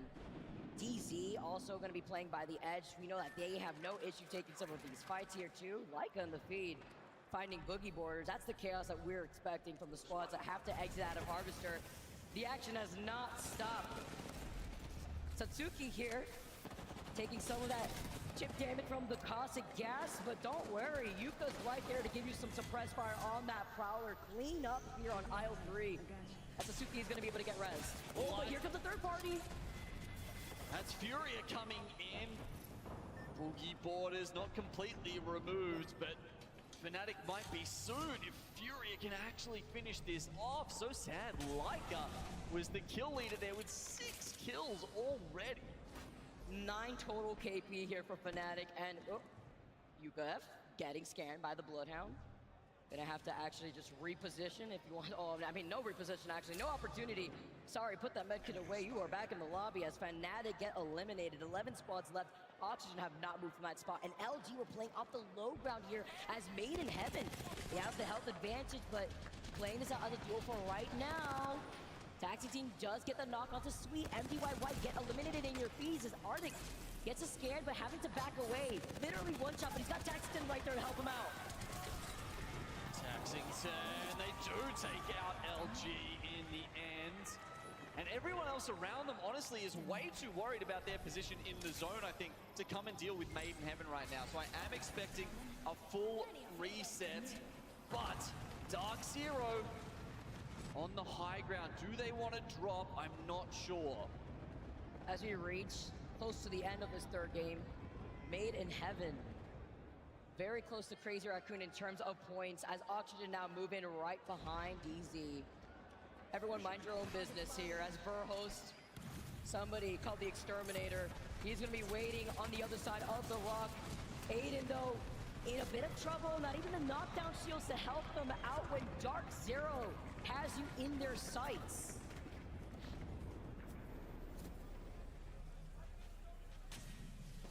TSM still alive as a solo. Dark Zero may find them at some point. May find Verhulst just lying around in wait. Made in Heaven, though, are on the other side of the ditch. Look at the Made in Heaven positioning right now. Made in Heaven making their way into that top 20 spot as they find more KP. 7 total KP for this squad. 8 squads left here, and they've claimed the building that DZ have been evicted from. But that was out of their own choice as they had rotated over to the side. They are getting pressured out by E8, as we noted before, that have been on that high ground since the mid-game here when they made that rotate over by the Harvester side. I mean, we talked at the start of this about how them and Crazy Raccoon were so close together in points at the start of this series. Potentially, they were going to contest each other, but they found a way to give essentially both of them a chance to come through in this series. Now, if they both continue to accrue points, they should be able to get through with still a couple of games left. But for the moment, they are fighting over that 20th spot. They had to give up that building because it's not in that next circle, but free high ground rotate for DZ as they probably are looking at Made in Heaven in their sights. Elevate still on the height themselves. Furia in their line of sight as Nasky trying to go for a little play. 07 still being alive too for so long after what we saw go down in Tree. Leave it over to Nasky to get the job done here. 7 squads left. Made in Heaven, they've been playing down the bottom. You're often just at the mercy of other teams down here. Lots of stalagmites here that you can hide behind to try and dodge these bang ults, but at this point, for Synetic, it's really just placement points he's after. I mean, while DC is so busy with Made in Heaven, we see a braver shot in the distance onto Zero from Crazy Raccoon. Dogma trying to make the miracles happen out here as Furia hold on to this height. Nasky, knowing the situation, pulling off this ultimate accelerant. We got the rat cam going on. He's found a whole bunch of ultimate accelerants somewhere. Might actually have another bang ult ink to help him get out of this. But no, looks like Elevate scanned him there. You can see that red outline. He's dodging, ducking, diving. He's still alive. Finally, it's zapped from EA to take him out. Now, it's Elevate. They're on the high ground. So are Dark Zero. You've got Made in Heaven down the bottom. Crazy Raccoon, you can see as a duo hiding behind their barrels, just using the claw stick. He's basically 2 legends when you're inside a building. And then you've got Furia on top of Harvester. That's how we're sitting right now with our last 5 squads. These rats keep getting away. Made in Heaven is still alive, but Furia know exactly where he is. Synetic taking a page out of the Nasky book for dropping down. But look who's right behind him, Dark Zero. Yeah, that's an interesting decision. I'm pretty sure they were up the top, so as far as I can tell, they have deliberately made that choice to play underneath. Crazy Raccoon is 2 points away from making it into the top 20 right now, and they are playing this out as a duo. Gonna have to take some circle damage before making their next move, but look at all those nades. I mean, he just barely got that Nox grenade out. Crazy Raccoon eliminated as Furia move in. So they don't get the extra points. Meanwhile, Made in Heaven is still accruing placement points at this instance. Furia, they drop off the roof and get decimated by a combination of EA and Dark Zero. Synetic still alive with the top 3 spots left. Make it 2 with Elevate Gaming versus Dark Zero. Okay, Elevate, very much on the height right now. But they're trying to desperately get rid of these evac towers because they don't want Dark Zero to be able to get back up. The climb is basically impossible, but they waste too many bullets on the first one. Is the care package weapon enough? I don't think so. Absolutely not. Back to back. Elevate is here to stay. No threat of the evac tower with DC moving in at a disadvantage, looking at their position. But can we talk about the rat, Made in Heaven, surviving to the top 3?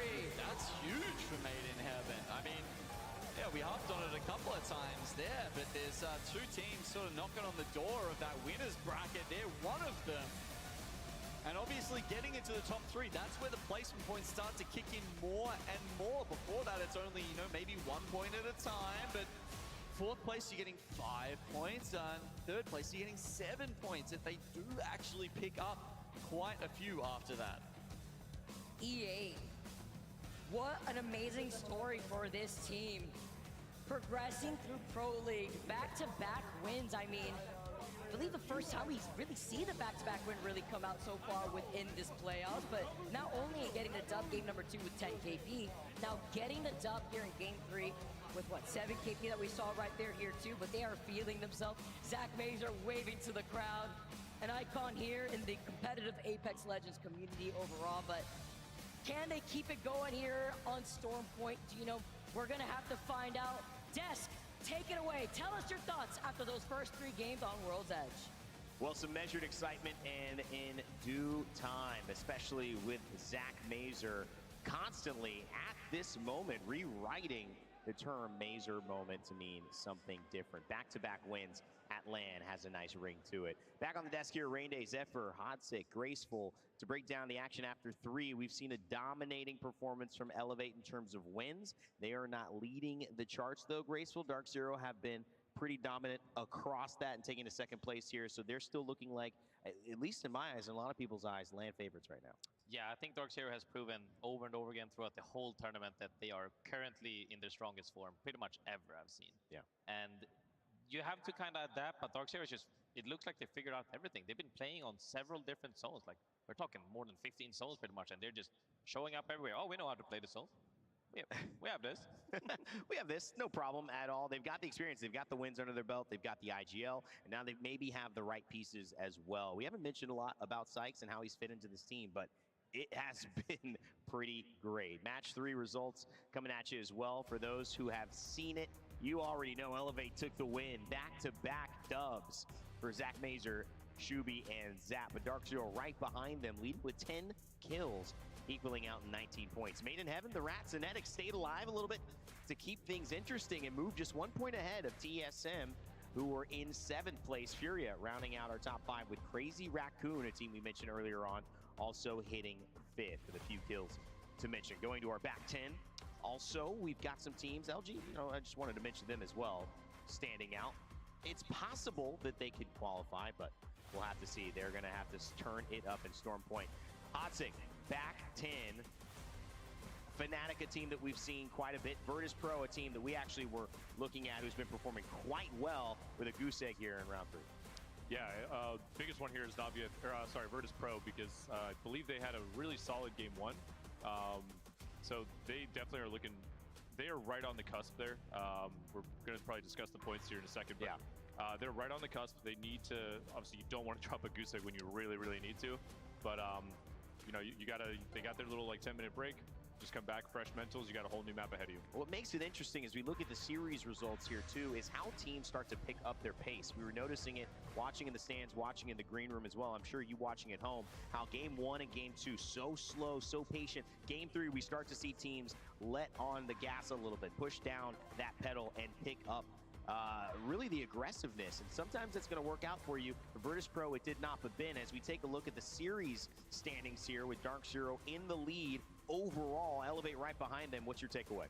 You really got to be careful here looking at the majority, especially with teams like Oxygen and Crazy Raccoon kind of faltering. And notable too as well, 07, we've seen them have some of these stronger starts, but ultimately now we're looking for those residual finishes. I talk about kind of the minimum point amounts necessary, and it's still relatively good games you need to find, but bigger than what we are currently seeing. It's been a strong, I think, showcase in terms of a team that's been underperforming in LG. I did mention them. I kind of want to go back to that as well, because that story may be something that is, if you throw it out in the Cinderella style, maybe it could happen. We're throwing there. TSM at this point, though, looking like as long as they handle a little bit of business, they'll be okay moving in, but there's still a lot more to do. And I think when you take it into perspective as we go through these final circles, there's a lot of room for improvement with some of these teams too. I'm sure sharpness, Hodsick is a big one coming into it as we take a look at match 1. Obviously, yeah. I mean, you can't have a LAN without talking about TSM. And obviously these guys have, I mean, the story of most of the LAN is they've had a really, really rough start. So to see them come out with a huge win in game 1 is great. I kind of had them as my personal prediction because I talked to Hal in the middle of, during the second set. We both watched most of it together. And he was just kicking like his feet like a little schoolgirl, counting all of Red Rams, all the lack of points that they were getting. He was counting every single one, and you could tell he was hungry to make sure, one, that they don't qualify, and 2, that they have a chance. So I had a really good feeling about them. He looked like he put the pass behind him, and he looked like he just really wanted to win this one. Do you think that sparked them up a little bit? That got them going? A little fire underneath them, that Red Rams contest? Oh, absolutely. I mean, they, you know, as Vaxlon said earlier in the day with his interview, I mean, there is a little bit of NA getting humbled in this lane. And I think it's about time, to be honest, like, if I'm being real. So I think it sparks a little bit. I mean, no one likes to go out like that, especially a team with that much veteranship. And of course, in match 2, it would still be a story of North America being humble, but 2 strong performances. The team we highlighted in Elevate would take this game too. Elevate has been one of my personal favorites, especially since, you know, having been able to sub in for Zach for C9 a long time ago. Yes, when he was sick in Sweden, when that's he was right. sick in Sweden, I got to, you know, play for him. And you guys made winners. We did indeed. Top 10 in the world, baby. And, you know, I've always been rooting for him ever since then, you know, since we got a little bit personal. And he has been grinding. And I'm saying grinding, he's been, you know, out of Pro League, back in Pro League. People doubted him. He's back now. He's gone through being a meme as the Mazer moments. I'm waiting for, like I said before, the Mazer moment. And I feel like with 2 back-to-back wins that he has recently had now, he has a great momentum leading forward, and he's showing that he should be in the finals. I want to get back to that in a second, but Zephyr, game 3, it'd be the same situation. Elevate would find themselves in a battle, and they would take it.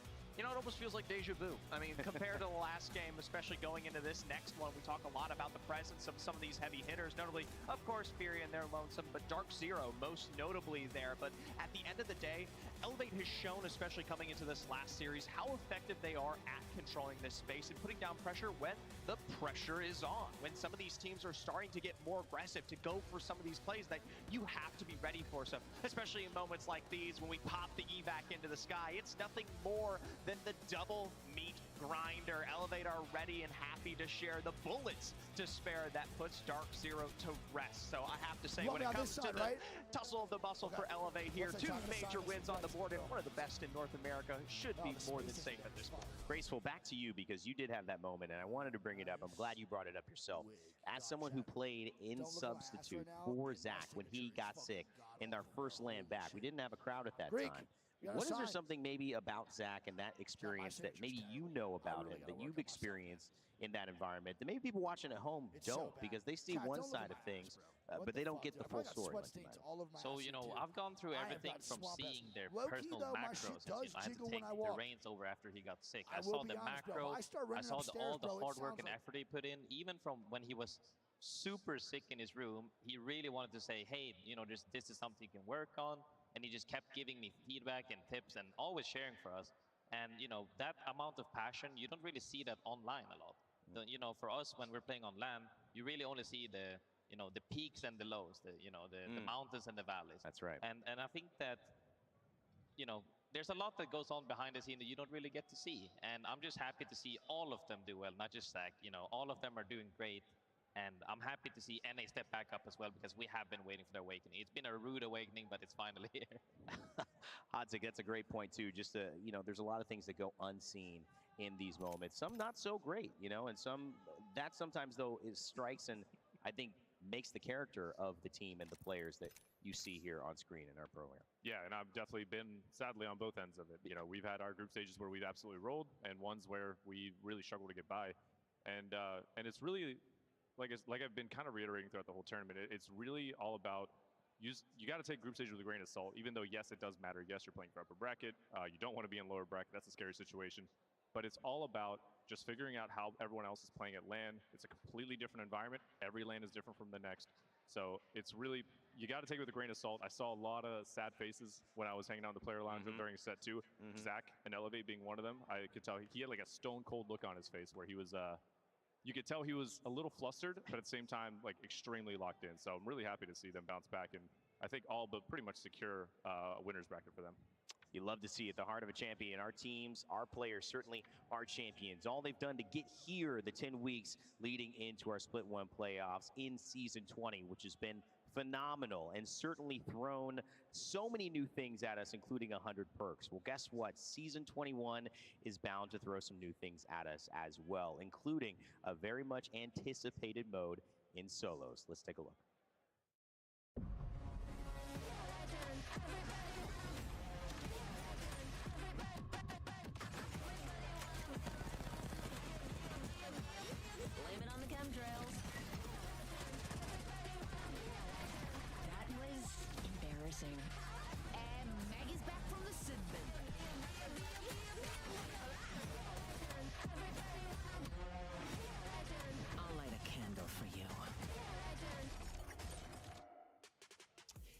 Season 21 Solos is coming down, and just to get the hype started here at LAN in person, we will have our first ever Solos Showdown on Sunday before the finals begin at 1:30 Pacific time. We will have your favorite creators and community members going head to head.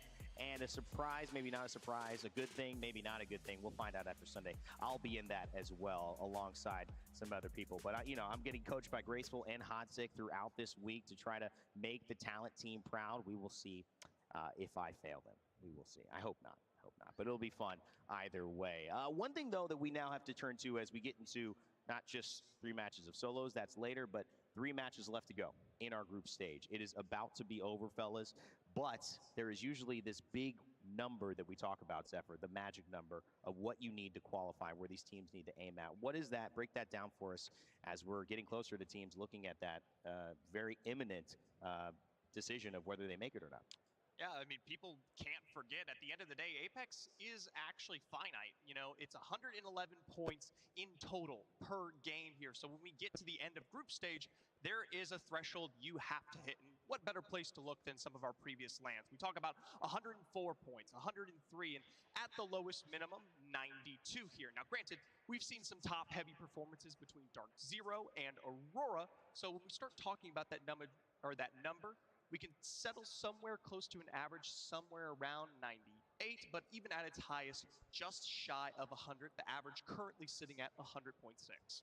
And just to be, very clear about that, coming into this at a point, let's say we were talking about LG, with 34 points, it sets the stage, Hodzik, for what you would have to do, some type of 70-point crazy game, which Dark Zero looked like they're actually getting close to doing. Yeah, I was going to say, LG's going to have to do some respawn farming or something. I don't know. It's looking a little out of the picture for them, but yeah, I was talking about E8, I believe, I don't remember exactly, but I believe they maybe around like 44 points at the moment in the current game, and I think they came in with like 73, something like that, so I think E8 is probably pretty good, we can say, but I mean, a lot of these teams are going to be looking and probably talking to themselves like, what should we shoot for, and the reality is most teams just need to go in with the mentality of, yes, we need a certain amount of points, but at the end of the day, we just need to win the game. That's usually, if you put yourself in a spot to win the game, if you're able to identify that win condition, you are able to produce a lot more points off that. So you want to think less. Everyone's thinking about that number, but you don't want to really fixate on it too much unless you're really in that, like, really close to it. You know you're going to die and you need to just play for kills. Well, this is going to determine it. Tomorrow still has a chance for teams who do not make it into winners right away. Elimination 1 will kick off our action in the morning, but you do not want to be there if you do not have to. Winners is where these teams will all be vying to find a spot in.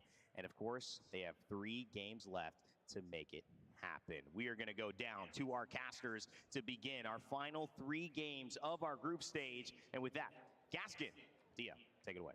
Thank you so much, Randy. We are, as they said, about to jump into the last 3 games of the group stage, the last 3 opportunities that these teams will individually have to move themselves up into the winner's bracket. I'm here with Gaskin. Gaskin, it's nice to be alongside you, and I have to ask you a question. What does it feel like to be casting now with 2 people today that actually have some hair? Yes, I love Onset roast. I've been getting roasted all day, and Onset, he needed them. We wish him well, of course, and he'll be back tomorrow, but great to be alongside you. Can't wait for the finale here today, because as the desk was mentioning, as you alluded to, we have to find out who is going to get into that winner's bracket and who is going to fall into that dreaded elimination bracket. We heard on the desk they were kind of mentioning the magic number, somewhere mid-90s maybe is where we're thinking at the moment, but we'll learn more as matches 4 and 5 go on. Hodzik was mentioning something really important here as well. There are some teams in this group for whom actually getting into winner's bracket is starting to get a little further out of reach than would be reasonable to make up in the next 3 games. And for those teams, it's most important that they stay mentally on top of it, and importantly, play as they would, or as they're planning to in the elimination bracket, to give themselves the most value out of the practice that they're getting in the group stage. And just to give you an idea of where the cutoff currently is, Disguised are in 20th place on 87 points. So at the moment, Disguised are making it into the winner's bracket. However, Crazy Raccoon only a point behind. So we'd have to imagine that Disguised will fall out and sadly fall into that elimination bracket. But that means that there is a target for these players at the moment. It's somewhere around 90 points. And as you said, there are a lot of teams who still have a lot to do here in 3 matches. Let's see if they can do it. As already Legend Select has begun, you'll notice some Horizons, some Conduits being picked up already. And that's very much to allude to the fact that we've got a couple of contests going on Storm Point. MDY White and Legends Gaming should both be dropping around Stormcatcher as declared, and never to change in Fnatic, who should be going head-to-head at Down to Beast. Yeah, Fnatic, who have been going up against NTC on both maps, and they've asserted their dominance, and they're going to be kind of cruising, you'd imagine, into that winner's bracket. However, for NTC, who currently reside in last place in the overall standings, it hasn't been the best of days for them, but maybe they can make that elimination bracket run. We will have to see. As the dropship, it is going to be from south to north, so those on the southern side are going to get a nice early drop, getting to loot up, and perhaps getting to priority position if they can get a ring console. Teams like Na'Vi, teams like Furia that are landing towards Echo HQ and Coastal Camp are the ones that will make their first moves. Stormcatcher, for now, conspicuously empty, but that's just because we got 2 teams rocketing in. Legends with the small lead, but MDY White landing all the way on the western side. We split this directly in half. Legends grab a gun, but an RE45 may not be what they were looking for to turn the tide. Strafing Flame goes low, and immediately a Radiant Transfer comes out, leaving player K to take the roof. The rest of Legends regrouping and resetting. Hey, I'd take an RE45 every day in a contest. Legends Gaming in 25th position overall, by the way, against MDY White, who are in 36th. So very important points on the board for both of these teams, and it's whether they want to get involved in a quick scrap here. You can see there's a little bit of a delay. They're kind of sizing one another up, trying to work out if they can get any sort of advantage with any angle. Could it be disrespectful or ingenious? MDY White choosing not to run Conduit or Horizon, these hot drop picks, and instead play with Catalyst for the later game. It does leave Legends with a small skirmisher's advantage, but a nice shot from MDY does leave them this time with the roof as the teams play Ring Around the Rosy. Honestly, I like it. I think that if you want to qualify here for the winner's bracket as MDY White, you need to be thinking about the late game, not just about the contest. Yes, you might win that initial engagement, but then what happens later on? Catalyst, you never know. It could just be that little bit of something that you need to get further.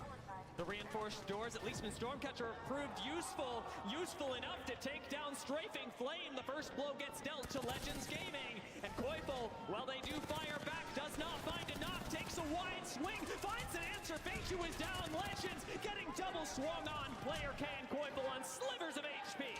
Double car is going to do a lot of damage, but you can see there was a reply on the other side, and now Legends have to work together here. You can see Koifel very much. Oh, sadly, you're just going to see the snipe out of nowhere. The Sentinel does the job, and Legends Gaming eliminated. What a massive fight that is for MDY White to win. It's not the only fight going on. Never to change have lost out themselves, this time at checkpoint, choosing to leave Fnatic alone at Down to Beast, and instead go for 0-7. Big win for 0-7. We've seen from Checkpoint, they have found victories so far in this tournament. Now, as the action dies down, we can look towards the circle. We're heading up a little bit further north, just probably west of Command Center is where we're going to be going.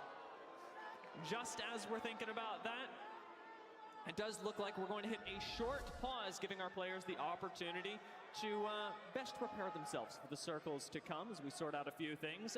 Now, when we're going up towards the north, as you mentioned, there are a couple teams that'll have priority on this zone. I think the desk was actually the ones mentioning LG, who have the winner's bracket a bit out of reach, but they should be able to. Full props too. Yeah. Can they can't talk when paused, no? I think they can. 3, 2, 1, and here we go. The fight for TSM on MDY White is going to commence yet again. Now starts to give you the lay of the land of the overall standings. I did mention Disguised in 87 in 20th place, so that's where everyone's aiming for. You've got a few teams that are going to be a little bit lower than that, trying to find points to progress. You've got the likes of Na'Vi. They are on 70 points, so they've got a little bit of work to do, but not unachievable. And this is what the desk was talking about. You have some teams that had a lot to do, and then you've got some teams who have less to do. That's certainly true. We've got just a few seconds until the game does resume once more, giving, say, teams like Na'Vi the chance to jump back in. We'll be starting this one off in 5, 4, 3, 2, and 1. Let's jump back into the game of Apex Legends, bring ourselves into the final 3 games. And Furia already with their own rotate out of Coastal Camp. have slid right back into it. There was no sitting back down in chairs, no delay for them. So we've already got some early movers. Crazy Raccoon being one of the biggest movers actually that I've seen. They have been so quick to try and get towards maybe Cascade Falls. Elevate Gaming also there. But on our screens, you can see TSM have made their move over to Stormcatcher from Lightning Rod. It's going to be 2R1C and MDY White both nearby. Controlling the height at the moment. TSM know there's been a catalyst that passed by recently, but unfortunately for their composition, hitting a ring scan isn't really possible as they've chosen to bypass the opportunity for a Caustic or Watson, Rampart, etc. entirely. Instead, a survey beacon is the one thing that'll give them data, and I like that they're hanging around for a bit, giving other squads the chance to get in position and start heading towards the next zone. TSM currently in 15th position, by the way. They are in that top 20. They're on 95 points, so I think that with just a few points here in these next few games, they should be good for that winners bracket. Quite the kind of turnaround after what we saw initially on day one here at ALGS Split 1 playoffs. But they still have to get the job done, and they will have that magic number in their heads, which Zephyr was mentioning sometimes can be as high as 100 points. So still a little bit to do. Got another team joining the party, 2R1C. Maybe making an impact as they wait for a fight to break out. MDY already low as Mingyue does fall quite low. Has the ultimate still available. Feiju, again, the first to go down, and MDY have lost momentum before the fight really even kicked off for them. They trade back on to Hal, but remember, a third party still absolutely possible as MDY desperately disengaged. Yeah, 2R1C are waiting in the water here like sharks, just hoping that some blood will spill so they can smell it and then start to join in on the fight. Isberho's taking a lot of damage, too much damage. 2R1C find that first knock themselves. It leaves TSM as just one member standing, and into the building they go. The breach has occurred. 2R1C take control of Stormcatcher with two different squads now. MDY and TSM both on the run. 2R1C 33rd at the moment in the overall standing, so again, they need to do quite a lot. Maybe this could be the significant point of them turning things around and making a difference in this game to start to push themselves towards winners bracket. So again, another look up towards the map. You can see it's getting very congested just on the western side of Command Center. Boogie Boarders are making their way down slightly. TSM, you can see one remaining player still alive, and potentially an opportunity for TSM to get back into things up at Lightning Rod. They'll have the move up towards the north if they want to try and take the top of Command Center. You can evac tower into center zones later on to try and go for a safer play.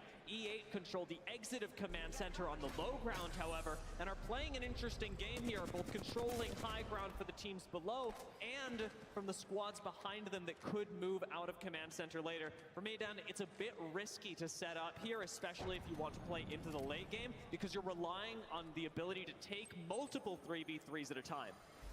See the kill feed. MDY White were eliminated by 2R1C as well. So 2R1C win the Battle of Stormcatcher in the end, and they can start to think about their move from the southeast. Now, TSM have been able to get one of their players back, and oh, they got it! No!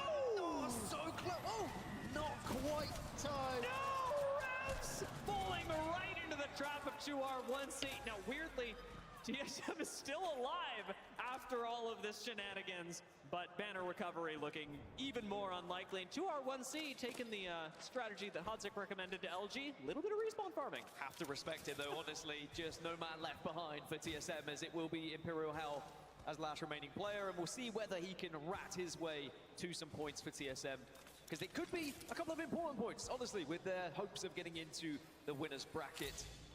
We'll have to see how their journey does later on. It's going to be pretty close. I think we've got one med kit left, and well, that'll let you get into this zone. The next one, we're going to be just a little bit further away, and teams like Boogie Boarders should be looking up north, expecting a full squad to rotate in. I think they'll be very happy if they see just one person. We've got such late movers here as well. Virtus Pro are still at the mill, right? They are still just sitting in the red. Northeption are going to be late to move.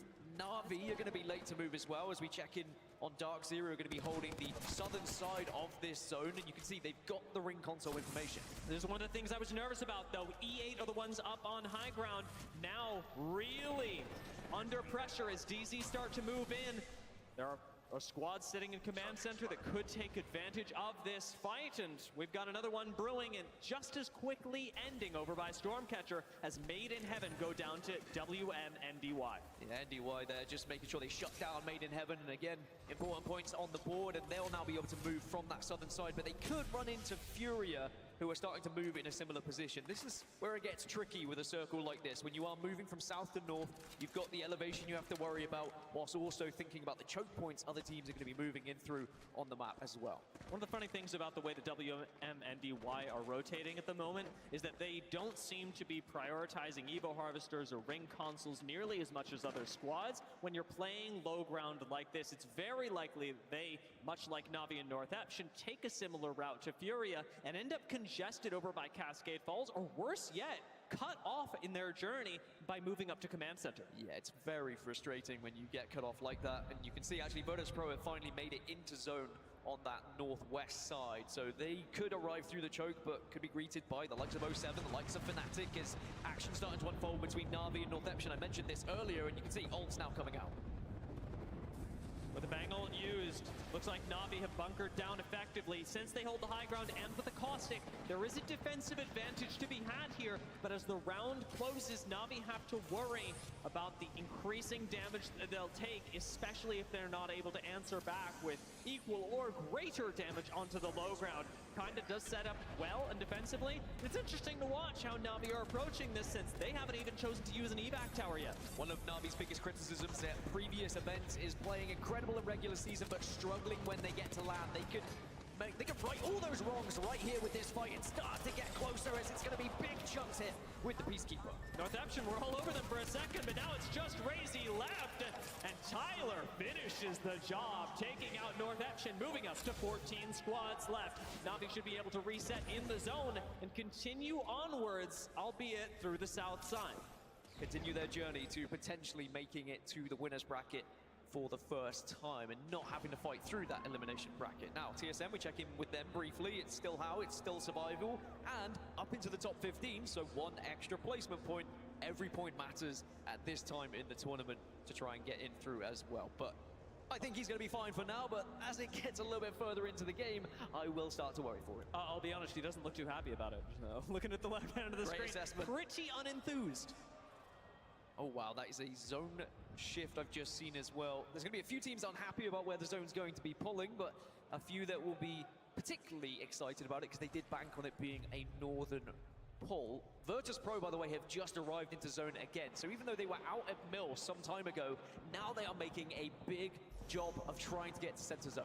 Another scan connects onto Hal. 2R1C aren't able to chase that down, but they are looking down at Virtus Pro. Chaco takes a big chunk and does reset briefly, allowing Virtus Pro a chance to chuck some meds of their own. Second Bangalore ult going to be thrown down by Sharky to cover an eventual push, and it should keep Virtus Pro alive for a few seconds. They are unfortunately sandwiched between two teams. However, it's the thing keeping them alive, at least temporarily. However, that second scan probably confirmed it's only two players, so 2R1C are going to want to full send this to wipe out this squad. 2R1C, jump on in. I think we've got a third party maybe moving around, but they clean that one up pretty quick, and Virtus Pro are unfortunately no more. LG giga late rotate, moving through the mountain caves from Lightning Rod. Should be moving in behind Boogie Borders in the next few seconds, but this next ring's gonna hurt quite a bit, and they won't even get to see TSM on the other side. Yeah, TSM eliminated in 13th. Now, LG, for what they've got to do if they want to get into the winner's bracket, they are currently 32 points off that current top 20. So you'd have to imagine that 40 points is what they would need to be to get in the next 3 games. Not unachievable, and we have seen Sweet do some crazy things when it gets to the late game and later games in these tournaments, but we'll have to see whether he can find a little bit of that sweetness. Taking height for now. They won't have to move for next ring. Fnatic, however, different story. They take another engagement. Furia, having lost Vaxlon at the moment, are hoping to make a trident rotate. but find themselves cut off by multiple squads. We knew this choke was going to happen. We knew Furia was going to be in trouble. Fnatic right alongside them don't manage to actually cut off the Trident. And as WNDY fall, Fnatic look to as well, with Yuka already having gone down. Yeah, Na'Vi, Fnatic, Furia, 07 all in this area. This is going to be carnage, but it's a lot of KP that could be available for a team like 07, who've been holding this area for quite some time on the southwest of this circle. Navi's move up the hill, actually going pretty darn uncontested right now. Well, we did see DZ move through this area previously. It's Fnatic that currently gatekeep the height and swing on down, looking for a pick on Na'Vi. We know Fnatic are a duo, but that doesn't seem to be stopping their confidence. Tyler's got to give up the high ground, finally stick a few meds on the low. And Matafe, well, he looks safe, now can't support the rest of the team with smoke. Sko is down, Tyler joins him, kinda sits behind a gold knockdown shield, but we're saying goodbye to Na'Vi in game 4. Kinatrope and 07 were all working together against Na'Vi and Fnatic there from a distance as well, may I add. Some of those sniper rifles so detrimental for your chances of getting into the circle. As we can now see, LG have made it far enough in where they're going to be right on top of Dark Zero here, but is it just two of them now? Does seem that they can hold onto space together. There's no real need for either squad to start moving out. For 07, very different story, as their low ground position necessitates that they make a move and make a move fast. Let's take a listen in with 07 to see how they do it. Okay, I'm gonna go from the bottom. Okay, listen. Shut the fuck up. Nasky, what do you want to do? Let me do. Give it comms. He's sliding down on you. Did you crack him? Red. He's still there. One blood on. Coming. I got loot. He went back. I gotta grab that bow. Can you smoke it for me, please? I'm going. Here. I'm dropping loot. I'm dropping Amphi real quick. Okay. Bad. Amp next. 4 cells. Yes. I need heavy. I just need heavy. Play yellow. They evac in. Yeah, just come up. Move up. I'm gonna be a bit late, okay? Look at that evac though. They might land on a building and shoot us. We gotta watch out for this. Yeah. Flying above us. We're getting ready to play yellow. We play the crafter here. Red ping. Yep. They're gonna find us. Kill. Blood.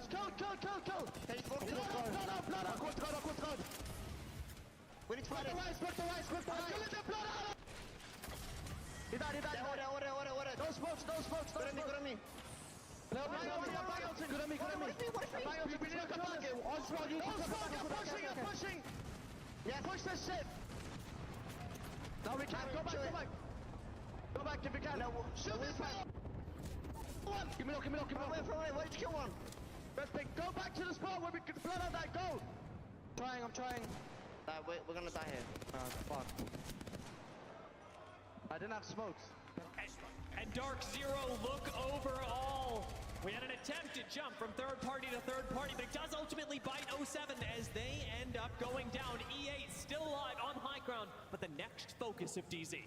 Confirmation, by the way, with points that have been scored, Disguised have dropped out of the top 20 and will be in the elimination bracket. Currently now, Heroes have overtaken them in 20th position from their performance previously. It was because of Oxygen and what Oxygen were able to do with their points. They've jumped up temporarily into that top 20. So the team that's at risk now is Heroes in 20th position. We've also got a story of hope for 2R1C. With the points as they stand, they're just about 11 away from securing a spot in the winner's bracket. From inside of wall, their position should be relatively unchallenged, though they don't have a lot of verticality to take a win in the late game. Do they stay in wall, play for placement, or do they move out and play for the win? I think this is winnable from where they are. I mean, you've got a rat that's to the side, and a takeaway shots like that. 2R1C might just have a real opportunity of winning this game. Dark Zero, LG are going to be on that right-hand side, on the eastern side, but LG are just a 1. Elevate are going to be on the southern side. They're going to be the ones most at risk here of just being focused, I have to say, because they're going to be slightly approaching from downhill. But Dark Zero, they are commanding so much space right now. They are the real threat to 2R1C. Jen Burton alone just moving up with a smoke and pushing Kinatrope away from height. Pushing, in fact, Kinatrope and E8 together. We know it's time for rotates because Rolling Thunders are starting to be called in, and Jen Burton looks overall. Yeah, get the smokes down, try and get any sort of cover to make a move and hope that you don't get beamed whilst you're crossing. Sadly, though, when Jen Burton's watching, you're not going to have much opportunity to rotate. Zach Mazur's just gone down.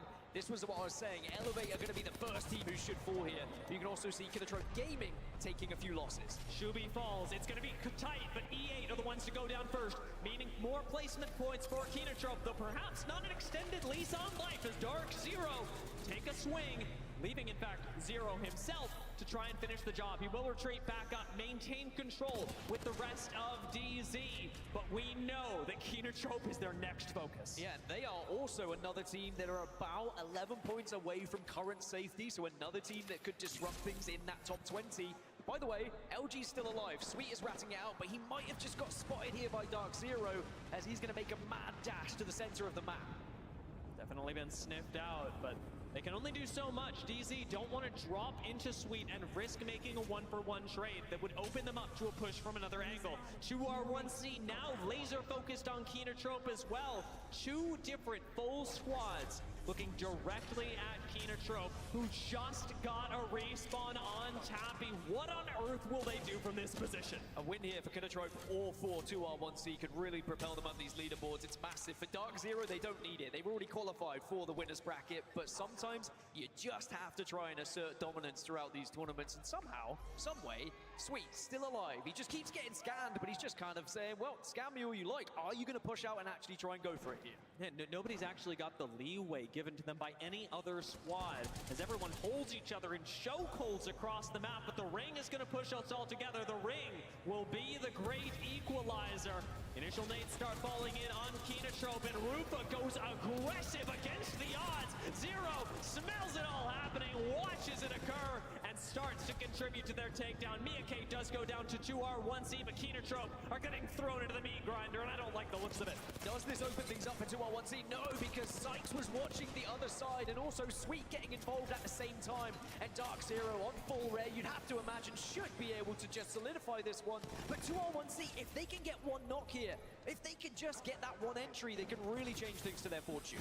Miraculously, LG is still alive. We just saw Sweet take the zip up behind Dark Zero, as of yet unspotted. They're facing all towards 2R1C, giving Sweet the chance to stay alive for a bit longer. Jen Burton drops down, Vicey falls, Yarka falls. 2R1C and Dark Zero are really in it, but it gives Sweet the chance to third party, and he comes from the low ground. Can Sweet do it? Havoc in hand, turboed up. He takes the 2v1, drops, but man, was it good. Dark Zero taking fourth.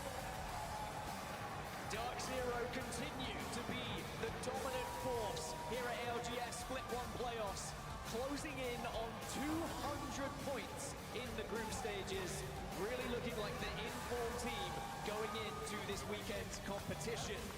However, there was still brilliant points gathered by the likes of 2R1C, Kinotrope as well. Even